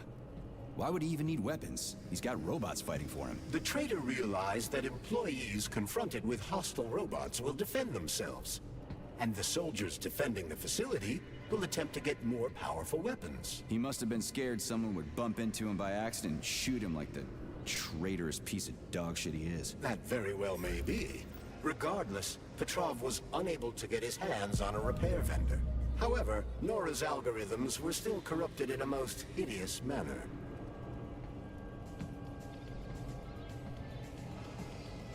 Come get me, sugar. Oh, I love it when you're playing hard to get.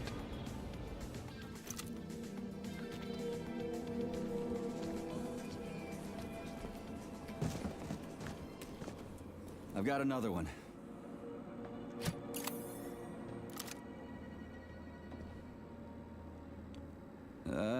Done. I think it worked. You are now observing the Luna Memorial, a symbol of the Soviet lunar program.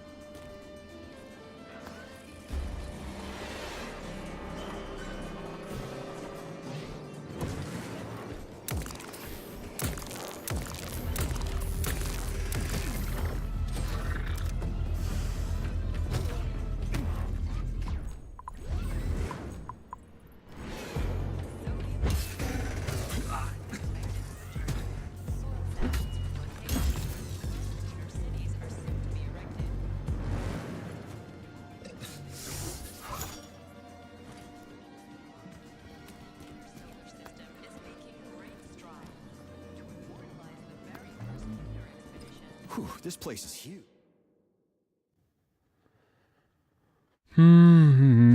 It's got Sechenov's name written all over it.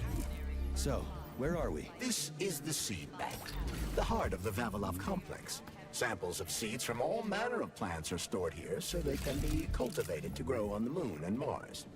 These stunning and unique experiments are in danger of being lost forever.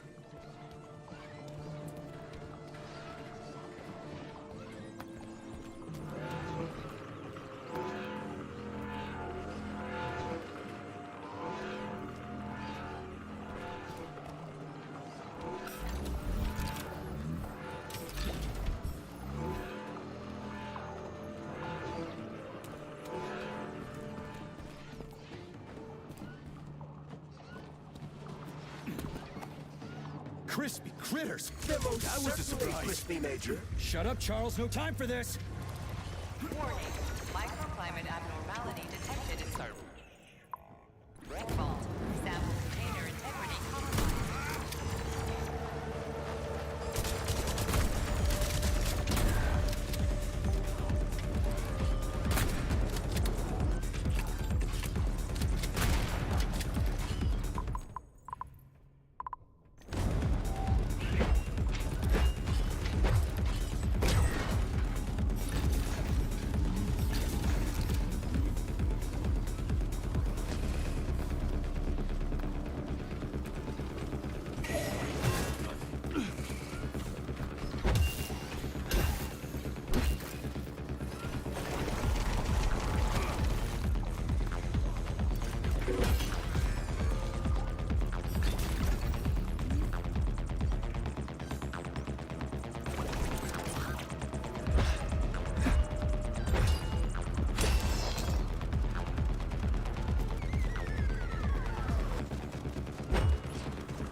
I was hoping you could be able to, you know, jump up here and then...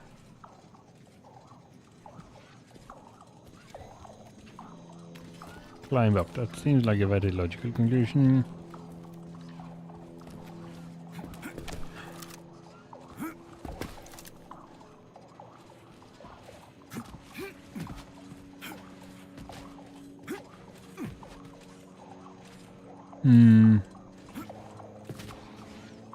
Yes, you can't learn double jump.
That would be a bit too Captain Obvious.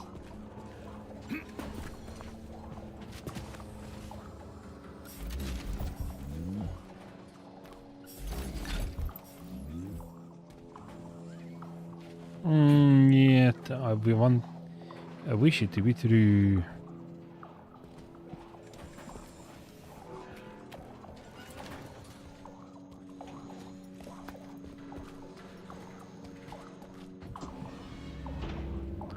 That's just not how you get higher.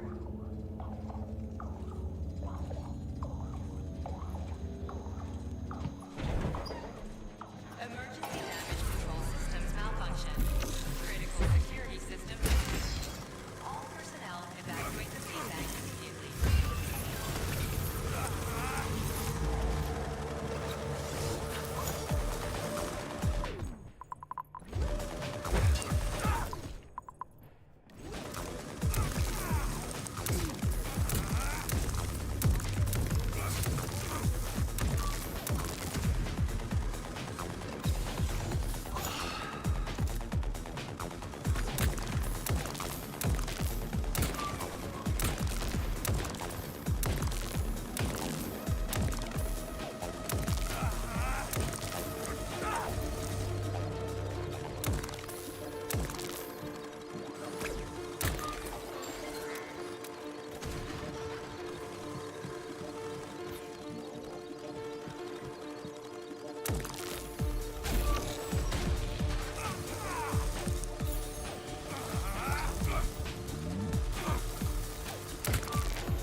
Access granted.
Please select the desired procedure.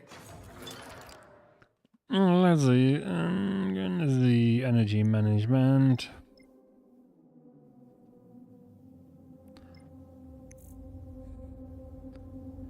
Is recycling to energy.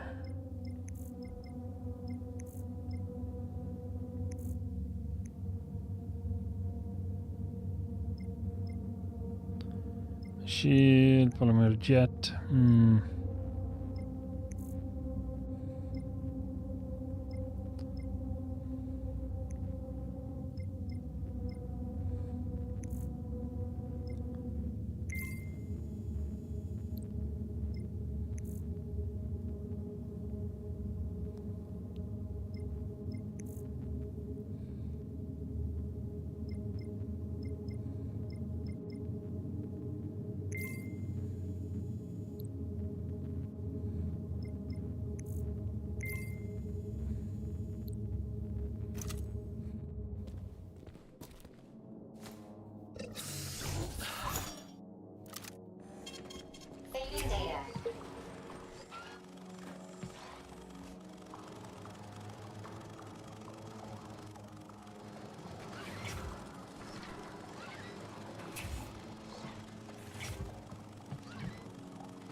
Okay, so if I jump down here and collect this box. How do I then get up again?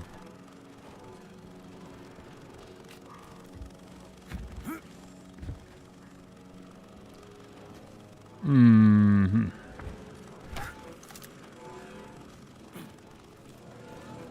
There's a box. Grab box.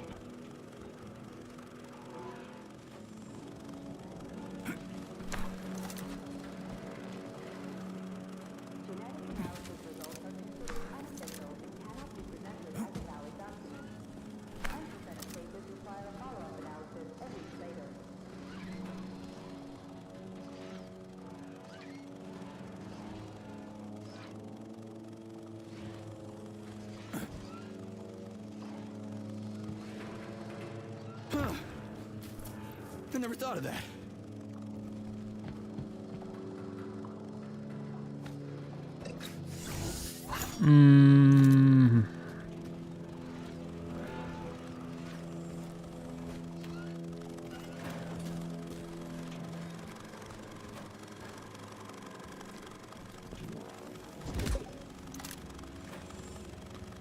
Okay, that was a stupid idea.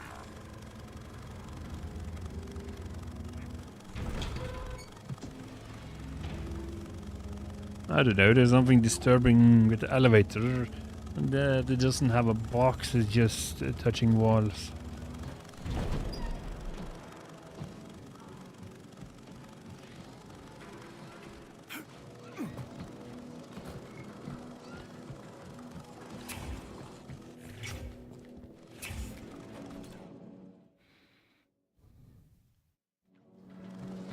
Critical security system failure. All personnel evacuate the seed bank immediately.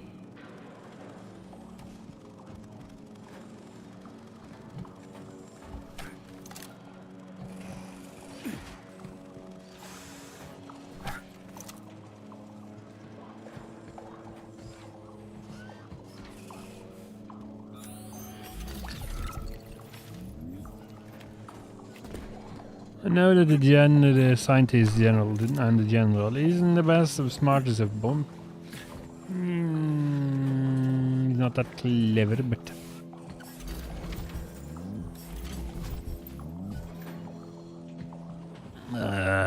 this mass murder and blood is on your hand. Oh no, we have to take down all of them.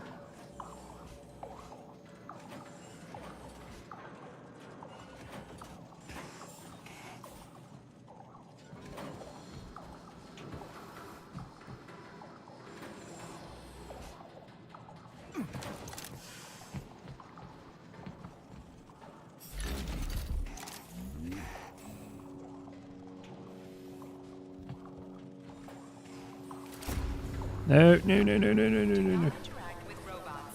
Repeat. Avoid interacting with the complex's robotic staff at all costs.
There we go.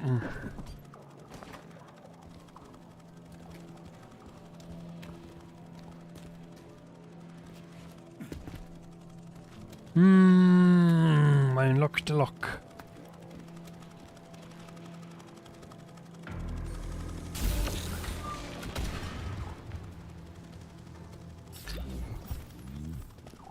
Would you look at me?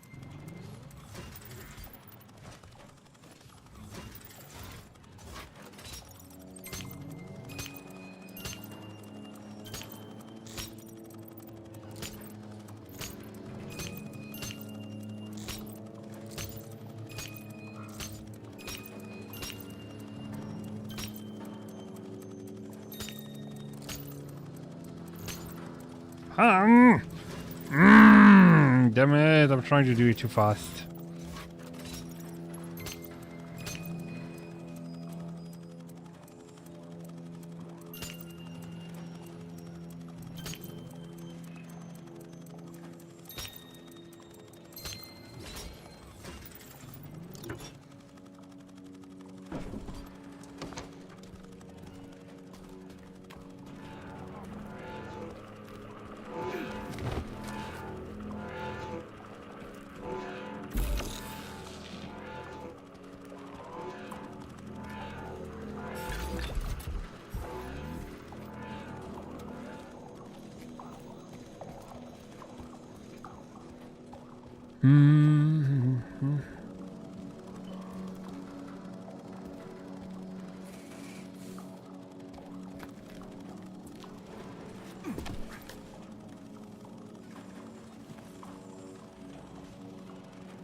Oi, oi, oi.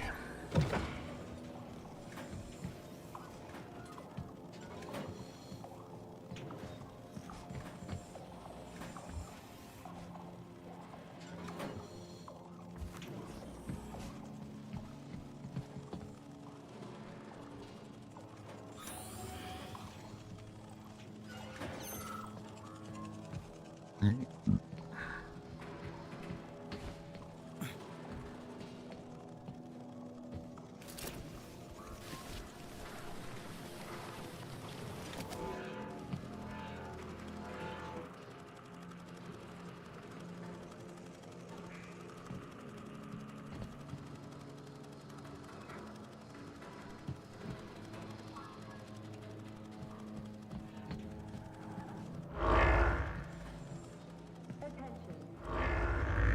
Number 704557A, number 90744K, and number 075332N. Your census is following a case review. Hand over all equipment to your supervisor and proceed to social control. Repeat.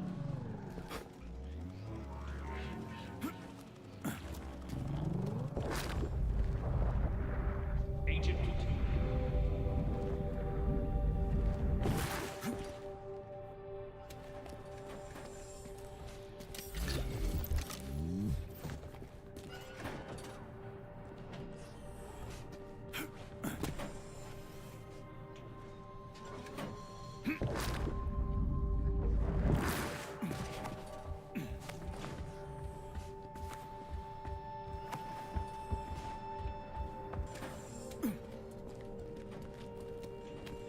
I know you're here, Petrov.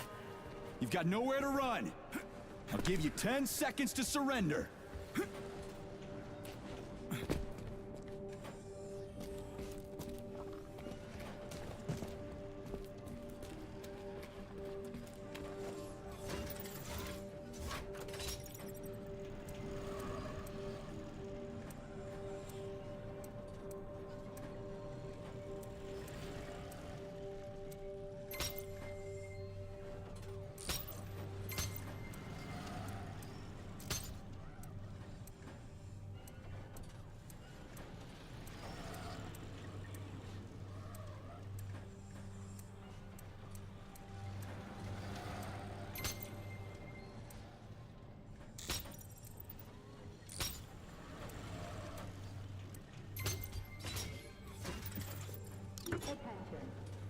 Yoop-a-doop-a-dee. For non-working weekend days.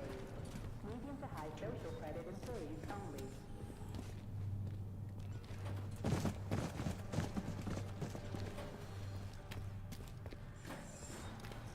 According to biometric readings, this is Petrov. It is? Crispy critters. Shit. It really is Petrov. I had a feeling it'd end this way. Wizard, this is P3. Come in. Wizard here. Have you found Petrov, my boy? I found his body. He's been decapitated. A loader turned his skull into blood pudding. Damn. His head contained codes I would have used to end this nightmare quickly. I'm sorry, Dr. Sechenov. I was too late. Then we'll have to solve the problem another way. Did he have any rings on him? 2 gold rings? No rings, sir. Just a candle. Understood. I need you to report to the VDNH at once, P3. We've got bigger problems than Petrov to deal with. What could be worse than Petrov? Stockhausen will debrief you at the VDNH. Hurry. Time is of the essence. Do I make myself clear, my boy? 10-4, Wizard. Moving out.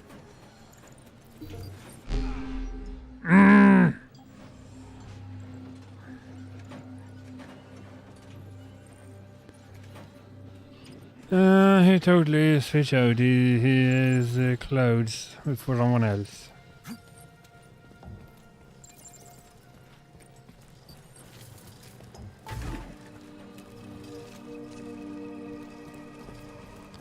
I don't know, we come full circle.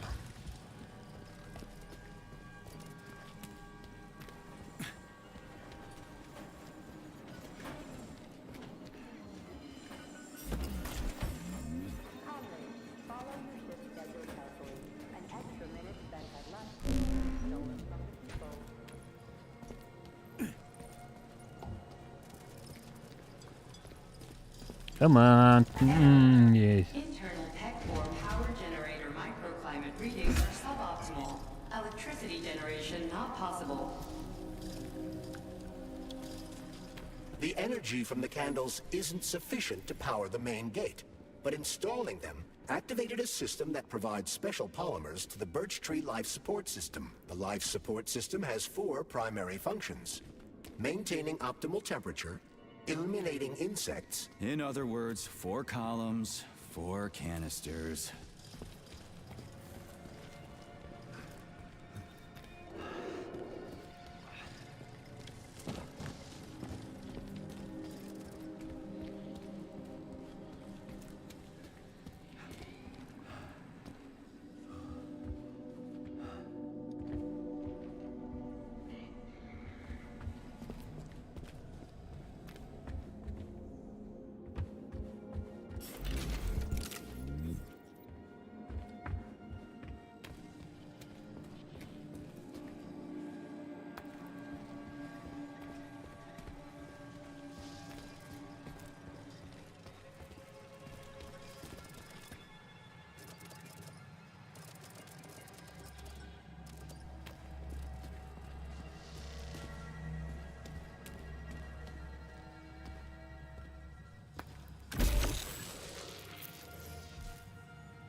Oh, I think the dispenser ran out.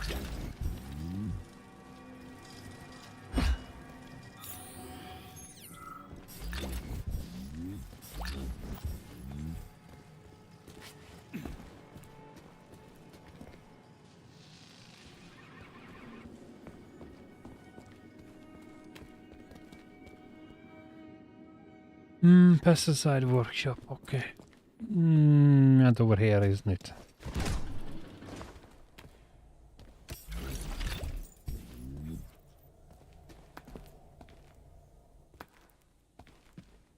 Holy shit. Where did all these monsters come from? A mere hypothesis. Charles, I'm in the hot shop. Am I gonna turn into a crispy critter if I stay in here too long? No, the laboratory tables in the hot workshop or thermarium require high temperatures, but the temperature within the shop itself is quite comfortable.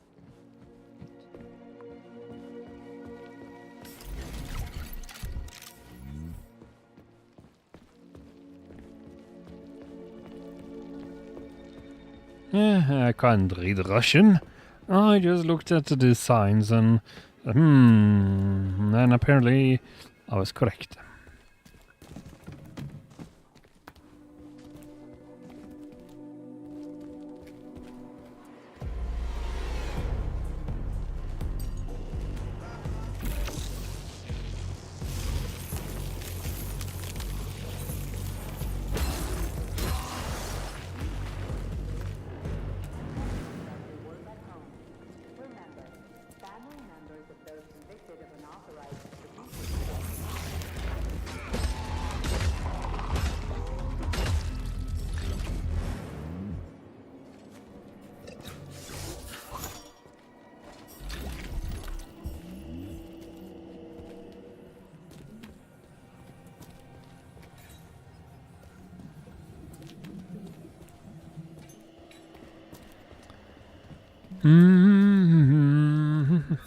Of course, we get the zombies in Mario.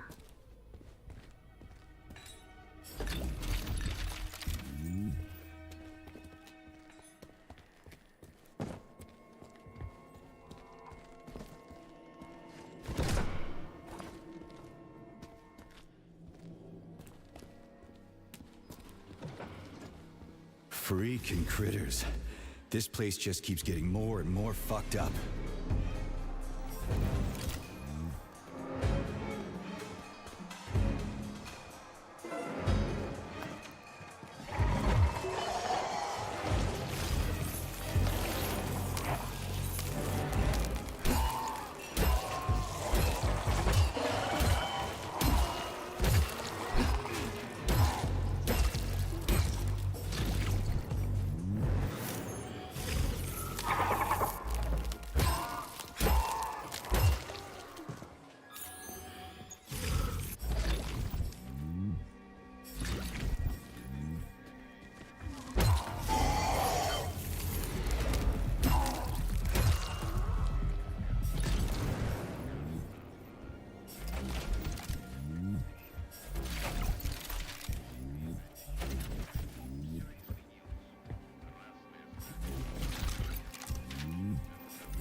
Heads up.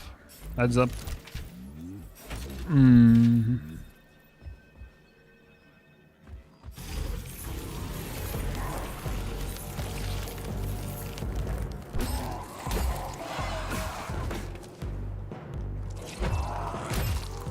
Jeez, how many of you are there?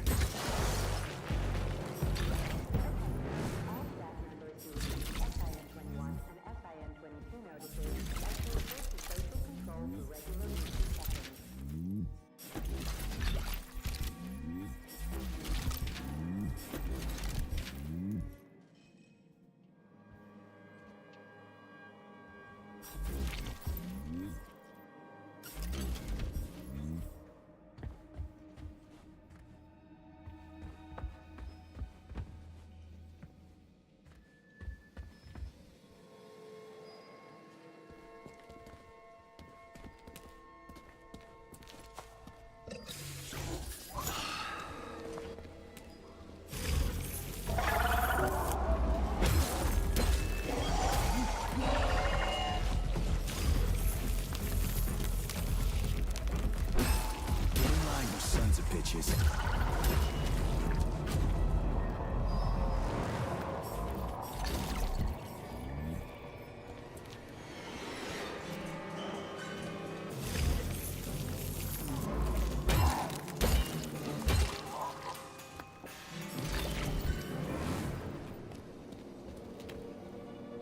Hey! Hey! Can you finish me off, please? What the? Just wait for a medic, okay? What? Medic? The entire facility has gone tits up. And who knows when the rescue team are gonna be here. And I'm hurting right now. I'll never walk again anyway.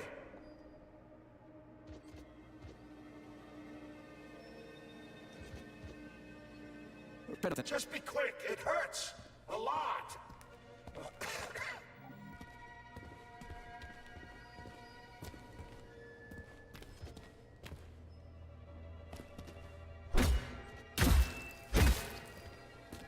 Attention. New applications can now be submitted for non-working weekend days. Medium to high social credit employees only.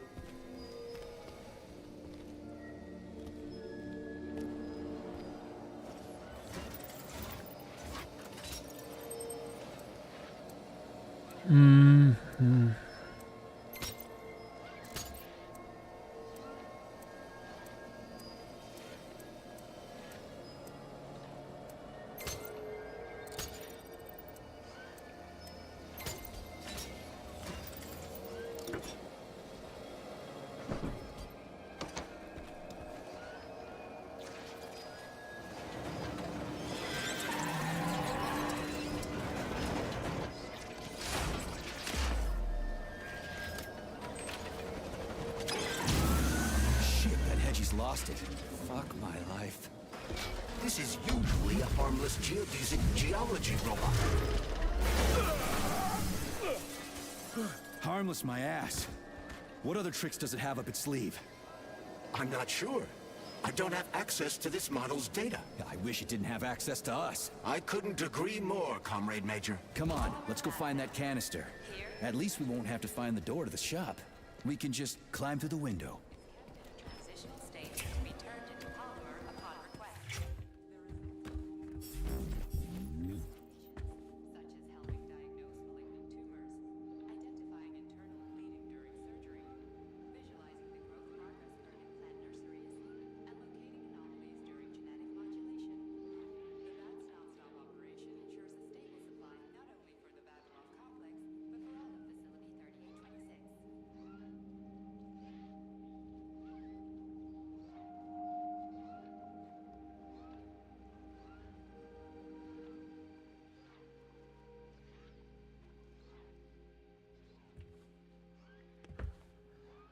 The show is very weird. Please select the desired procedure.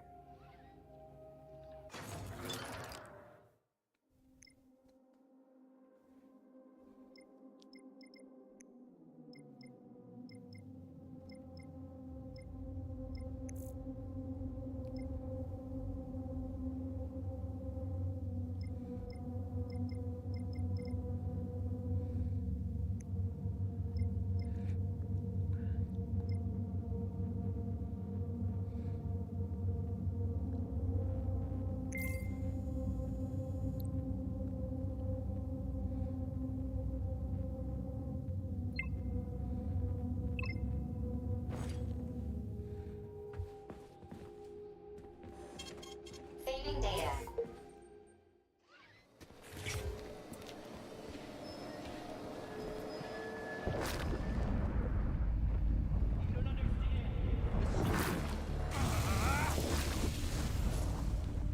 I don't love you.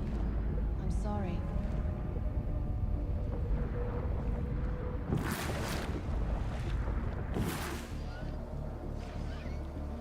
Where do you think the canister might be? A device that dispenses the luminescent polymer is located on one of these platforms. Let's go find it.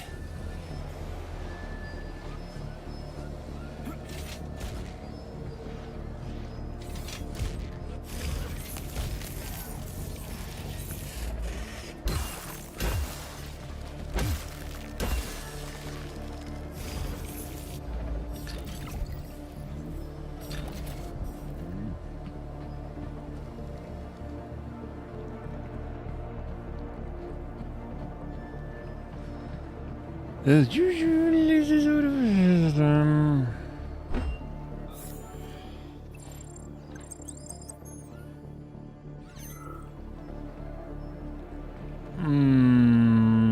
where certain actions are more smart than others.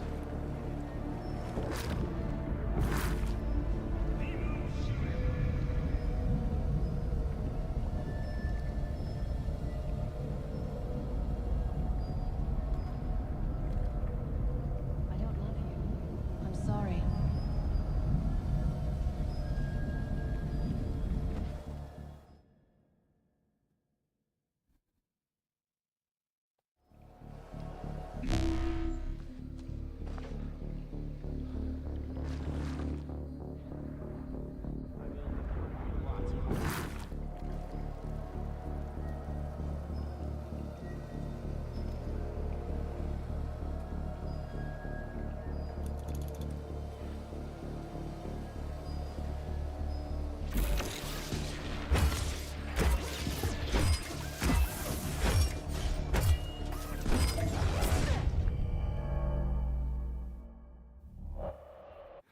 Mm-hmm.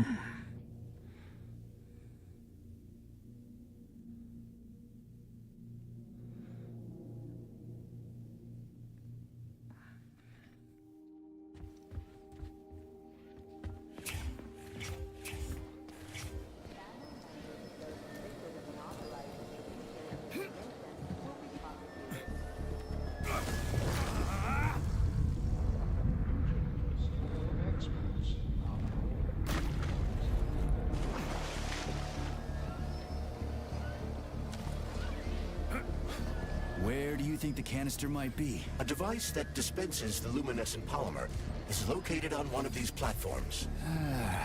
Let's go find it.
It's really well. Say what you want about combat encounters, but I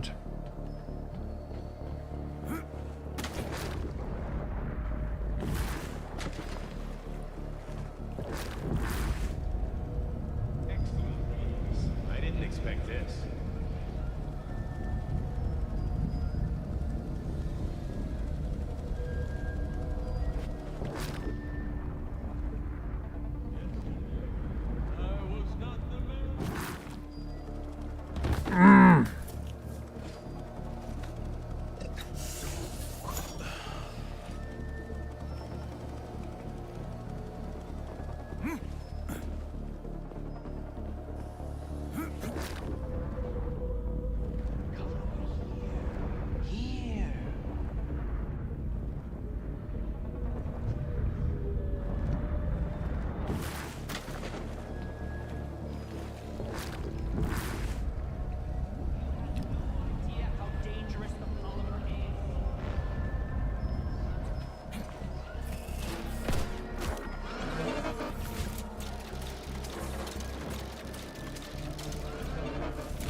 Crap, there's no canister here. I'm sure we can find one here somewhere. We found the dispenser.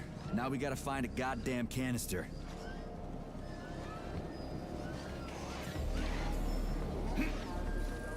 I feel no pain.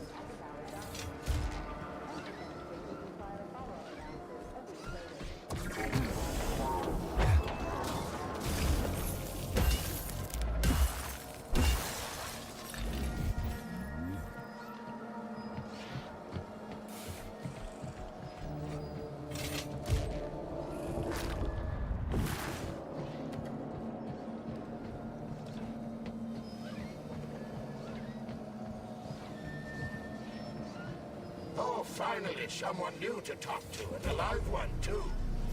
New? Did someone else come here before me? Sure.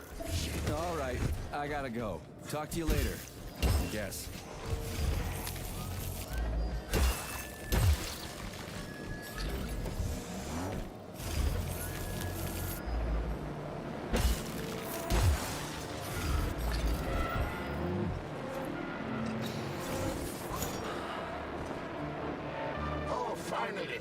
New. The thing is, about 20 minutes ago, the light sort of went out of him. He did manage to say something. What do you mean, went out? Oh, I don't know. He kind of expired, so to speak. I think this must have... What?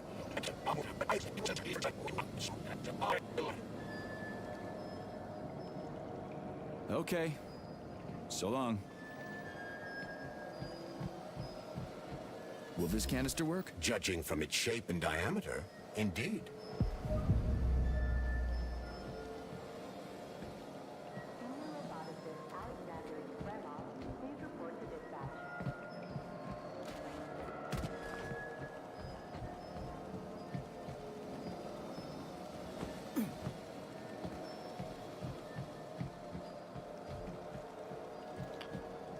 Boss fight. Canister detected. Synthesizing luminopolymer. Canister will be built in 35 days. The mind leads us.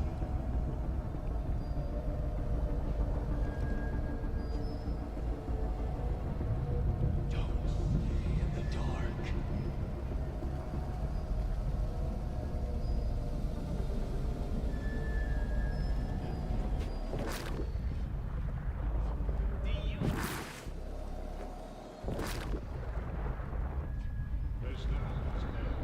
The other eight.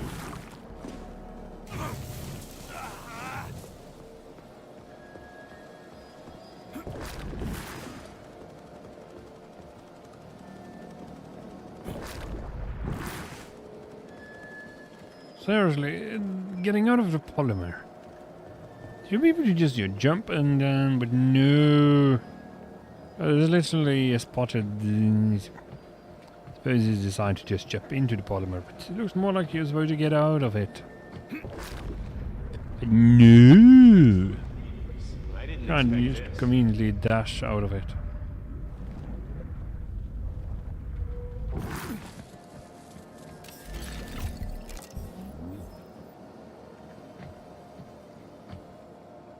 Access granted.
Yeah, there we go. Did you know there was a cable car here? I assumed there must be a way to service the equipment hanging from the ceiling.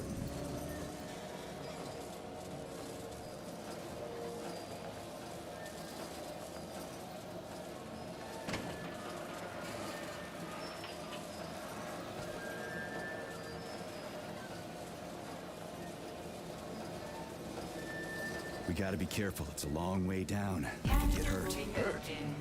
You're an optimist. That's my thing, Chucky.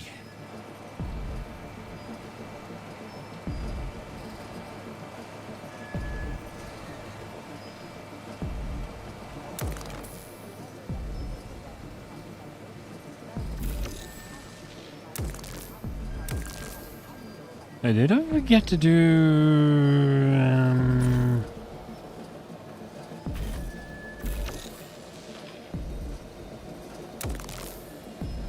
Yes, I did. Got to save.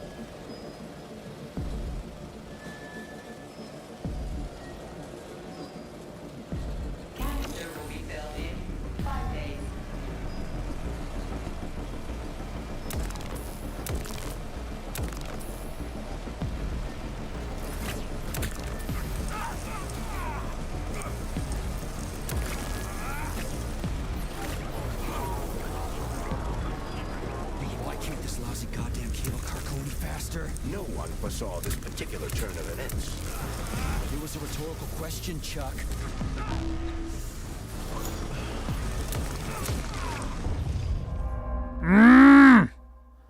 This is such a stupid situation.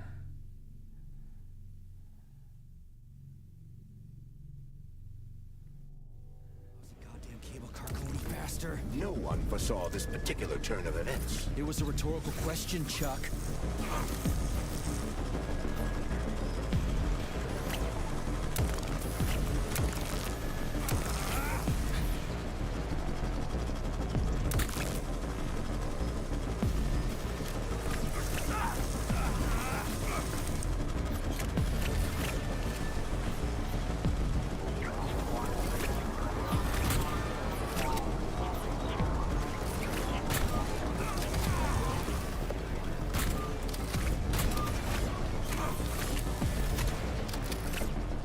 For me, would ya?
I don't think this is exactly how they intended for this design to work.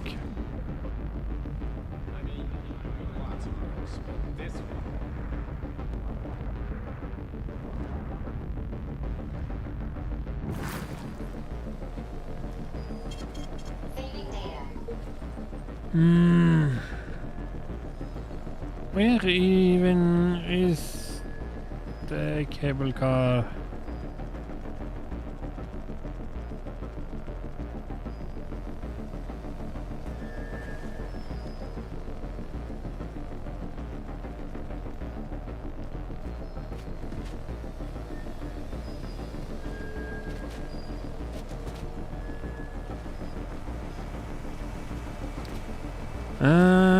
There.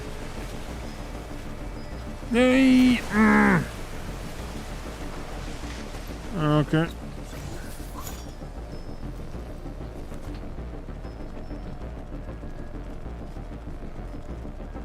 Great, I love it when things are not working as intended.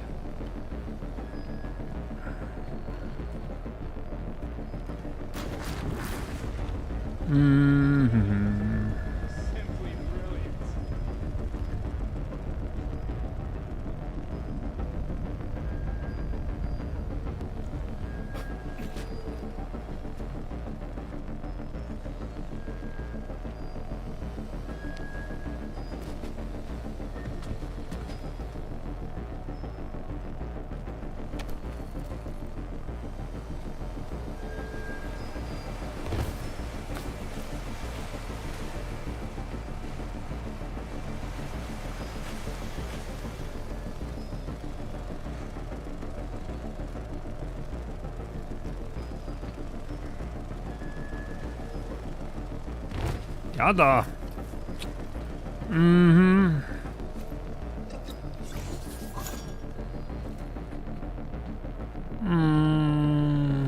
I jump and dash it.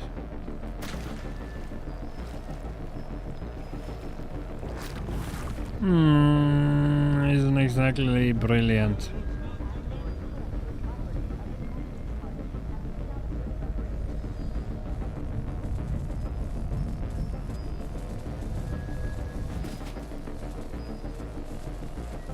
Mm.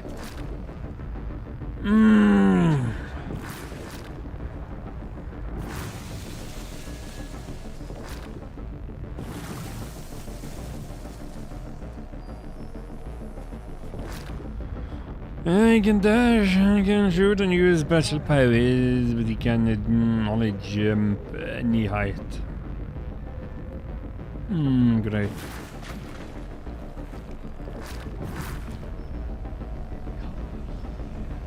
Only knee high, yeah.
We just need to speed up the last motor. Well, at least I don't have to worry about ammo.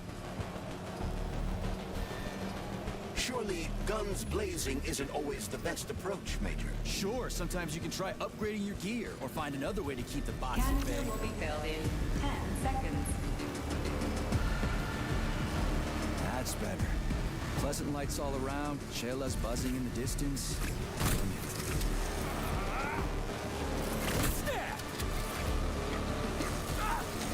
Staring at me.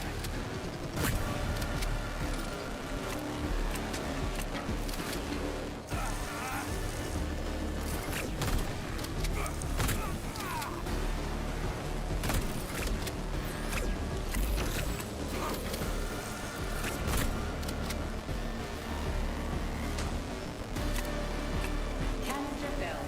Please eject the canister. You can collect the canister now. Saving data.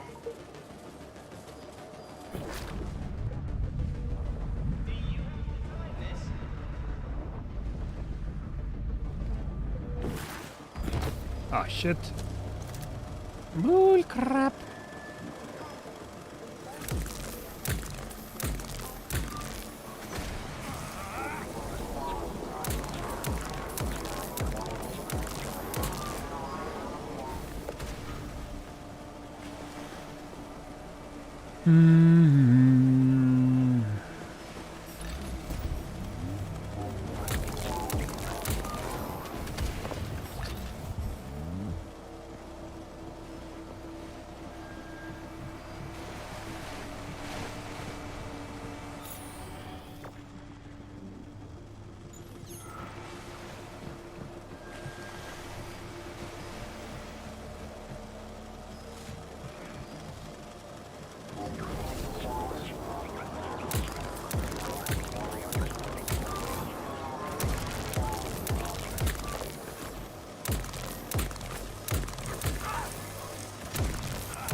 God damn it. Must be a way to... Chris getting around the speed or something, eh?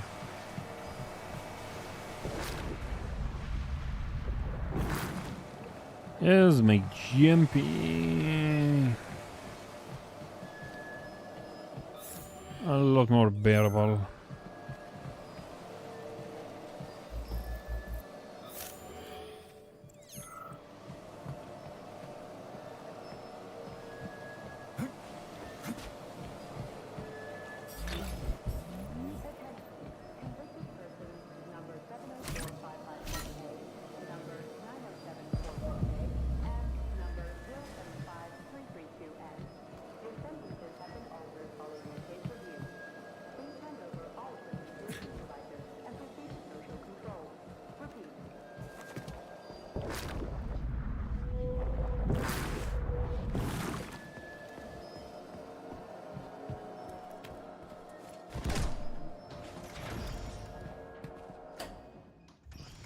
Yeah, comedy isn't always the best solution, but I get good resources I can use for more combat. To say? Have I done something to offend you? Why are you taking your frustration out on me? Sorry, it's not your fault. I'm just mad at myself. Why? You didn't kill Petrov. He was killed by his own weapon, a hostile robot. That doesn't matter. I was supposed to take him alive, and I failed. And that's not all. Sechenov saved my life. He's like a father to me. As far as I can remember, anyway, I let him down. If that's what's troubling you, just let it go.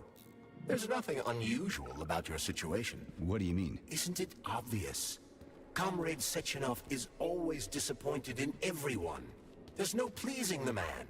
His perfectionism is pathological, and everyone knows it. Every single person in his life lets him down. What? Nah, that's bullshit. Neuropolymer gloves are incapable of deception. Yeah, I guess so.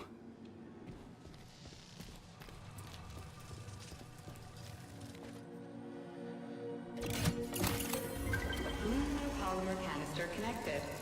The tree, it's glowing. It's beautiful. The preliminary power generation phase has begun.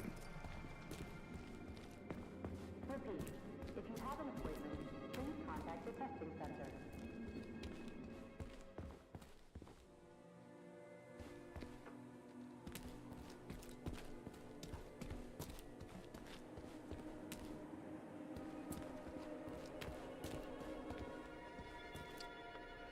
Find a way to the boiler room.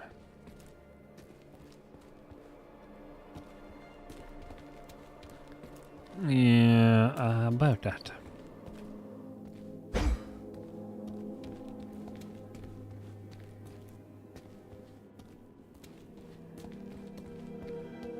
I heard a mining reservation.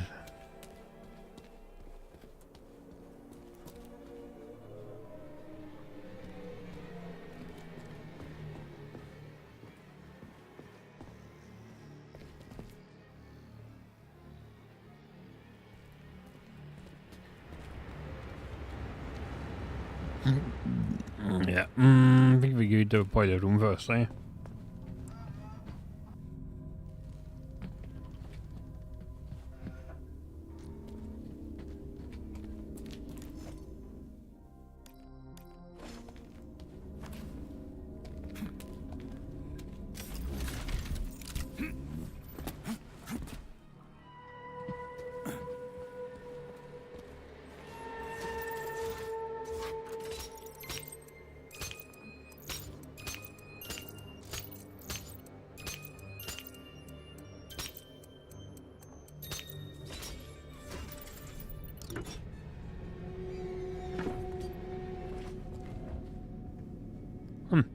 All right. A long cut has been activated. Oh wait. Yeah. No might have gotten more along if I had commentary and videos or this shit.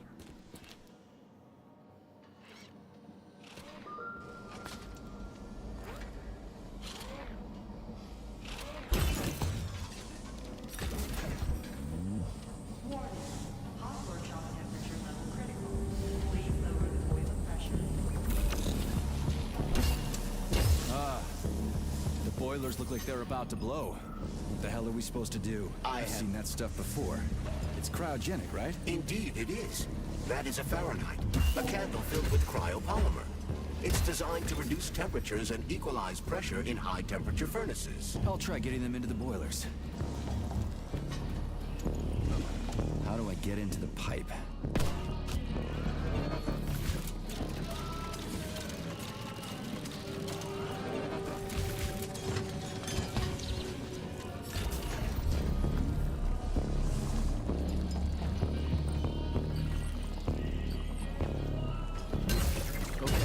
The opening.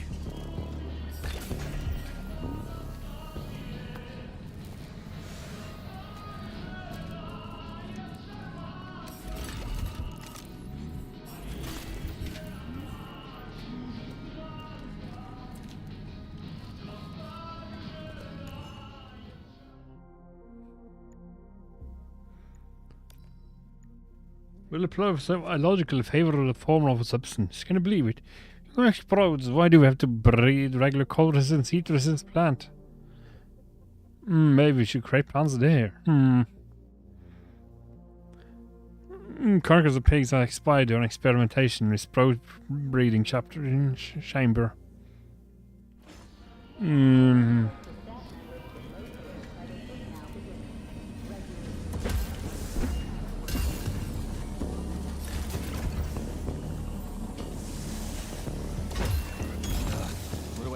Lug this shit to the boiler myself?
Okay, then this is kind of uncomfortable.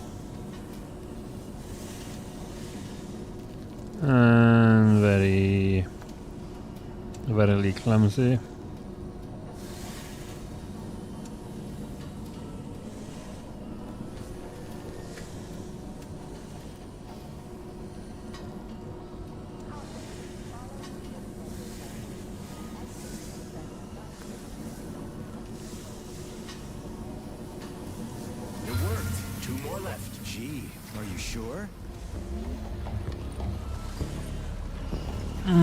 Also very unintuitive in many weird ways. Good thing the pipe's opening's in the next room and not over by the birch tree.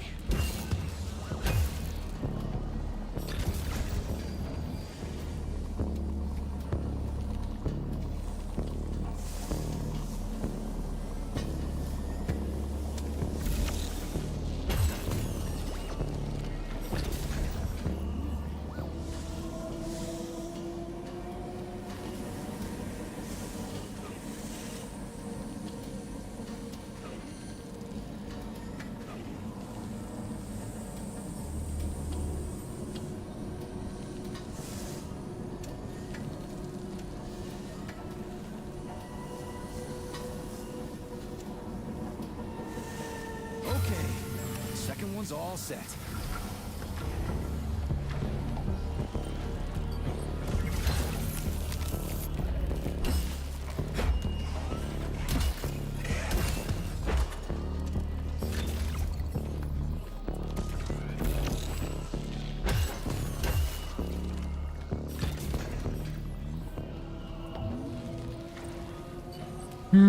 Do it one more time, eh? Okay. Who the hell came up with all this shit? I'm sick to death of shoving balls into tubes. We're doing this so we can leave the Vavilov complex. Why can't I just, I don't know, walk out a regular door? I'm afraid only an irregular door is available.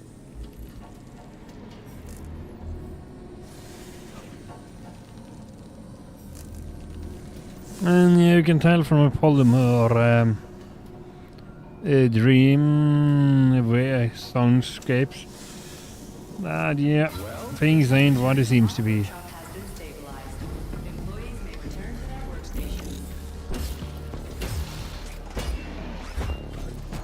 What a relief.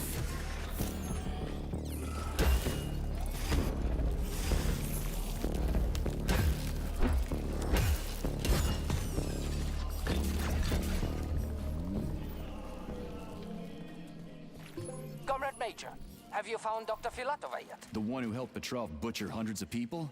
No. She's still crawling around somewhere. I emphasize that Dr. Filatova must not be hurt. If her life is threatened, you must come to her defense. What? Rescue? Bitch whose fault it is I'm wading knee-deep in gore? What the fuck? Traitor Petrov used Dr. Filatova without her knowledge. She had no inkling of his true intentions. I mean the viciousness of this homicidal maniac. Her guilt must be established by a court of law. Too good for her. She deserves no less. Dr. Filatova is a renowned neural surgeon. Dr. Sechenov entrusted her with the collective research that connected both humans and robots. She must not be hurt. Did I make myself clear, Comrade Major? I'll keep it in mind.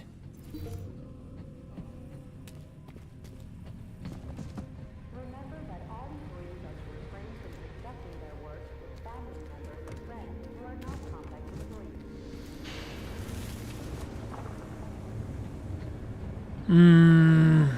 What's the hot workshop used for? Heat-resistant polymers are made here.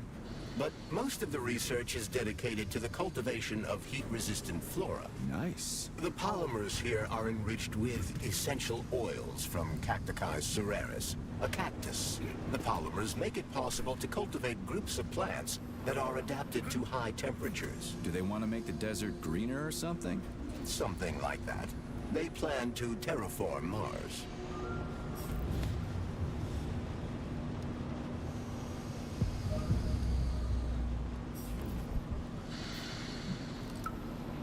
What's that supposed to mean? It's hot.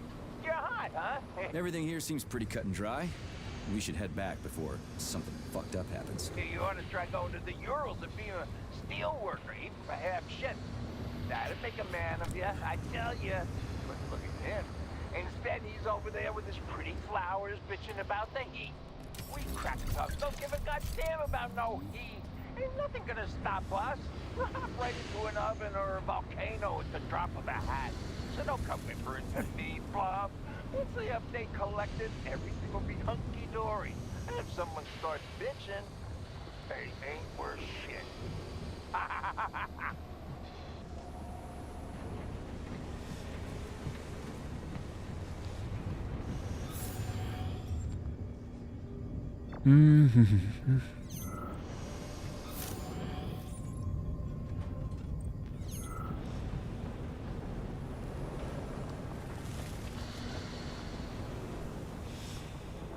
What do we know about Petrov's girlfriend, Charles? Are you referring to Dr. Filatova? That's what I said.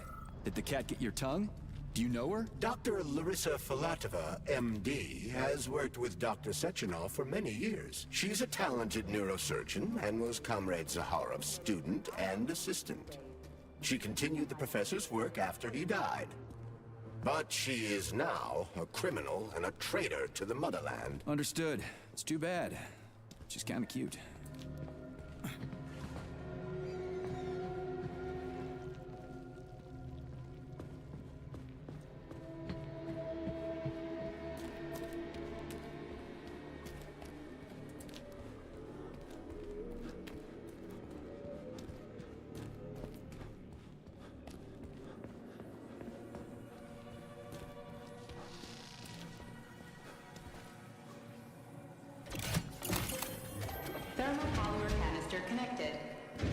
go.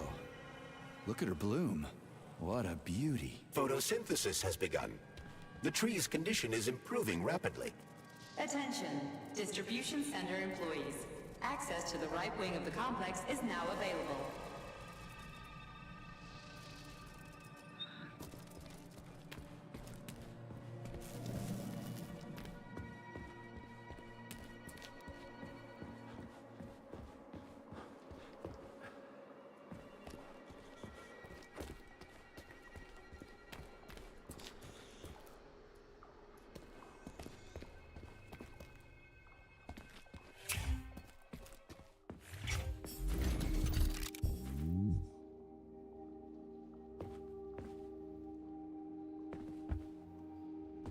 So, what will it be, Major?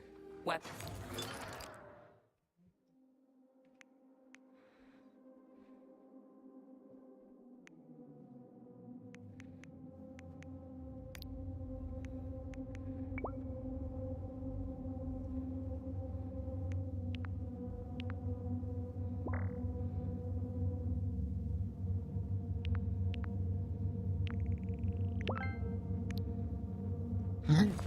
Authorization.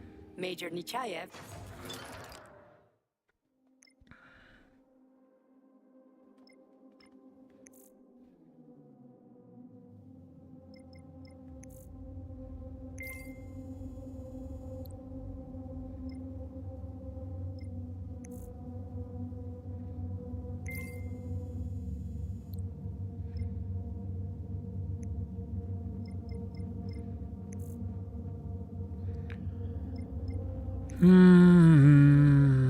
Dodge charge, health.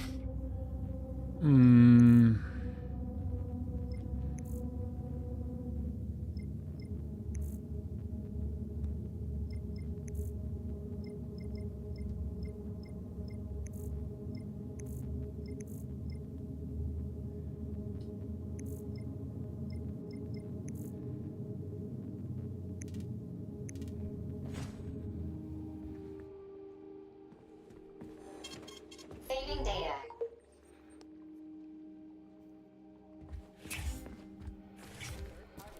Constitutes a crime against the party and is punishable by law.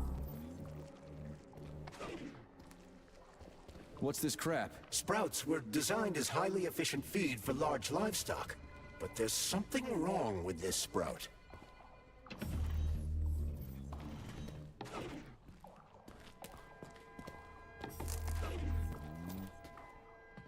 A killer chicken. Now I've seen it all.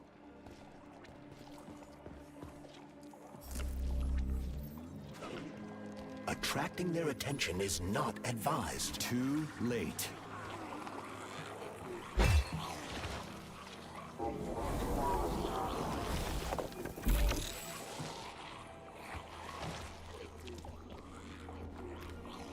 Oh, the rescue team, finally. You cannot help me, but there are still people alive here. Say, you certainly No, I'm not the rescuer. Well, I'll be damned. Plenty of time has passed. Did you see how all this got started? Can you tell me about it? I don't want to, but I certainly can. The machines didn't attack right away. I suspected something was off the moment the lab tech robots all went into our offices.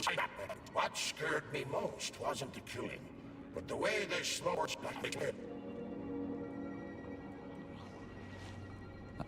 You can't blame the machines. It'd take months to plan something like this. Frankly, it won't make much difference to me. Better make sure this contagion or whatever's wrong with the robots doesn't spread to the other complexes.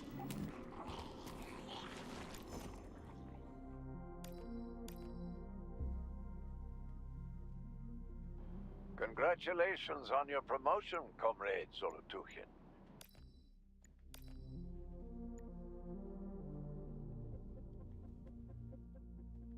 I've got a personal request for you, Vic.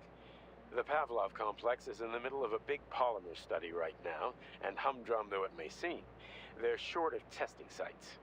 Could you do me a favor and put a small department off in a remote wing somewhere? They just need to observe how animals behave in a polymer soup. It's top secret, of course, but just about everything... Comrade Zolotuchin, my dear colleague, we haven't really had a chance to get acquainted yet, but I assure you...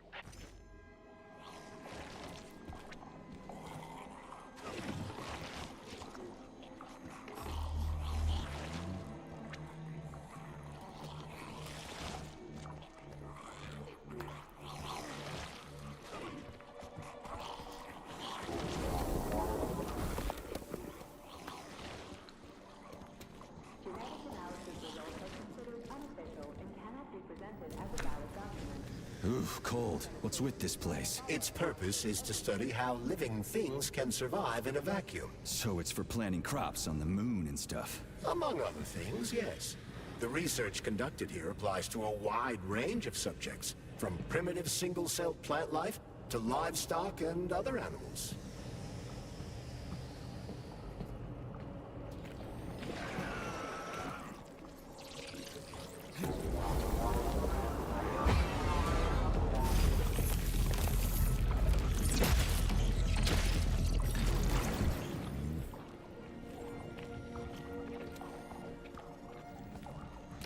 Those are all chickens that kill her. Is it just a question of fish you've got in that aquarium?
I suppose I shouldn't ask you a hard question about where the polymer come from and why you have a cow on.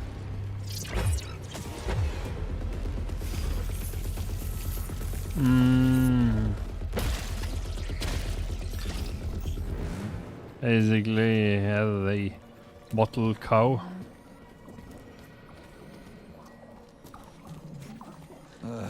What a goddamn clusterfuck.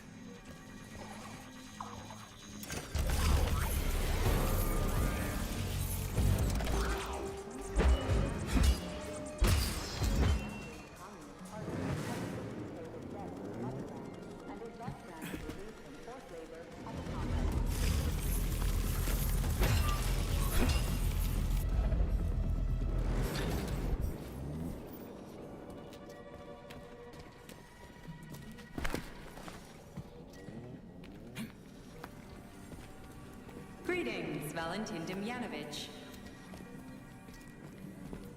Who? Me? The computer mistook you for the head of this laboratory. Reminder, it is time for you to take your blood pressure medication. Playing an excerpt from an automated recording of your last work shift.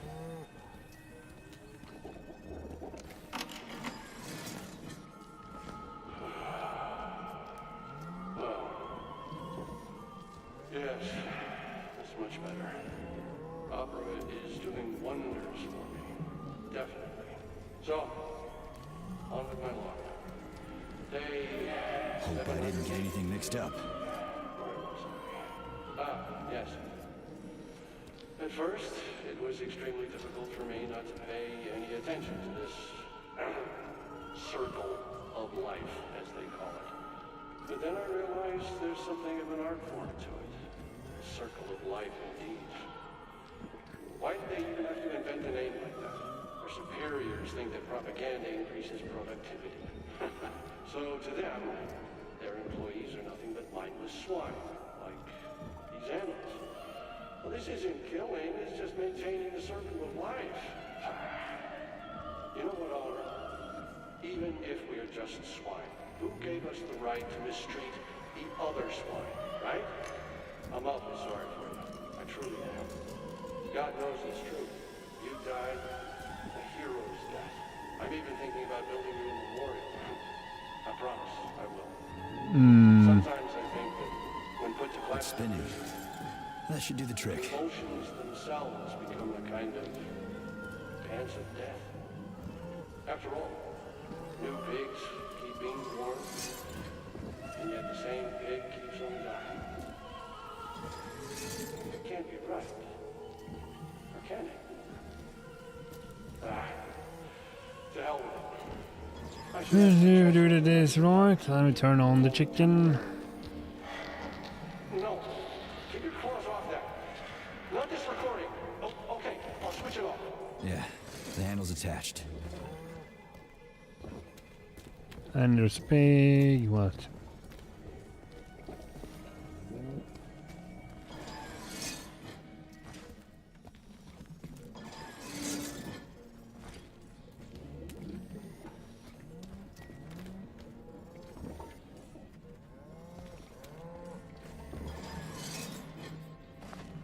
The disco.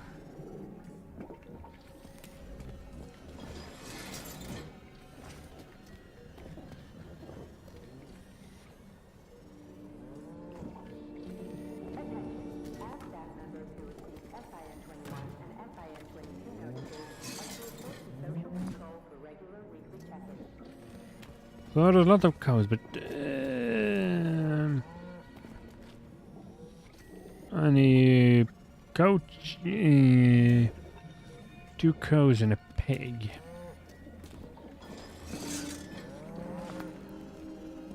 That's a pig.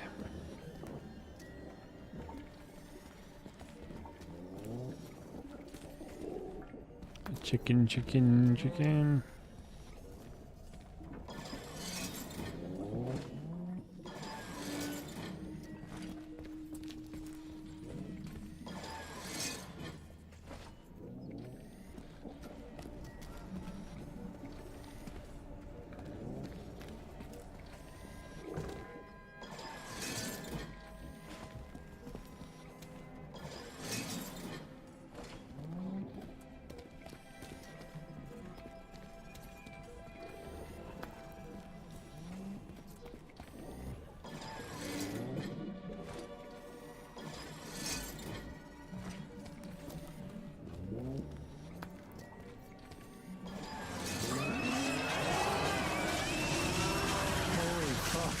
Did I just kill all of them? It's standard to the manufacturing process.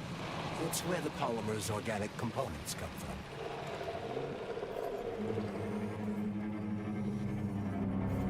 from. Okay then. Juicy.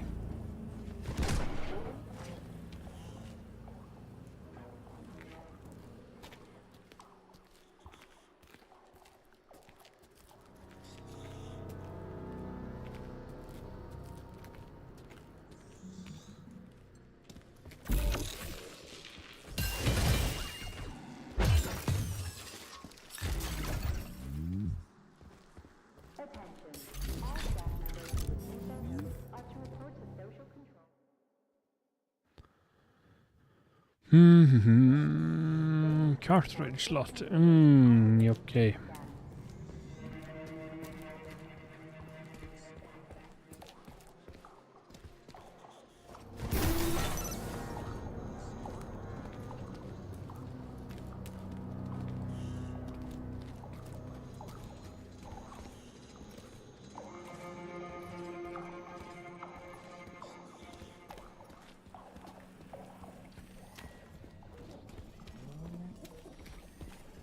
It's huge. I've never seen so many planters in one place before. This is where they grow the plants that will be used to terraform the Moon, Mars, and Venus. But right now it's not working for shit. We need to find the control panel.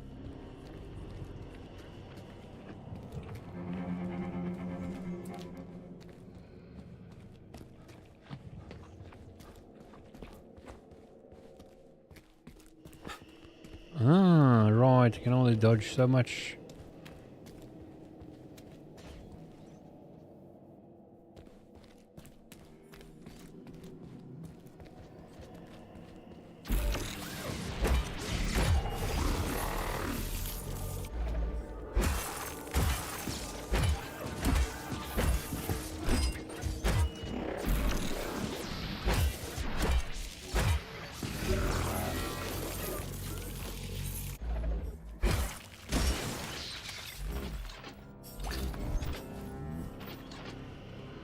Unfavorable combat.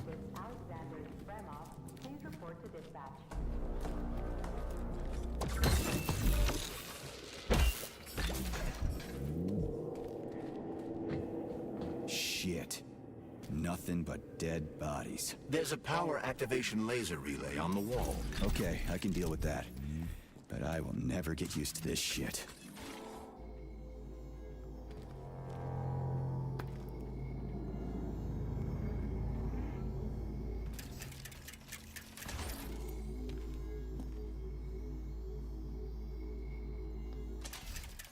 And there's a splitter. And boom. Access granted.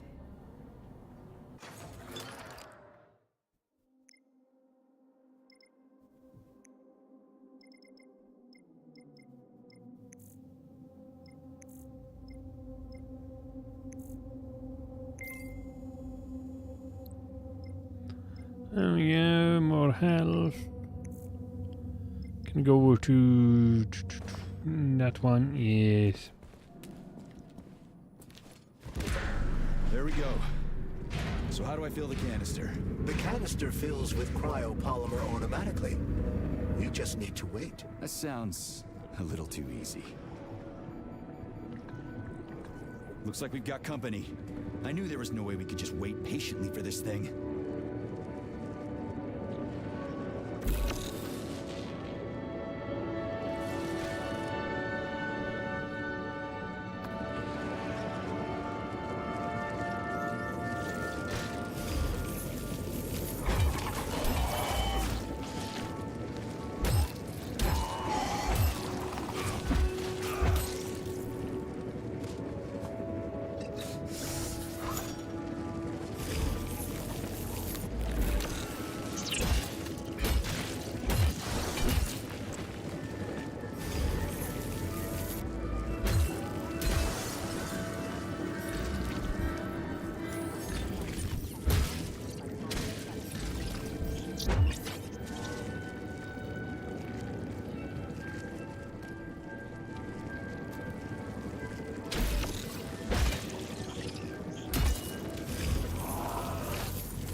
What am I supposed to do? The canister will only be filled if an optimal low temperature is maintained in the workshop. The fans blow cold air into the room. They need to stay on and don't let the sprouts fly into the spinning fan blades. Why the fuck didn't you tell me that before? Shit, the fan turned off. Try using shock to restart it.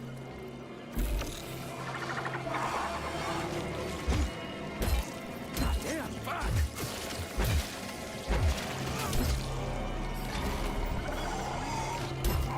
Fucking fuck!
Alright.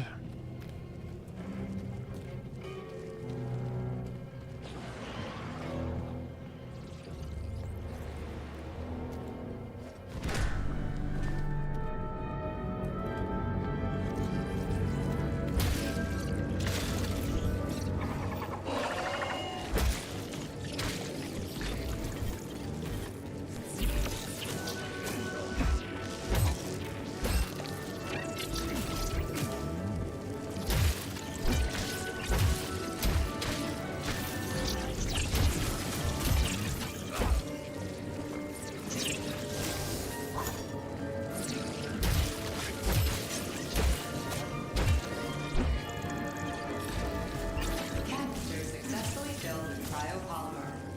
Wow, you don't say. Finally. Data saved. Attention employees. Access to the pesticide workshops is now available.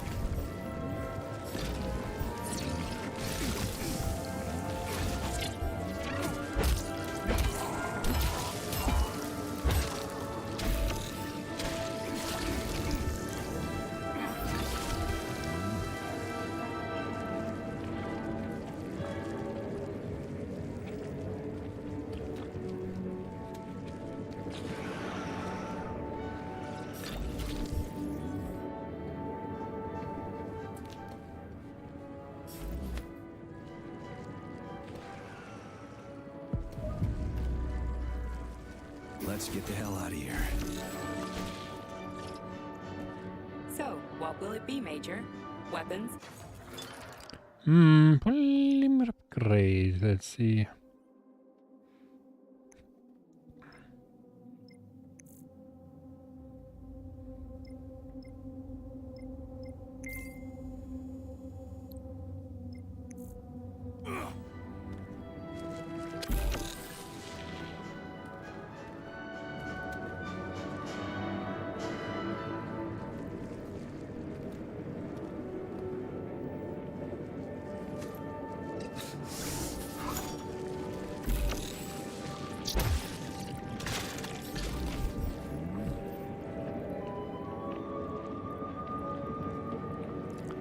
I think we could technically just farm in this place.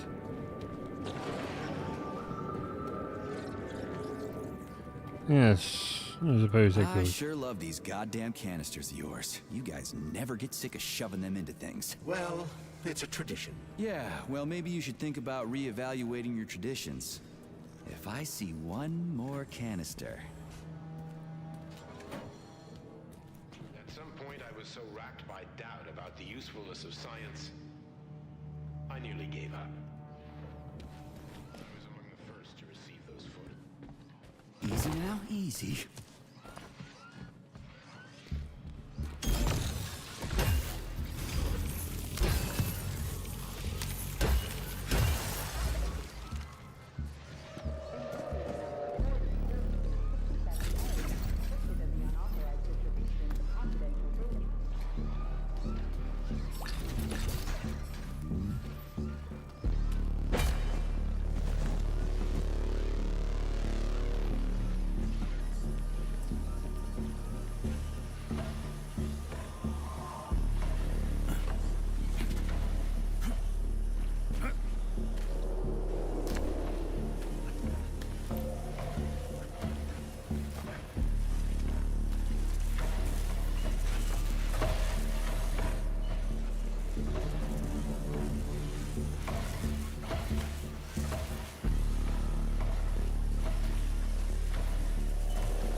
I see.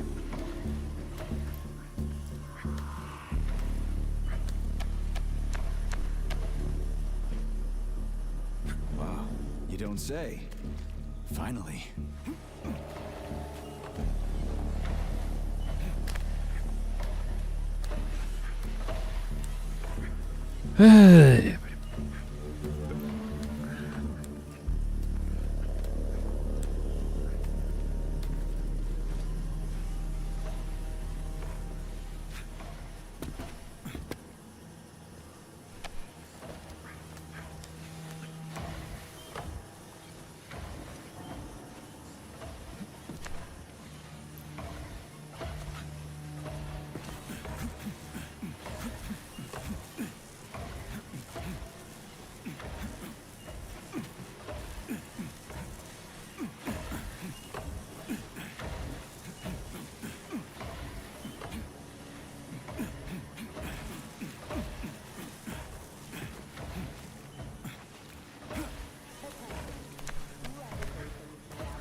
Why shouldn't you climb and stuff?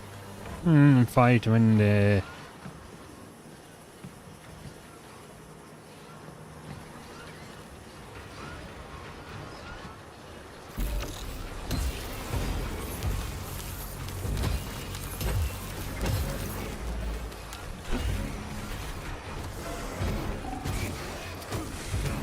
Whoa.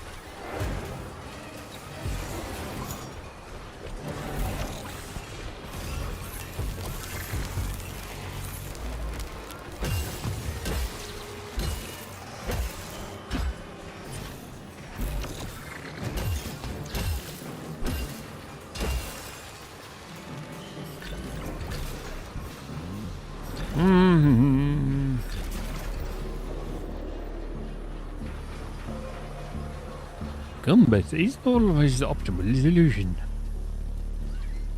Says who?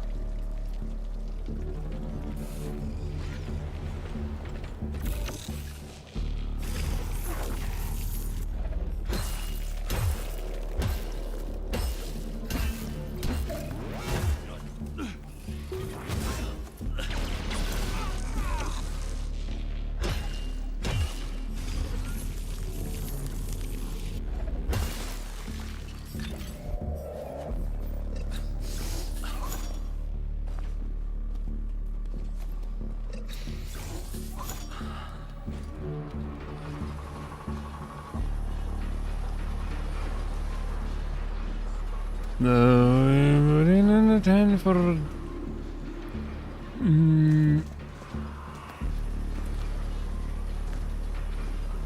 Oh, you did intend for the combat, right? Yeah, and you shouldn't give me an axe and superpowers.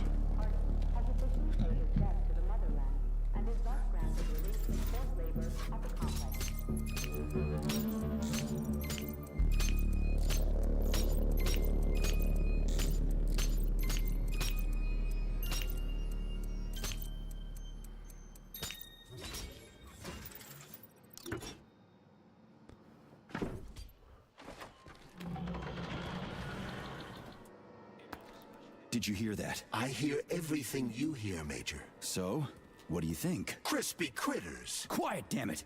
There's something dangerous up ahead. And that's my fucking line. Indeed. But we still need to get that canister of pesticide polymer.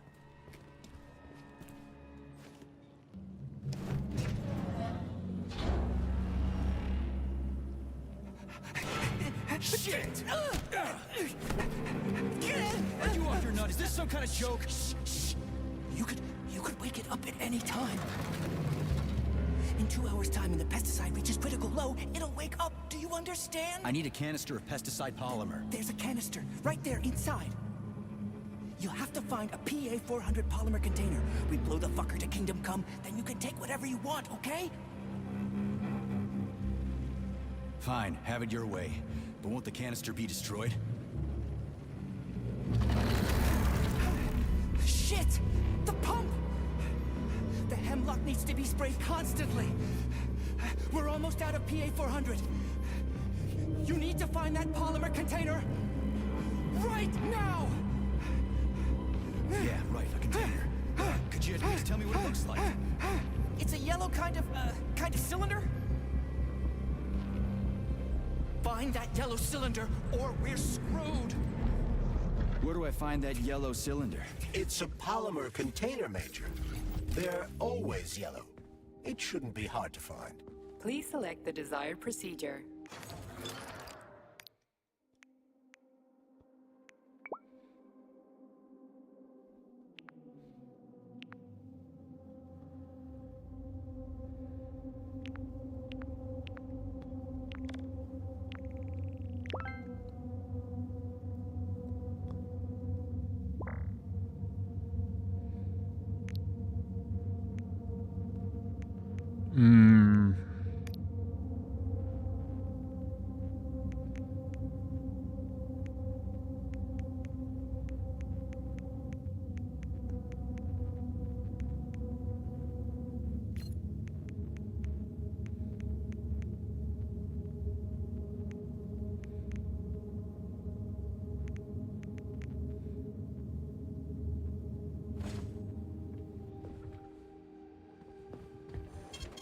Saving data. Oh yes, you're borrow time. The wolf looking for what? The bunny again?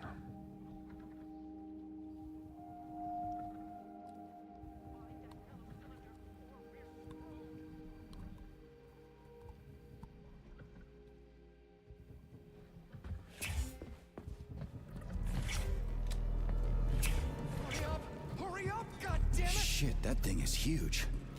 Why the hell would they make something like that? It was the unexpected result of a bold scientific experiment. You eggheads and your bold fucking experiments. Entry number 1, April 16th. The mutations... Down, Schnitzel! Bad dog! Where was I? The mutations caused by the polymer are progressing. After a month of observing CP-388, codename Hemlock, I've observed some unusual behavior. The plant nourishes itself by endocytosis and has developed a way to identify where it's receiving its nutrient mixture from and extends its stems in the corresponding direction. Honey, what's for dinner?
Oh yeah, polymer. He was like a bit of a bad deal, to be honest. This is the yellow cylinder we're looking for? Are you shitting me? There should be a smaller one around here somewhere. Sure fucking hope so. There's nothing else here. Whatever. We'll just bring the whole goddamn tank back. It ought to be enough for that fucking freak show. Indeed.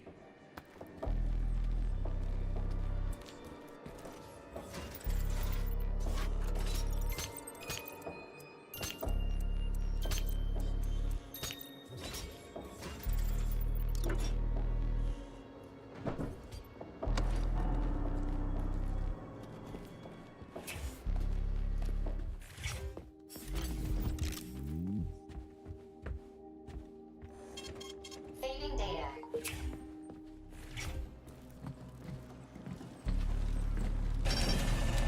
Pesticide level decreased. Now at 10%. Hey, Charles. This sucks ass, doesn't it? As soon as the hemlock stops being sprayed with fertilizer, it will wake up. And it'll crush the living fuck out of everything here, including us.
Okay, så det er yellow støvet.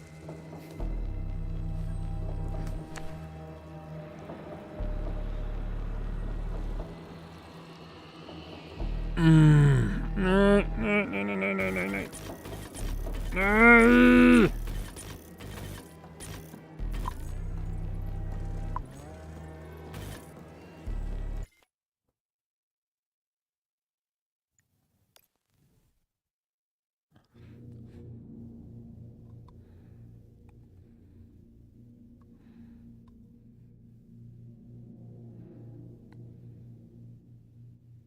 This sucks ass, doesn't it?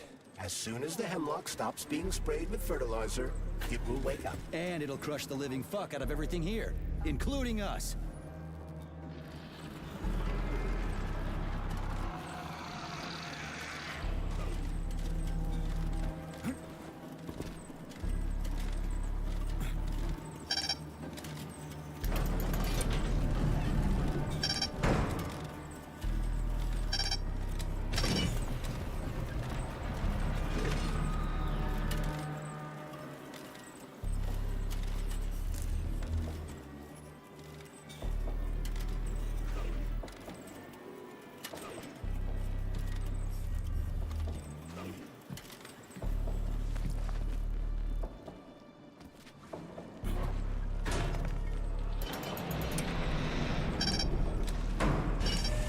Pesticide level decreased. Now at 8%. Damn it.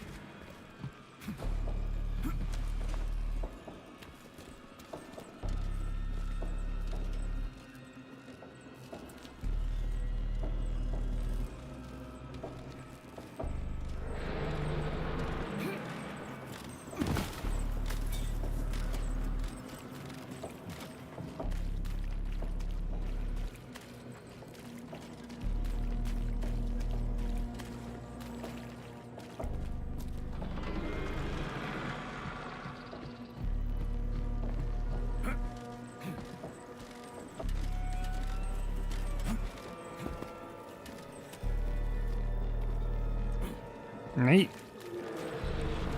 God dang it.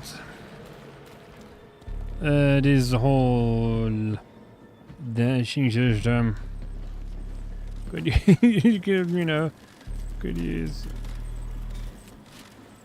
one.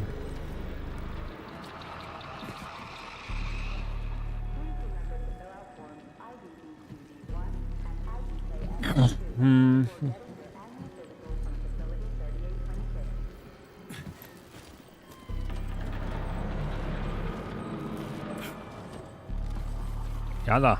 Bullshit.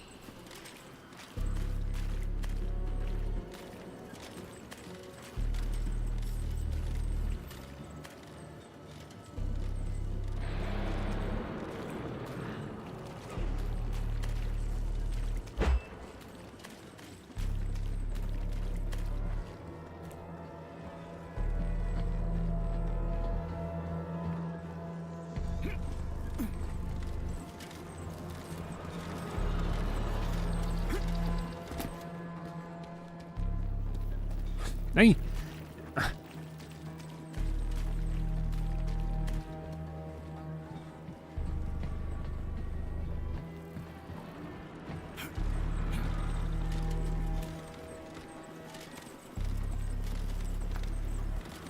Fan då. I hit the jump and it didn't jump. So that's a bit...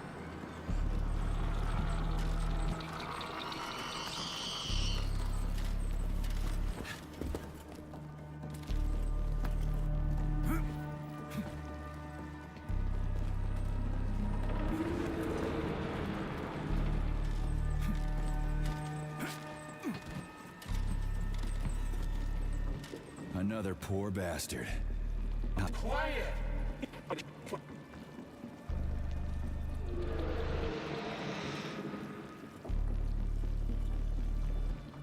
This place is bright, man. Do you understand what I'm talking about? So I did die. That's too bad. On the other hand, it happened quickly. What happened to you wasn't so bad. Believe me. Yeah, I guess it's not so bad.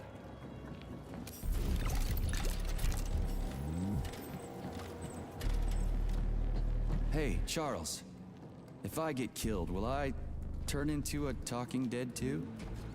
Will I just lay there in a corner mumbling half-intelligible bullshit? It's hard to say.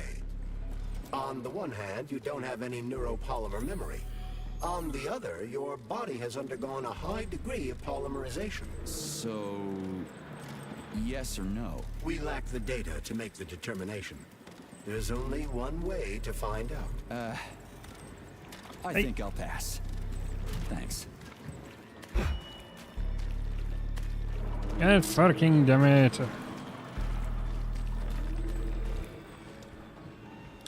Jumping around here. Sure.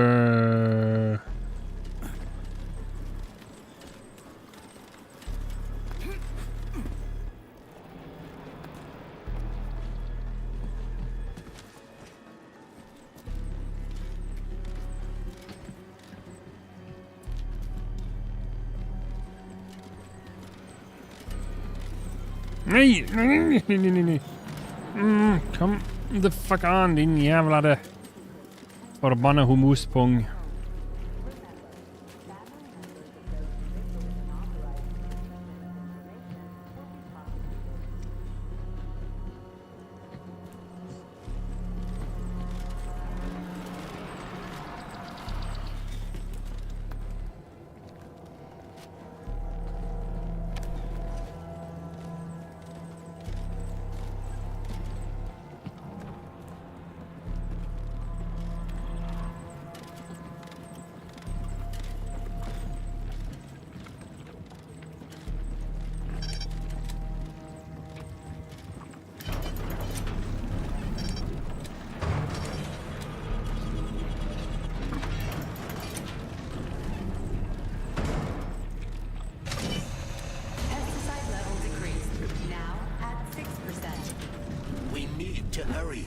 Crispy critters, I'm trying.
Pesticide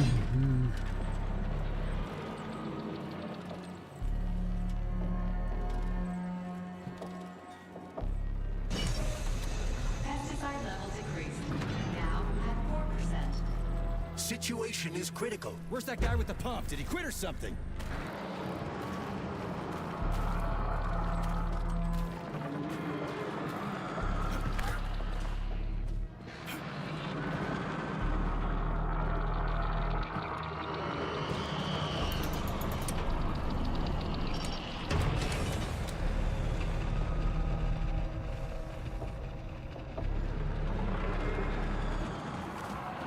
Pesticide level decreased.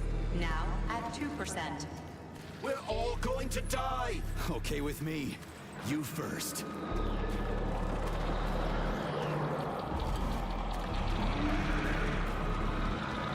Certainly. Have a good sound design.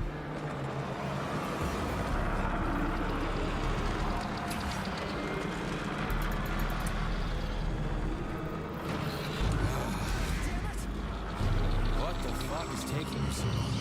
Choke on your pesticides, fuck bag. That's it. Smoke break.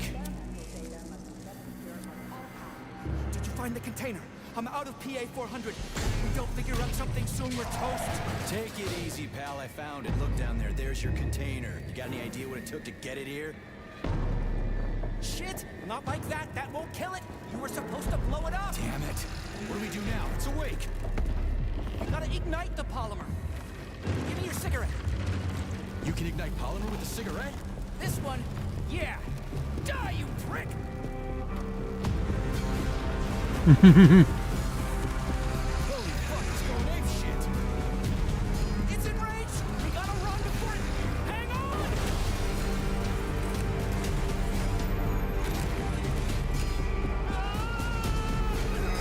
God damn it.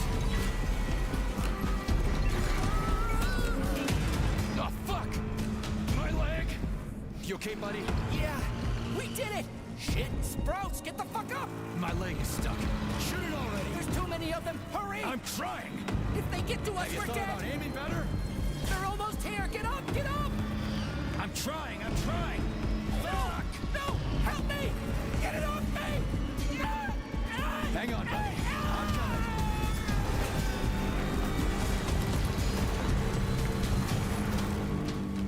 Oh, shit.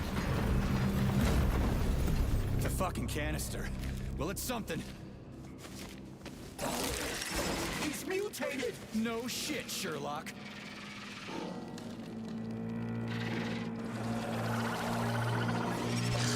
Crispy threat! Get the fuck off me!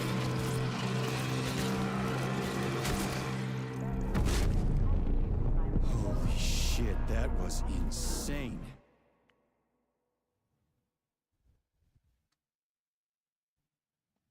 You guys seriously got nothing better to do in these labs than make giant killer shrubs?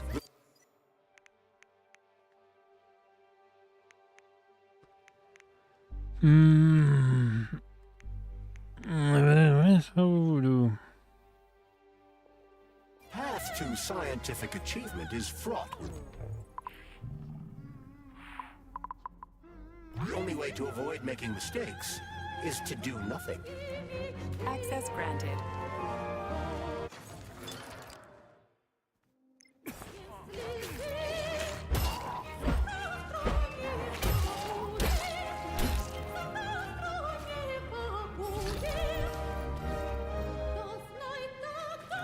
Please select the desired procedure.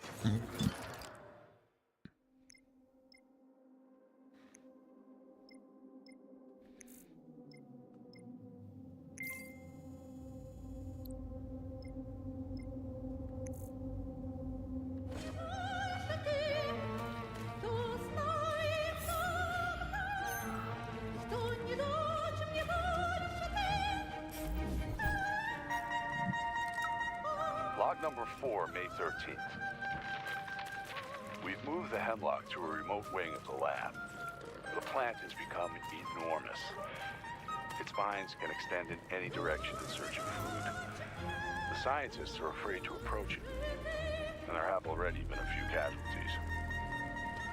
In order to restrain its growth, we're going to constantly increase the amount of pesticide in its food mixture, so no one else gets hurt. What is it, Murtaugh? What is it? Oh, good kitty.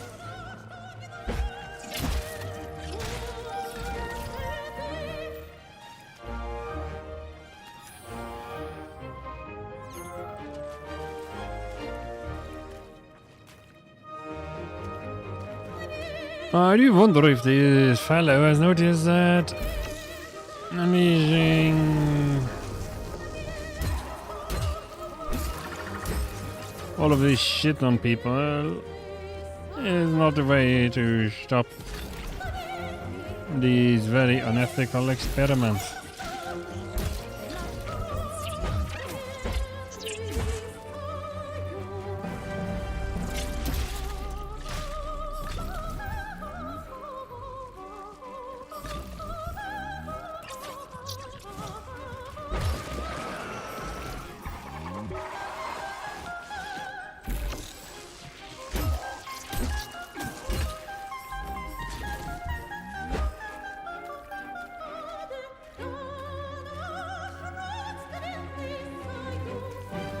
Ja, prostragma.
You know, enemies. And slightly annoying, yes, but unkillable. Nope. I think it's time to actually upgrade the shotgun a little bit.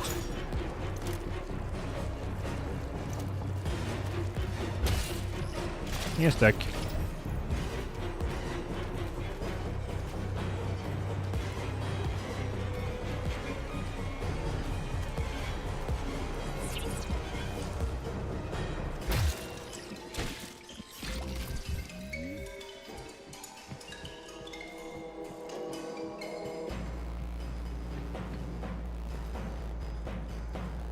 Charles, they didn't used to monkey around with the birch tree like this all the time, did they? Indeed. The birch tree is first and foremost a symbol, although it does require a certain amount of careful tending every 2 days. So every other day you gotta run around collecting 4 different canisters? Ugh, what a pain in the ass.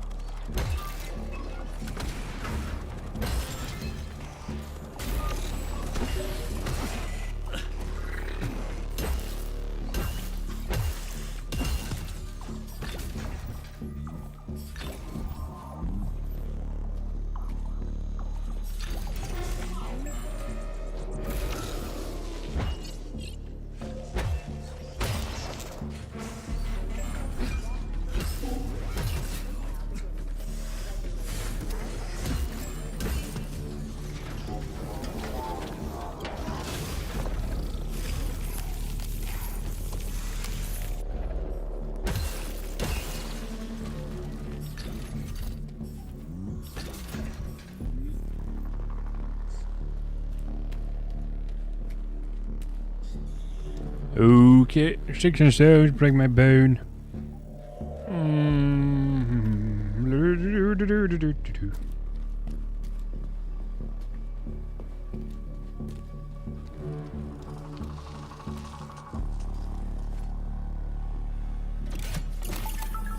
Pesticide polymer canister connected. I hate all parasites, human or otherwise. At least the tree can breathe easy now. The pests have been eliminated, and the birch tree has returned to normal. Polymer canister connected. Great. The birch tree's thawing out. Optimal temperature has been restored. The Pegmore Birch Tree vegetative power generator is now fully operational. Done. The gate is open. We can leave the Vavilov complex now. Fucking finally. If I ever see another goddamn canister, it'll be too soon. We did it, Comrade Major. Slow your roll, Glove. I did it. I provided moral support. Yeah, whatever. I guess you helped a little. How are you feeling? That question doesn't really apply to me, but thank you for your concern. I am fine. Are we ready to leave now? Yeah, sure. I'm not exactly itching to stick around.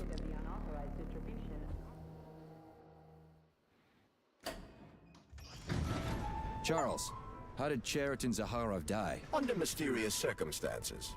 Dr. Sechenov is the only one who knows the details of his demise. Mysterious circumstances, huh? Dr. Sechenov really didn't tell anybody what happened? He did. The story is that Professor Zaharov slipped and fell into a lab bath full of a hazardous experimental neuropolymer. Oh, shit. Poor bastard. What's so mysterious about that? Due to a bizarre concatenation of circumstances, no footage of this fateful moment was ever recovered, even though the labs are always monitored. Well, shit happens, right? Sometimes cameras break, or data doesn't get recorded. That is entirely possible. Another peculiarity is that the polymer in question isn't hazardous at all. There's no way it could kill someone. You yourself love to swim in it. Oh, okay. But maybe that polymer was a unique experimental sample or something. Like a dangerous strain. That is also I am that dude, aren't I? Wouldn't Professor Zaharov have known that the experimental sample he was working with was dangerous? He created it himself, after all, along with Dr. Sechenov. This is seriously messed up.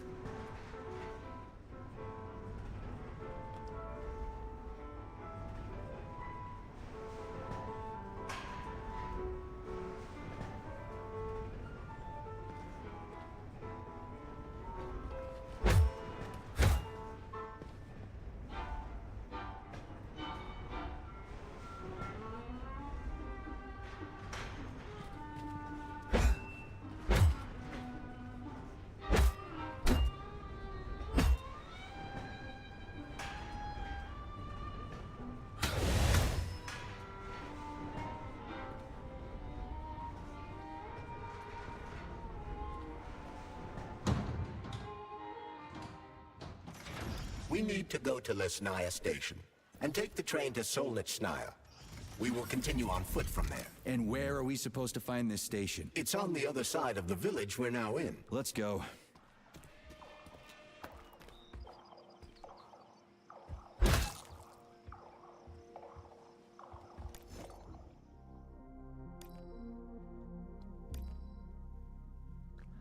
I'm going to gross plant just started growing in my garden. It sprang out overnight. I'm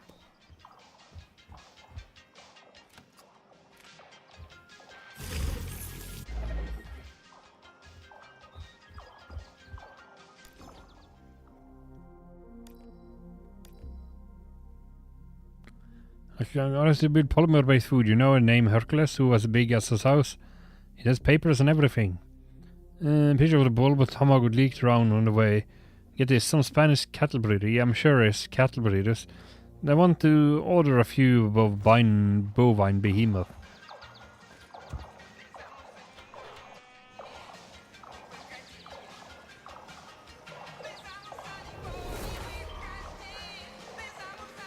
Shit, Chelas. What are they doing? They're repairing broken robots. The more Chelas there are, the sooner the damaged unit will be fixed. They're not currently dangerous. You can keep going. Just ignore them.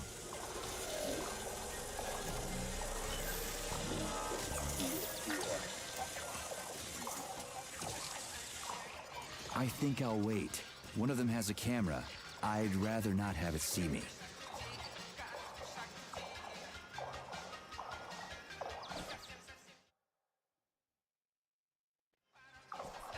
There are cameras everywhere.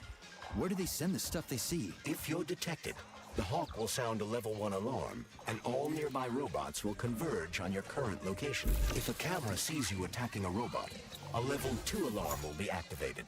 The Hawk will deploy additional forces.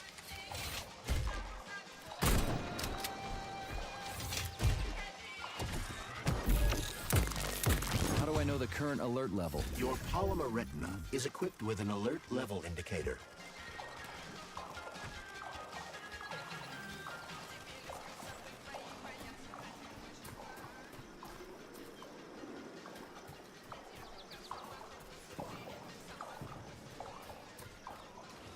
Shit, man, this place is gonna be beautiful. Which other facility robots are dangerous? All of them, I suppose. Other than the Tereshkovas, as they operate autonomously and are not connected to the network. So the central hub infiltrated by Petrov does not have access to the Tereshkovas. At least someone here isn't trying to kill me. Thanks. For nothing.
Oh, this is a very nice place.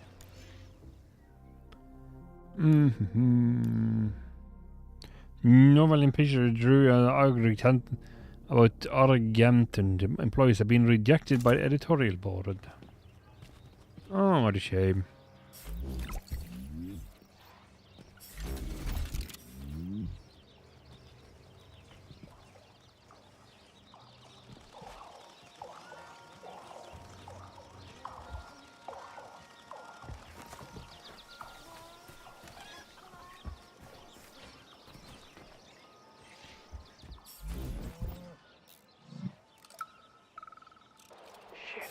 Goddamn machines.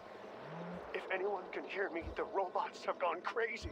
They've slaughtered half the village. Shit. I've got to keep it down. Warning. Unsanctioned activity detected. Security personnel, less control please. Fuck your mechanical mother. You lousy hunk of scrap metal.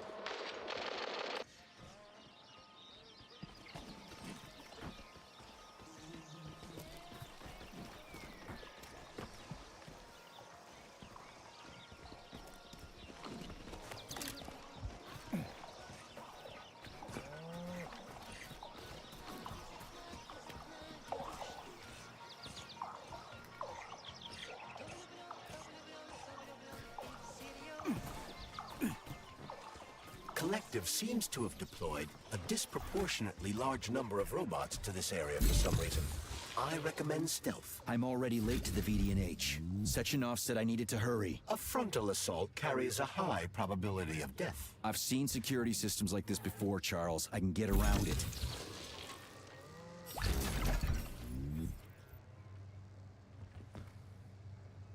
I hate the calzone.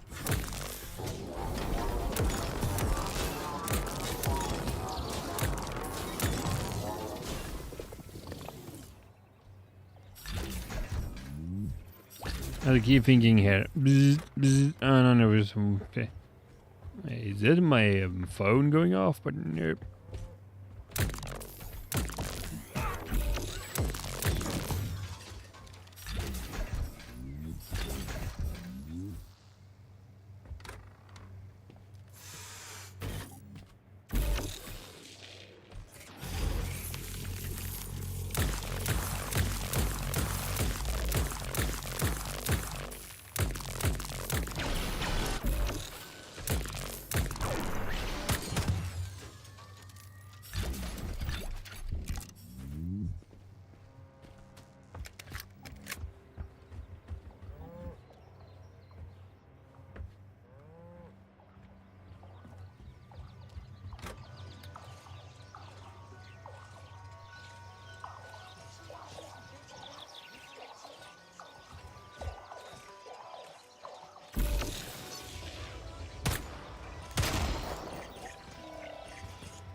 Collecting stuff in the house.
Oh yeah.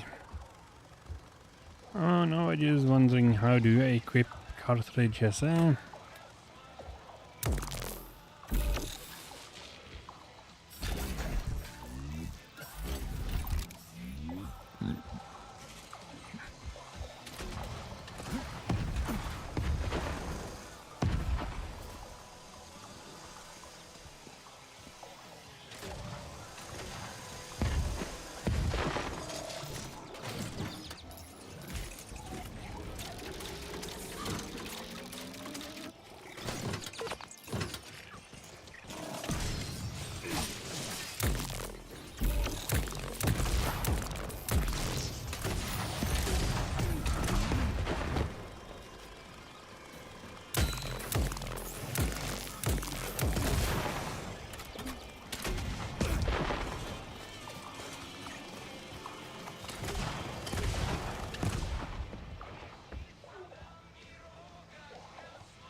Damn it. The gate's been locked by the security system. We need to gain access. The only way to do this is by connecting to the security cameras. Unfortunately, I lack that ability. There's a special camera diagnostic system, CDS-2 Valan. I can use one to connect to the cameras. That system might come in handy for stuff other than diagnostics. Hopefully there's one around here somewhere. According to available data, a device with that designation can be found in this village. Detecting its signal, use the scanner to triangulate its coordinates.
Feels arbitrary if you can jump, climb, you can vault or not.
So, in order to make a security system, it needs to be as noisy as possible.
Yes, Will this device allow us to hack into the security system? Hacking into the system would be tricky.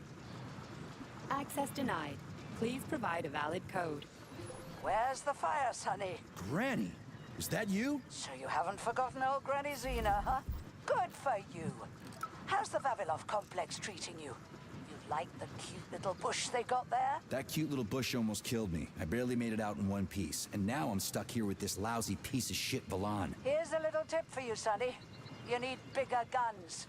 Then you can take out all those nasty buggers without breaking a sweat. Right. Guns are kind of hard to find around here. You should stop by my hut. I'll find you a blueprint. And it'll help you back into that Volan. I've got some codes for it around here someplace. Your hut? What kind of Baba Yaga would I be without a hut on chicken legs? They broke the mold when they made you, Granny. All right. I'll come to your hut. Where is it? See the field on the hill? Down the road from that tower of yours. Head that way and wait for me there. I won't be long.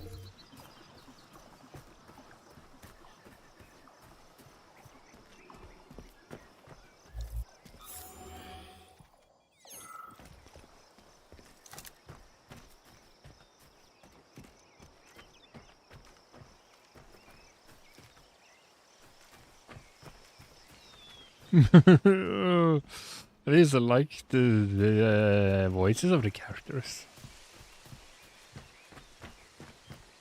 I wouldn't be much of a Baba Yaga without.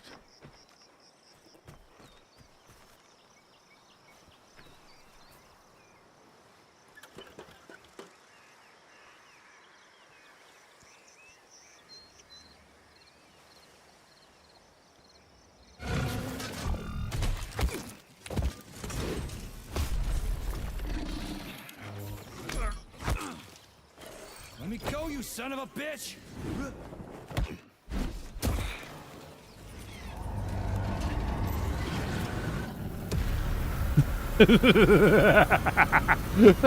Grabs. Holy shit. Baba Yaga indeed. About time. That fucking bot almost killed me.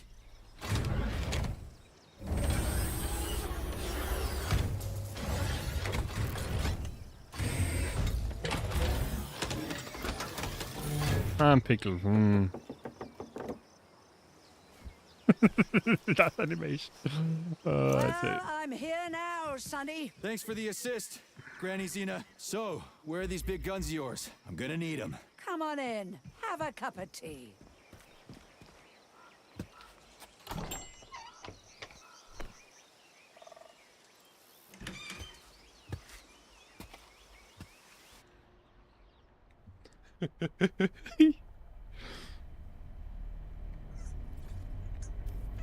Kettle's there. Help yourself.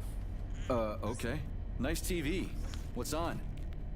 Cartoons. Have a seat and watch. What the hell are you? Regarding Shush. the reports, Your beloved Sechenov, I've heard son. about I the want you to internal watch closely. malfunction at Facility 3826. The malfunction has already been corrected, Comrade Molotov. Everything's back to normal. There's nothing to worry about. Corrected or not, our American friends are likely to find out about this outrageous incident. Do you realize what this could mean for us? An international scandal.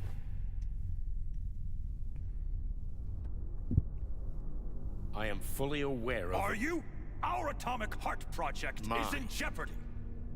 My project. A project I started before the beginning of that damn war. A project you all refused to acknowledge. How many millions of Soviet citizens died in that bloody meat grinder of a war? I swore that the world would never see its like again. Well. I'm glad to hear you still value human life over your mechanical toys, Comrade Sechenov. But that does not change the fact that we are all slowly being suffocated by Western sanctions. Comrade Molotov, I value human life above all else, and the age of capitalist exploitation is coming to an end. Soon the Western working class will cast off the yoke of the oppressor. I understand my duty all too well, Comrade Molotov. The polymerization of the entire Soviet population, the launch of the collective neural network, Operation Atomic Heart. What duty are you referring to, Comrade Sechenov? Do you even realize that if the Americans find out that your robots can be switched to combat mode, I guarantee your project will be dead in the water? They're not going to find out. I repeat, the malfunction has been dealt with. Comrade Sechenov, some members of the Politburo may be willing to take you at your word as an honored member of the Academy of Sciences. But I'm afraid your word is just not enough for me. What's that supposed to mean?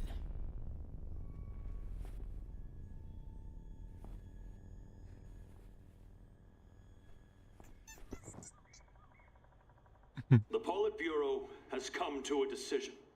And I have been ordered to head a special commission investigating your malfunction.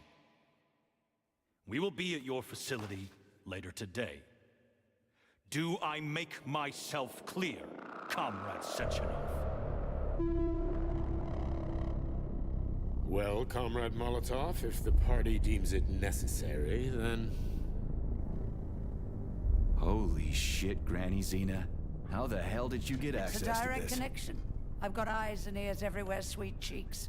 Don't worry about it, okay? It's none of your business. Besides, you've got work to do.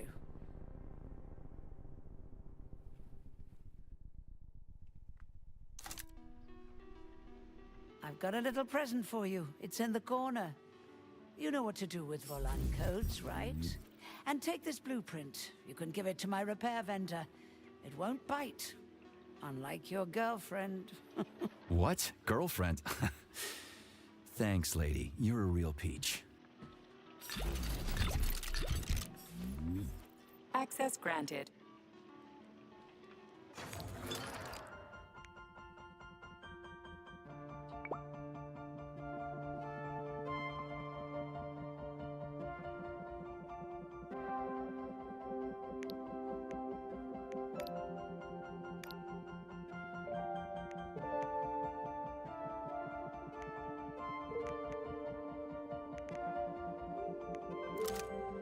Authorization. Major Nechayev, codename P3.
Please select the desired procedure.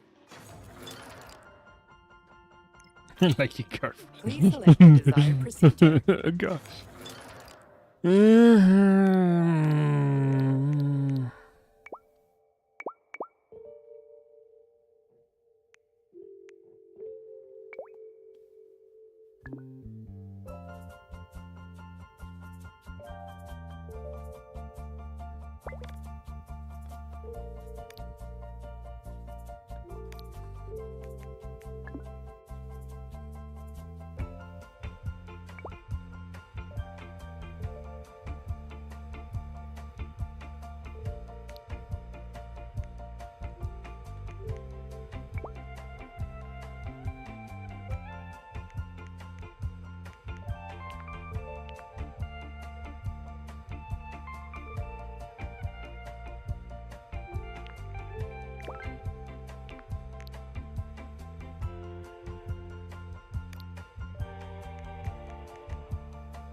Okay. Oh, but how do I... Comrade, how do you put on cartridges?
You're no ordinary old lady.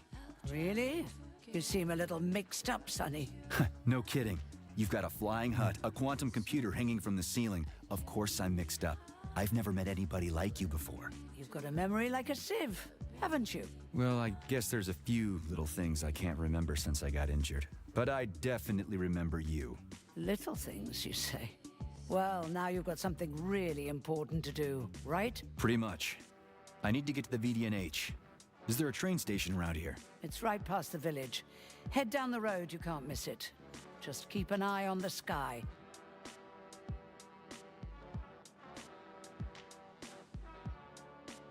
That's a weird pet you got there. What's so weird about her?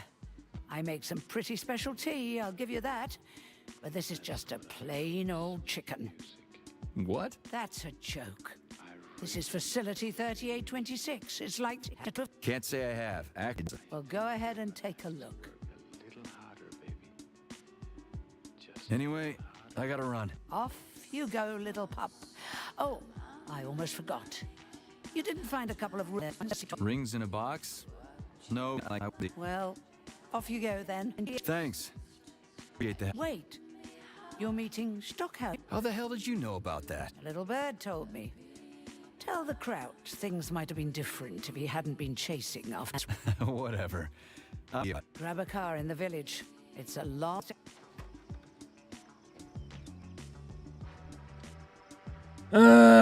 Det tragisk. Charles, who is this Granny Xena lady anyway? Det jævligt tragisk, fordi at... I've never met her. Yeah? I figured you knew her.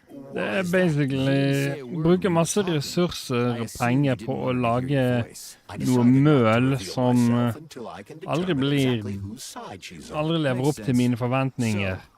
What about this Og atomic heart project Dr. Sechenov så was det talking produserer about? egentlig basically noe halvhjertet skrot som bare It doesn't matter. The boss will tell me about it if I need to know.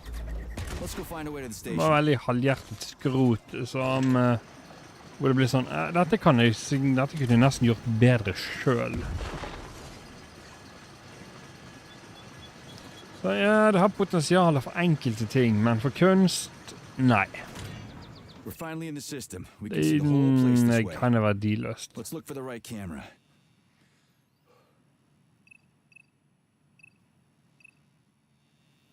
We've got a camera. Are you getting any telemetry, Charles? I'm in the system.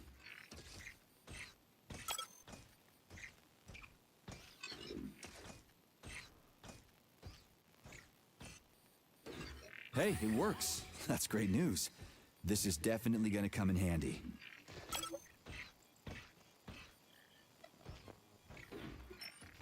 Nei. Ting kommer til å gå til helsiken før AI-en noen gang blir bra. Av den enkle grunnen, det er bare det at AI-en koster for mye. But I sense that the scanner in your glove can be activated while accessing the video camera. Let's try it. Ja, nei, den har for mye feilmarginer til å kunne brukes til tegneserier.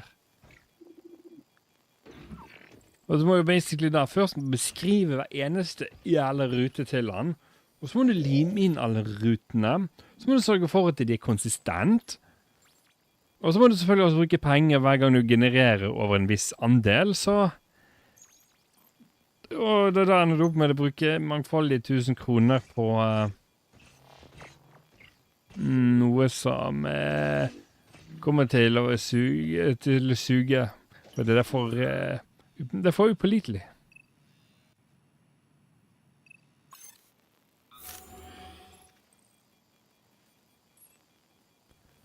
Ja, for klønete, men det er veldig greit for upscaling da. Og gjøre ting klarere. Men fargelegging og redigering, du må gjøre så mye etterredigering på alt AI-en genererer at du kunne like godt spart deg for prosessen. Ja, du...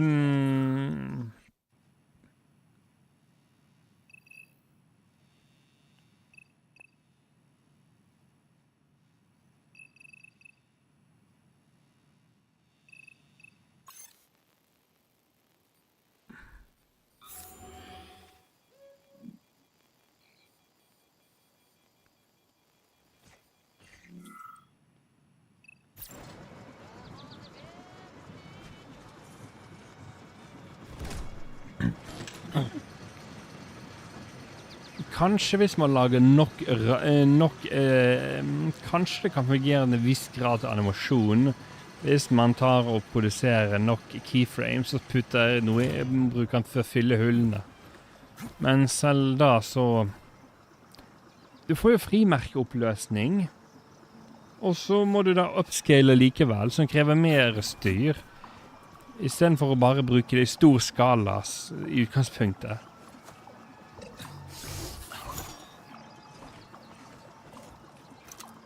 For å være helt ærlig del, altså, Kain er litt vi hadde ikke hatt bruk for det, hadde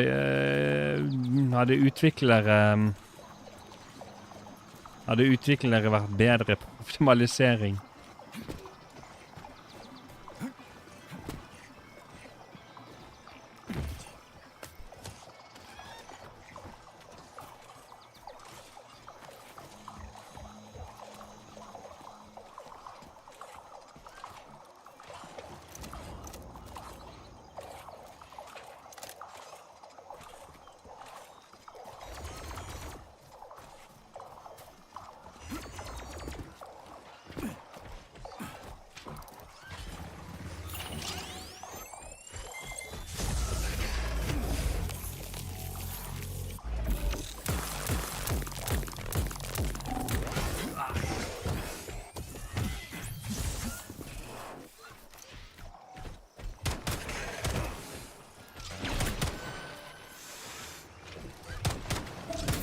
Tin Man.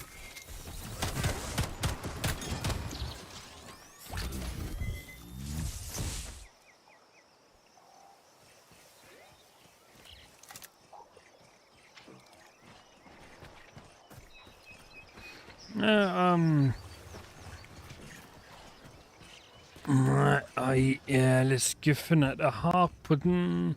Hvis med mindre de greier å lage en bedre algoritme. Så alt jeg kan gjøre det er å lage dårlig spam, svindel og tvilsom porno.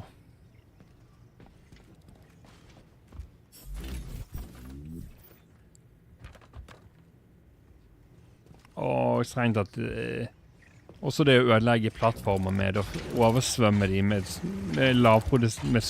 talentløs skrot.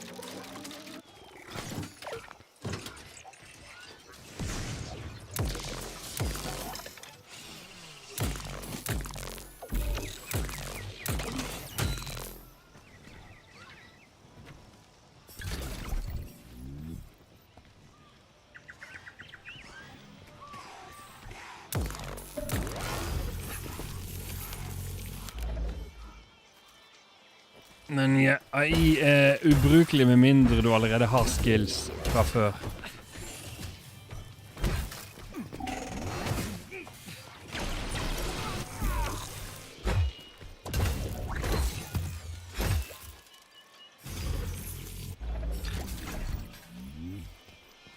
Og hvis du allerede har skillsen du trenger, så er AI en litt sånn...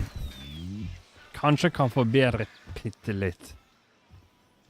Men det krever så mye redigering at prosessen tar for lang tid. Alt for lang tid.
Jo da.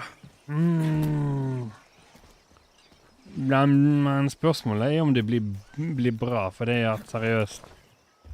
AI-en er veldig, skal man si...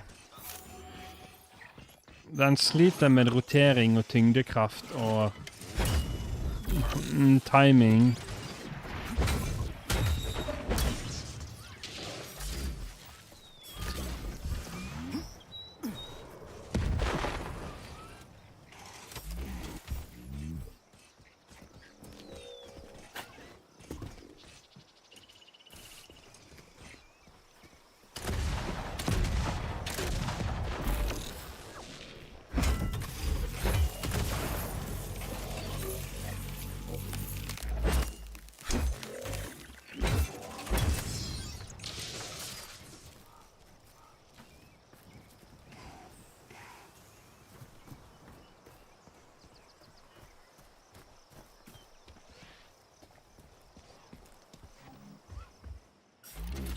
Nja,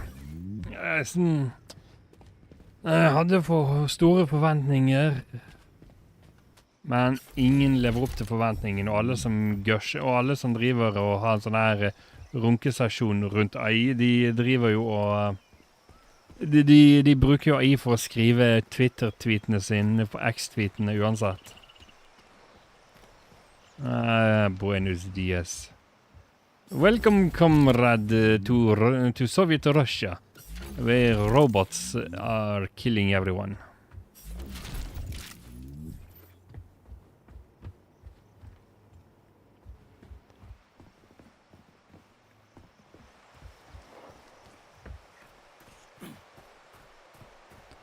We are talking about...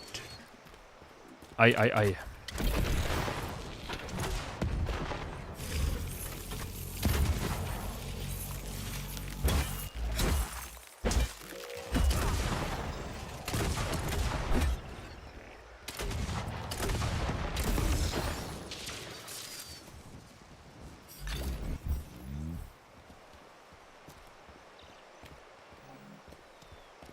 Avoid combat, they say.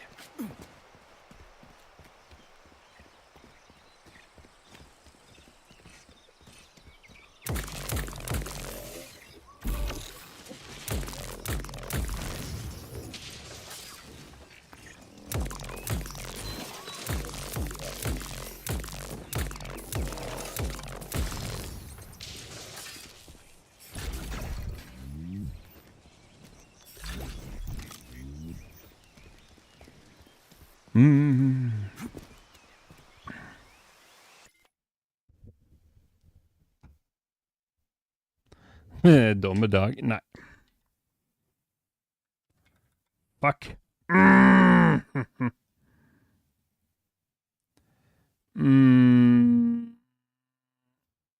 Maybe I should do that.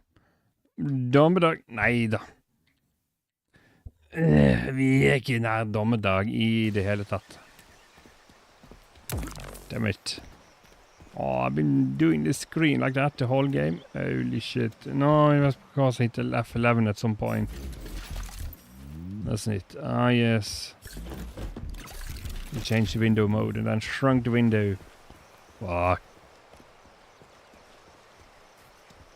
Yeah, AI and Doomsday. Nope. I don't think so.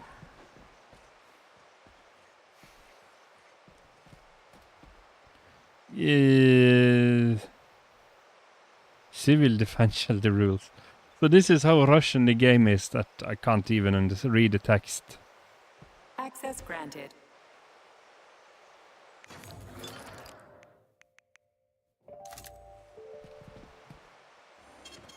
Saving data.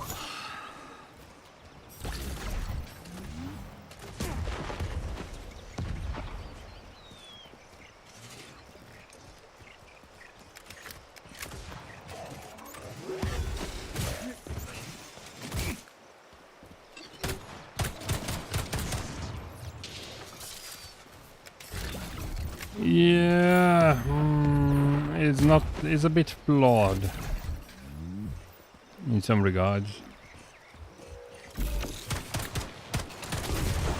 Whoa.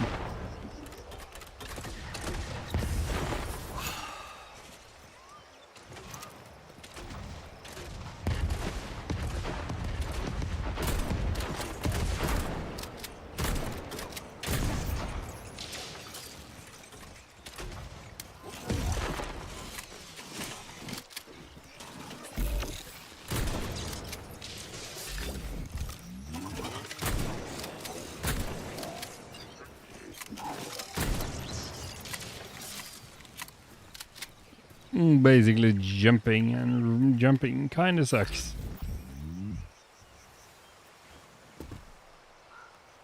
Yeah, it's good. It has lots of fun moments and some fun characters. And you get to make people into nuggets.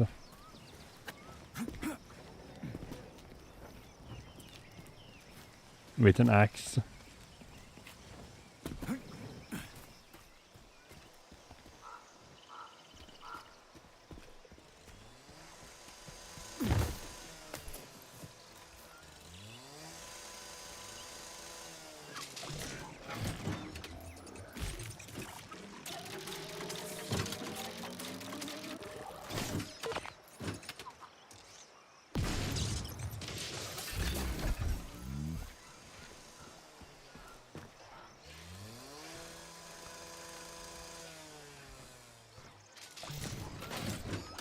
So yeah, you get stealth, a little bit stealth, combat, puzzles, plot, mess around and figure out stuff, abilities.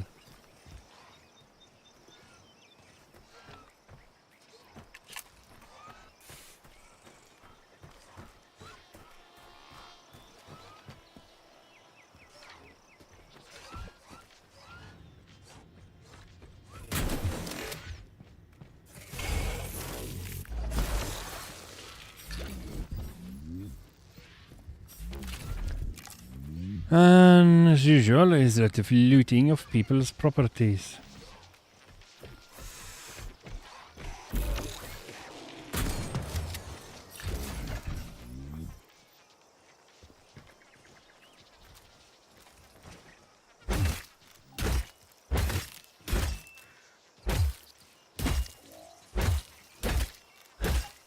Okay, I guess the sitting people cannot be turned into nuggets.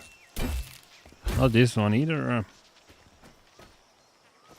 Or is it only the Russian soldiers?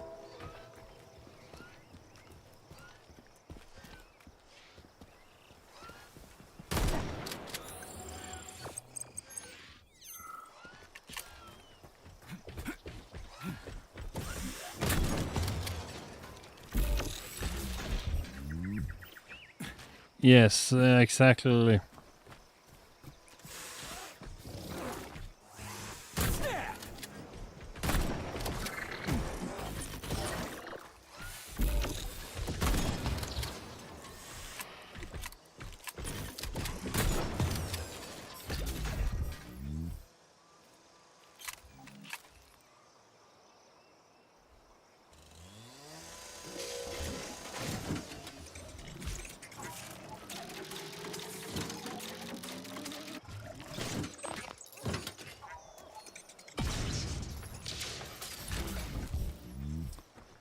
So, how are you holding out? Any more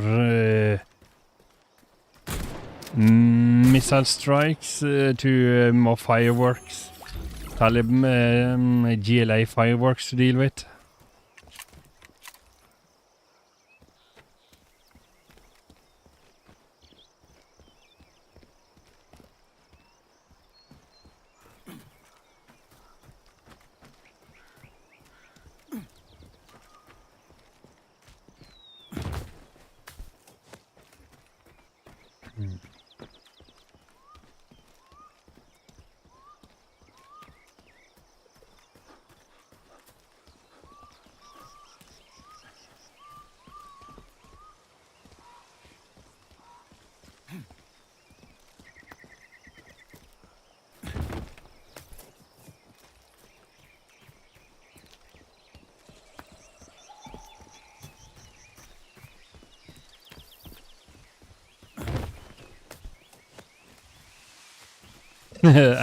Yeah, right.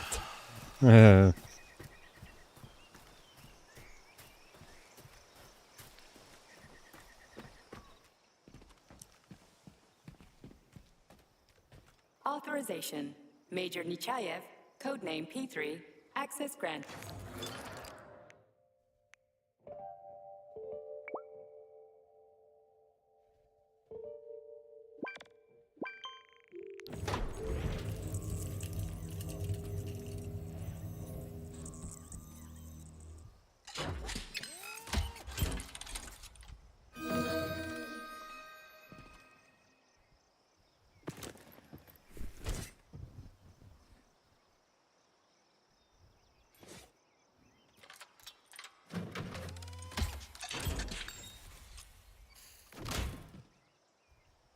Access granted.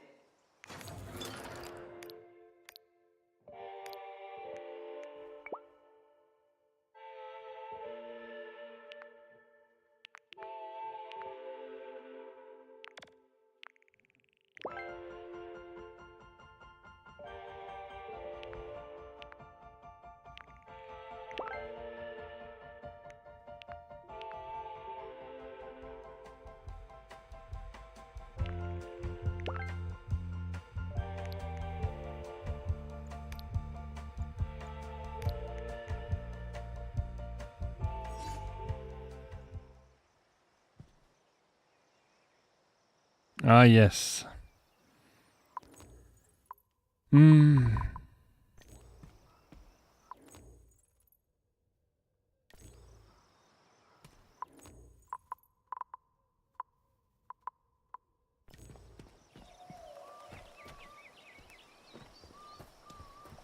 Yeah.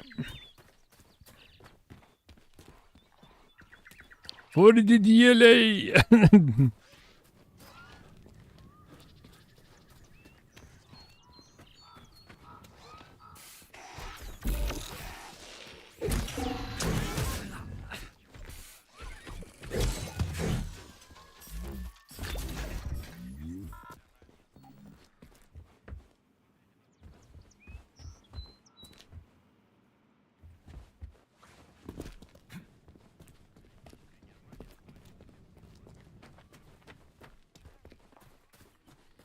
Yeah.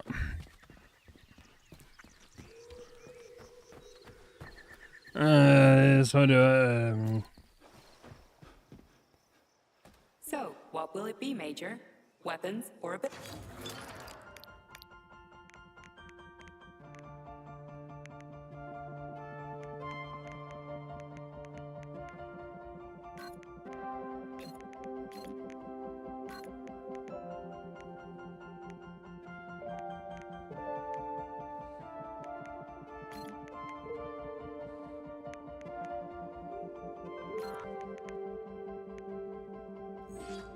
So, what will it be, Major? Weapons.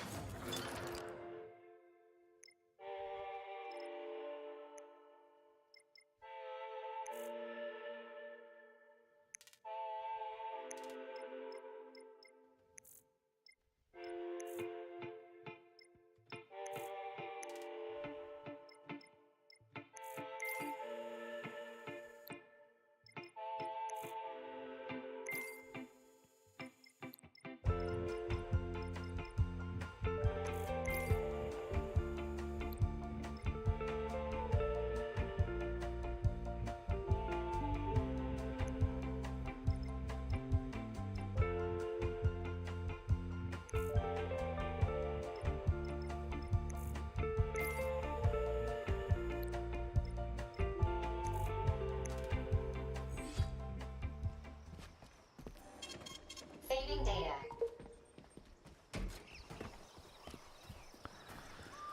yes, so yeah. The man gets to enjoy the virgins, and the wives get to enjoy being deflowered every day. Yeah, it sounds like a very bad deal for women in GLA.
Do I get in here on the backside?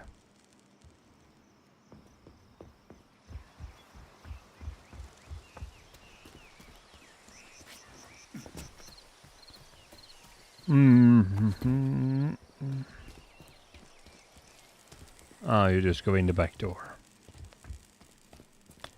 Okay then, and here's a weird polymer goo.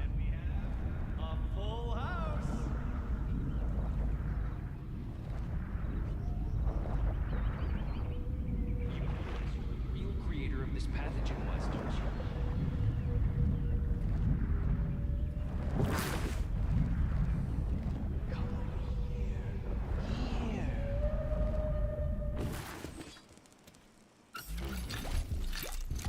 I'm telling me the polymer goo is made from whales or something. Oh yeah, they are using weird the science to make robots and organic goo.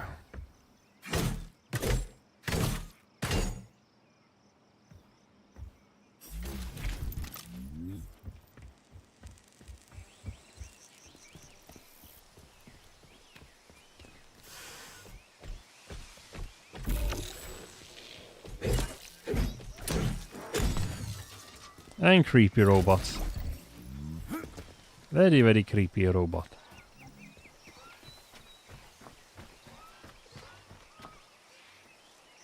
Ah, we found the station.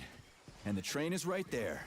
All we have to do now is take a seat and we're off. I sincerely hope we don't encounter any obstacles along the way. Don't jinx it, Glove. Otherwise, we'll find a goddamn canister lock on the door.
Russian killer cyborgs with laser eyes and mustaches. Perfect.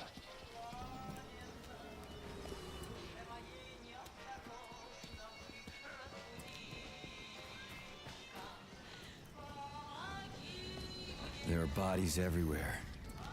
They never saw the bots coming. No one expected civilian robots to display this kind of aggression. No shit. I wouldn't have seen it coming either.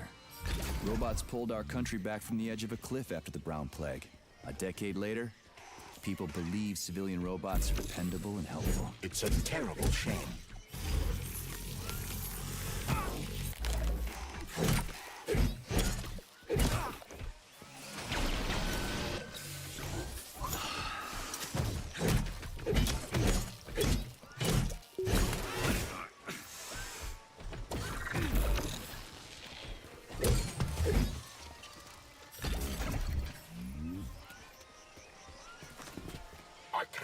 I just can't.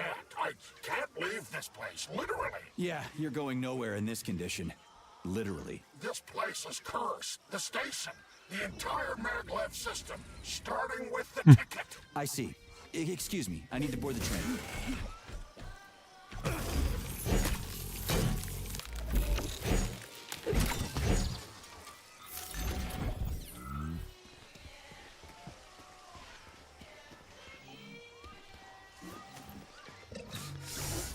Yeah, I think I need a bit more pot belly though.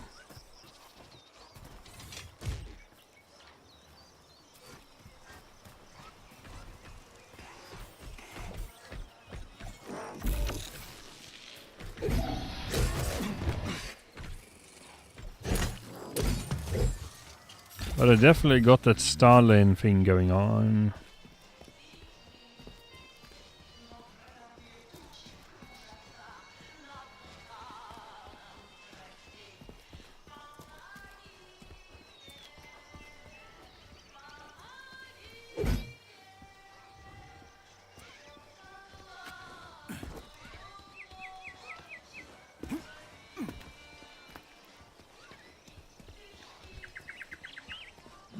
Puta 3000.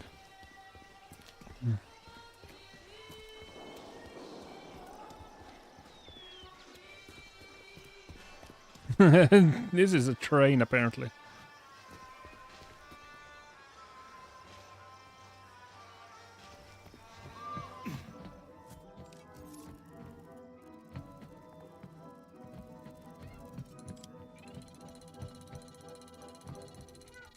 Greetings, comrade. Welcome aboard Vortex, the unique high-speed train and the crown jewel of Facility 3826 Transportation System. I need to get to the VDNH right away. It will be my pleasure, comrade. The current load of the train line is 0%. You may depart immediately.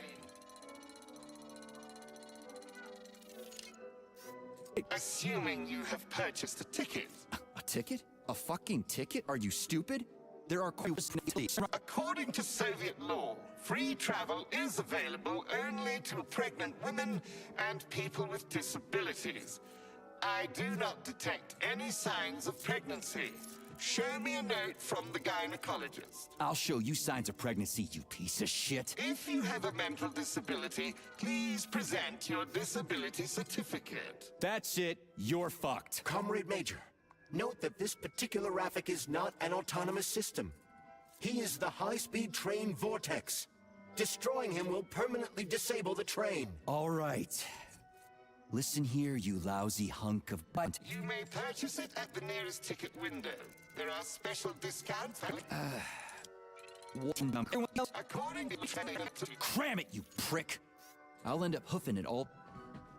What am I supposed to do now? According to Soviet law, you're I suggest fucked. talking to the polymerized victims. Shit. Do I have to?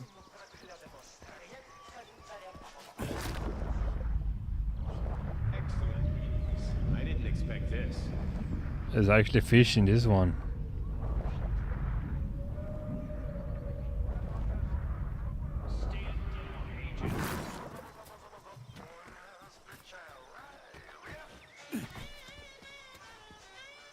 I can't.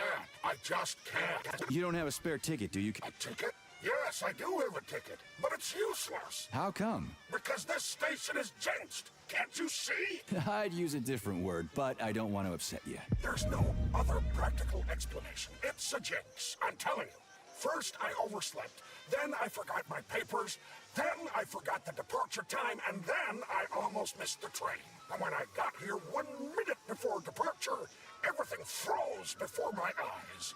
This station is jinxed. Why don't I help you get rid of your jinx ticket and your backward superstitions, comrade? Take it! Take it! And break the jinx! Thanks. Not sure about the jinx, though.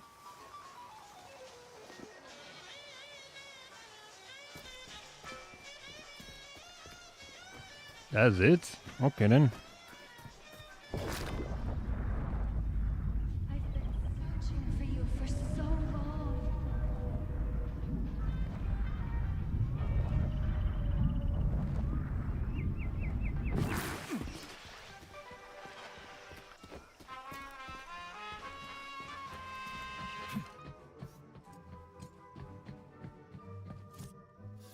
Greetings, comrade. Welcome aboard Vortex, the professor.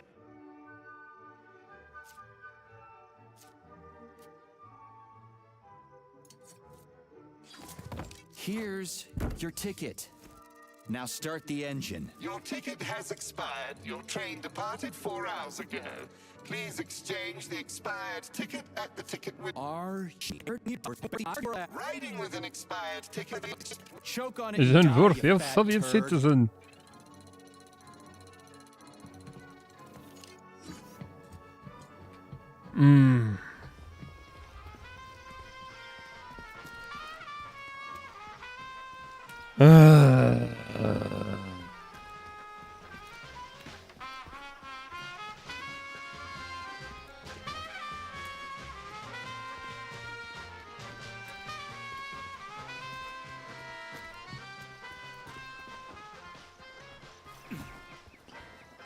Tjus!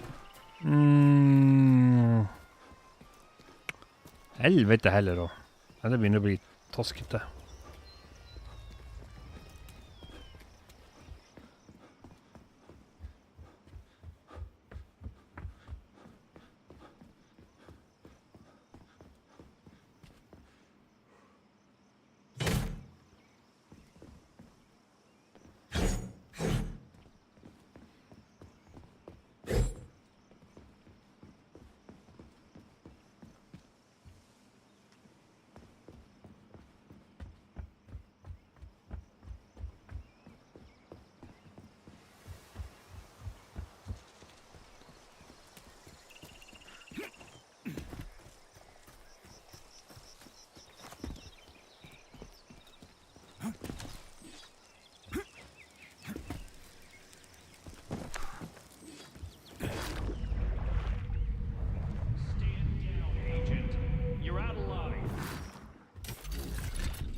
Can I have your train ticket, comrade?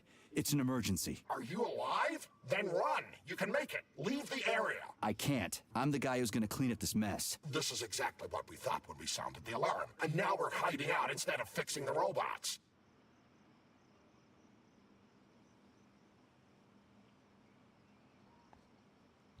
Are you trying to say they killed me? I knew it! Really? How? It's been several nights, but I'm still huddling in the same spot, and I can't remember what happened before the alarm went off. I'm guessing your ticket's expired then, huh? I have a monthly pass. Has it been a month yet? How long have I been lying here? Ah, it hasn't been a month. Mind if I borrow your pass, comrade? You don't need it anymore. And that fucking Rafik on the train is busting my balls. You saw a Rafik? Do not approach it under any circumstances. Rafiks kill you if you try talking to them. They sure do. And what about it? Have you got a pass or not? I have. Take it. It's in my pocket. I can't reach it. I'll get it. Thanks, comrade. Do not approach Rafiks. They're dangerous.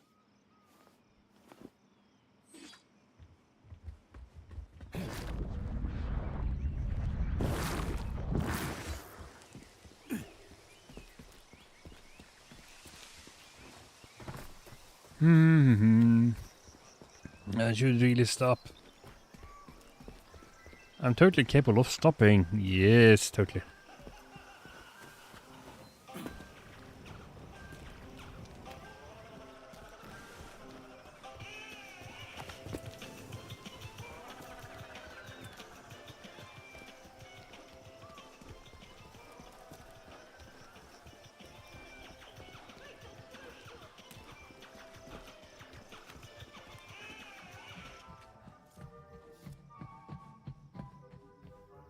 Greetings, comrade. Welcome aboard Station.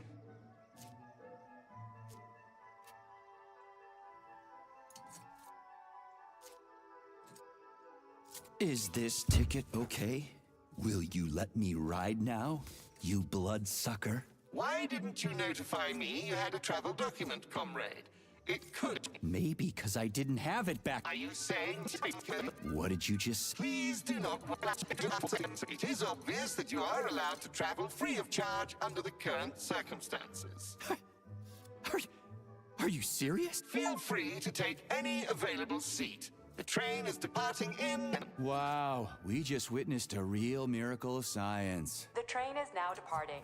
Next stop, Solnechnaya Station. Charles? Professor Zaharov's death seems pretty cut and dry to me. What's so suspicious about it? We've already been over this. There are too many unanswered questions. Hey, I need to get to the bottom of this. Sechenov's the only family I've got, okay? I understand, Comrade Major, but what do you need to get to the bottom of? I can't even imagine Sechenov killing his best friend. That's just crazy. I mean, why would he do it? Why, indeed. That is unless Zaharov betrayed him like his other colleagues did. Dr. Filatova, for example. Filatova went after Petrov.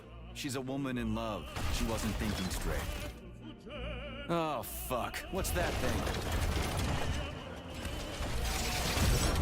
Oh, crispy critters!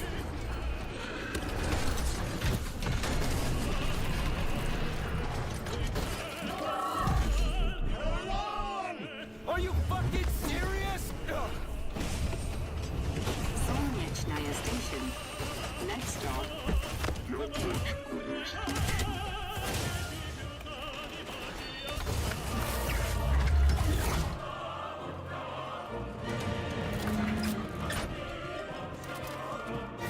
Stark? No time for dirt nap, Stark. Get your ass up and head to cover. Spill it. What did Sechenov say? Oh, okay. Easy It's like, now. okay.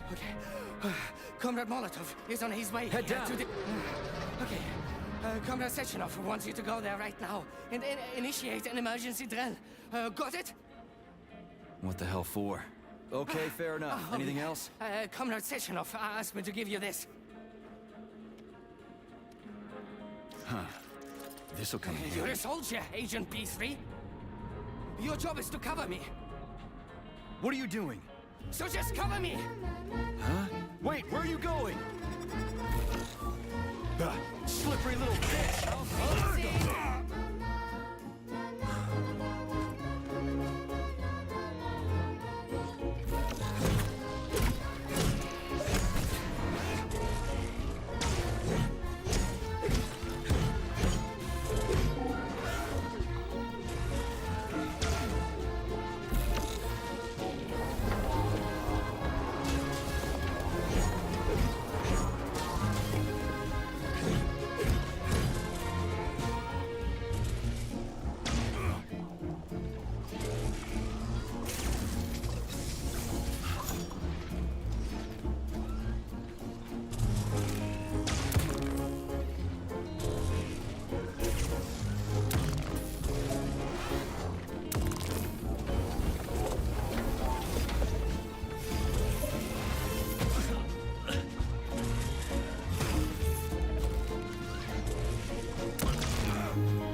Step A to get revenge.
It's pretty here.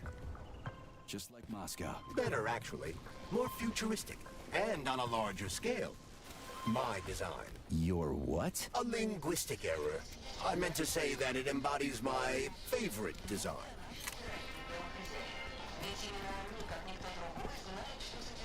Who the hell's personality has been sacrificed to become an automaton?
Holy shit. It's a big place.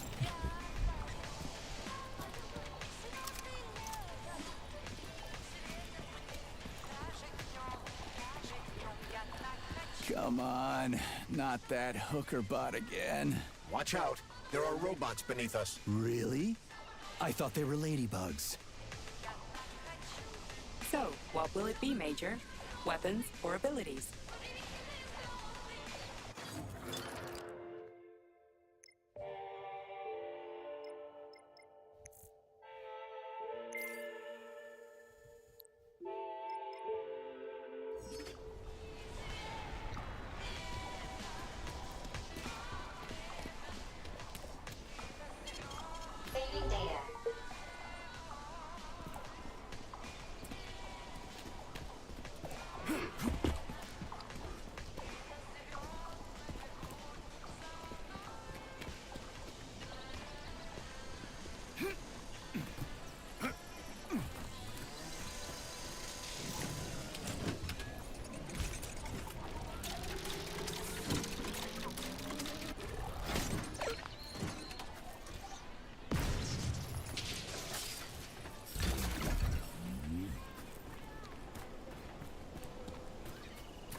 Chicken nugget.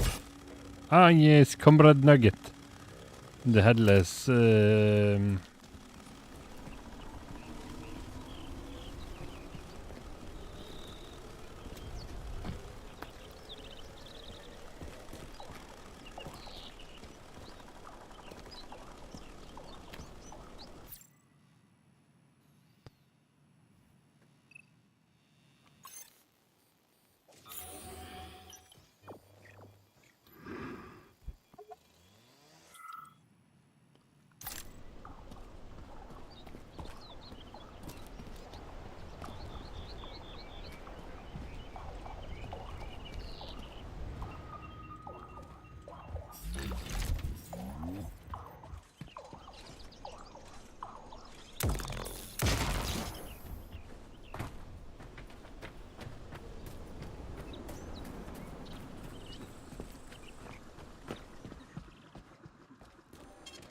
Saving data.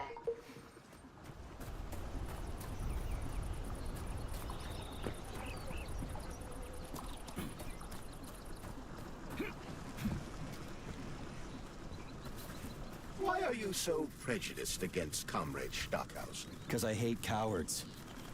He used to goose step through Berlin, and now he's a model communist? Not entirely fair. Comrade Stockhausen was a medical doctor and scientist during World War II. He was a professor of medicine. Why are you sticking up for him? I just don't like him, okay? I don't care what he used to be.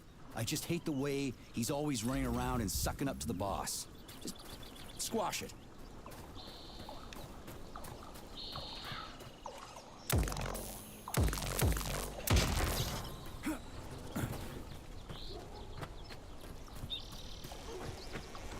How do we get inside?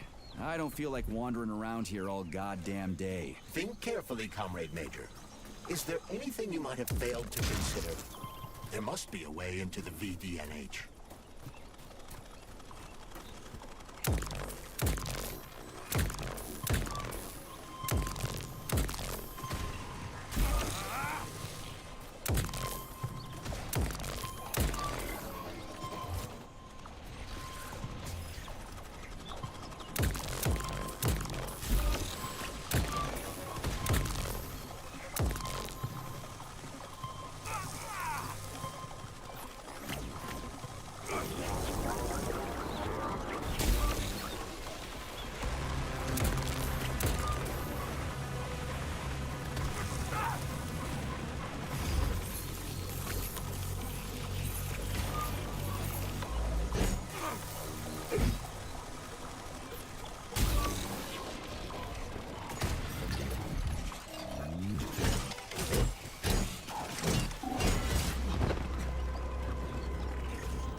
Locked. What else is new? Charles, open it. Unfortunately, I lack the ability to unlock doors. You're like a broken record, you know that? I'll deal with it. Okay, this is VDNH, comrade journalist. I expected something a little more grandiose. Yeah, everybody thinks that. But there's nothing here, right? It's just a park. Follow me. You'll see. Oh, and get your camera ready. What did you say your magazine is called again? World Robotics Today. Well, we've got today. The world won't get until the day after tomorrow.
This room contains the Hawk terminal, but the security system locked the door when the emergency protocol was activated, preventing unauthorized access.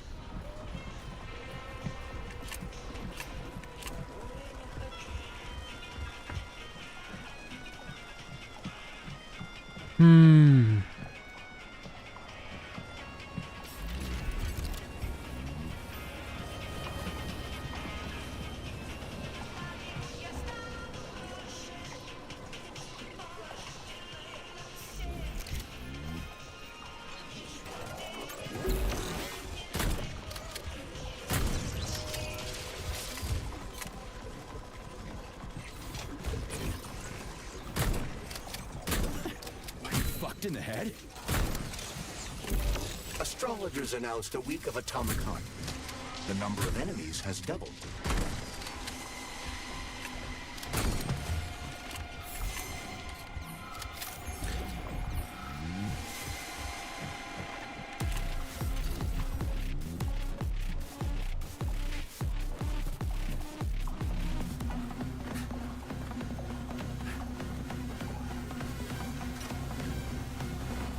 Another container of scrap metal has just dropped. Ugh. Guess we're gonna be here a while.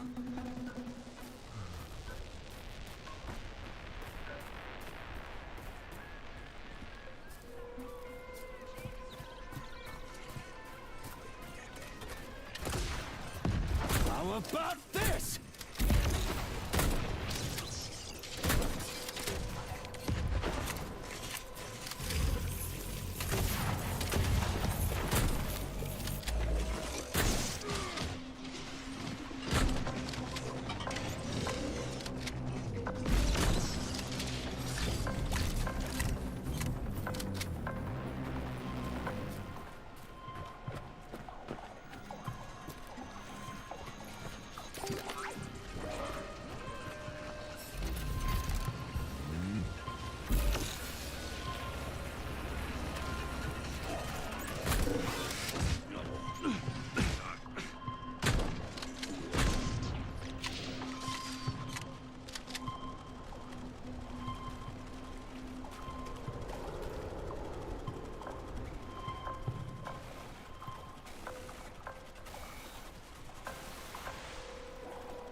Are you ever gonna give it a rest?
That's nothing.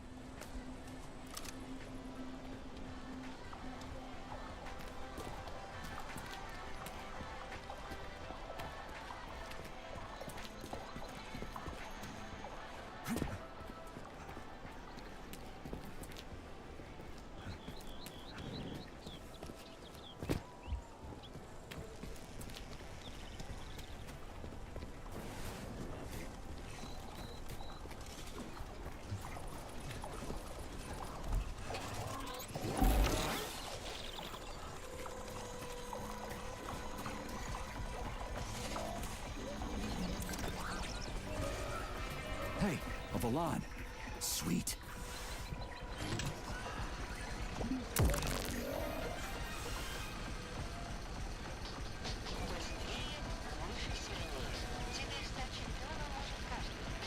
Okay, what do we have here? Are you planning to disable the Hawk? It isn't responsible for opening the VDNH's doors, you know. Well, I gotta do something, okay? I'll start with the Hawk.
It's the Hawk's service button. What does it do? It will cause the Hawk to land, so it can be serviced by a technician. How long will it stay there for? If it fails to make contact with a technician, not long. What are you planning? I'm gonna take a ride on the Hawk and get a better view of the place. Maybe I'll see something.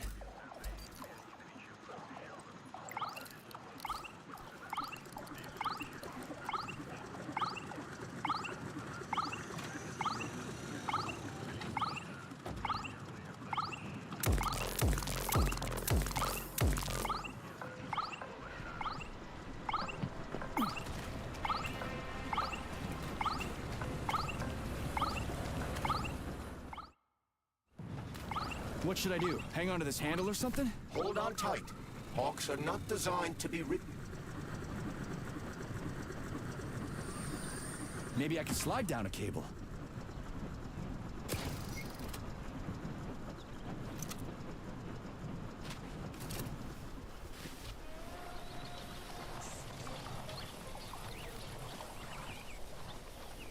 Interesting fact. From a bird's eye view, you can see that the grass in the park was planted in the shape of the peaceful atom. A bird's eye view?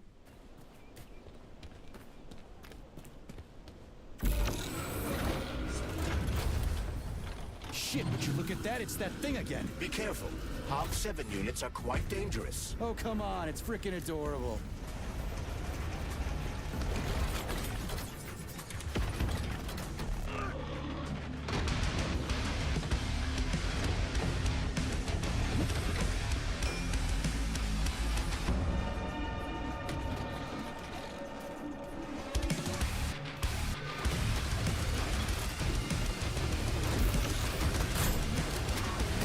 For me, would ya?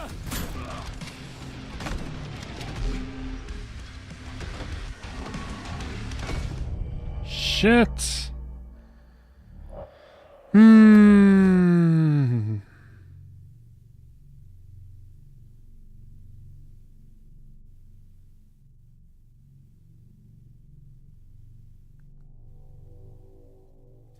a bird's eye view, you can see that the grass in the park was planted in the shape of... Authorization. Major Nechayev, codename P3, access...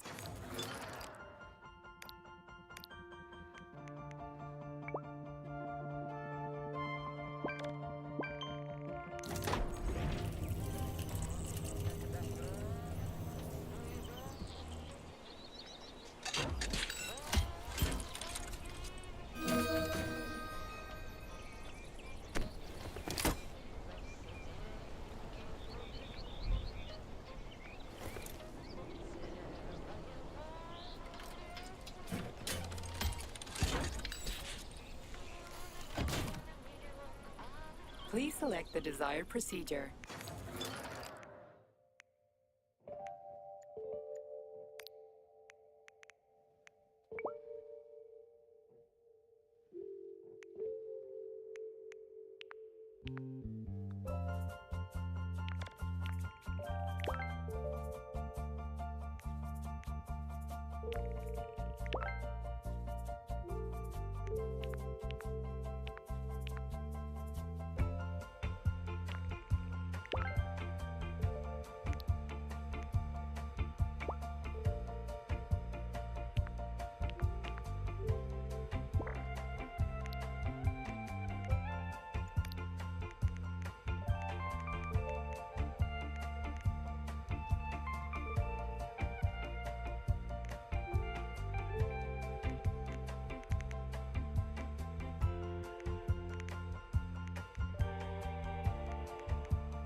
Please select the desired procedure.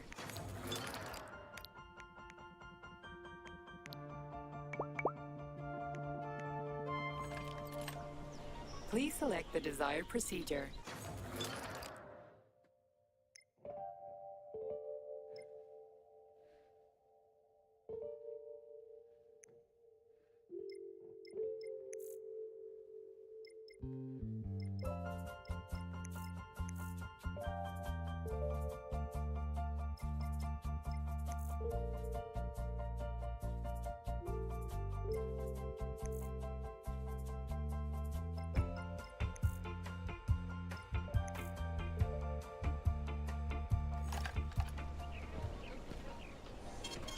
Saving data.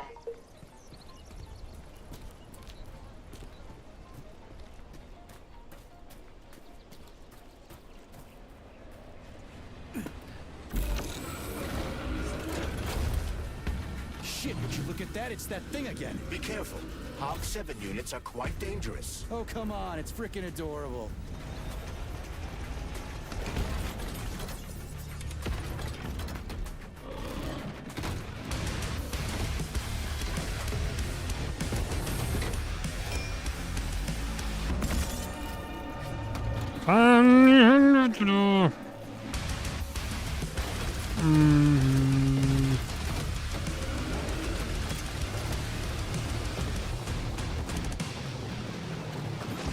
Whoa.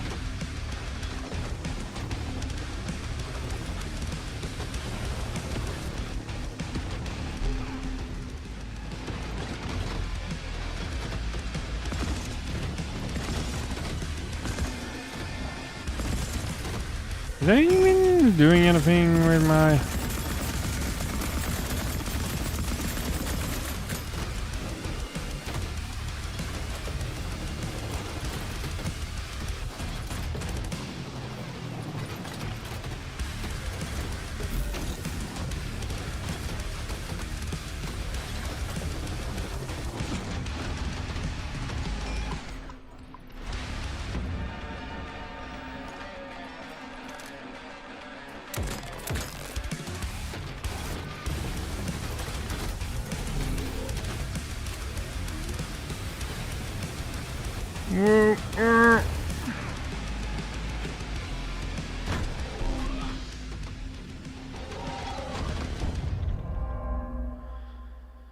Okay, this is pure bullshit. And this is where we say the game can go and... Yeah, I've had enough.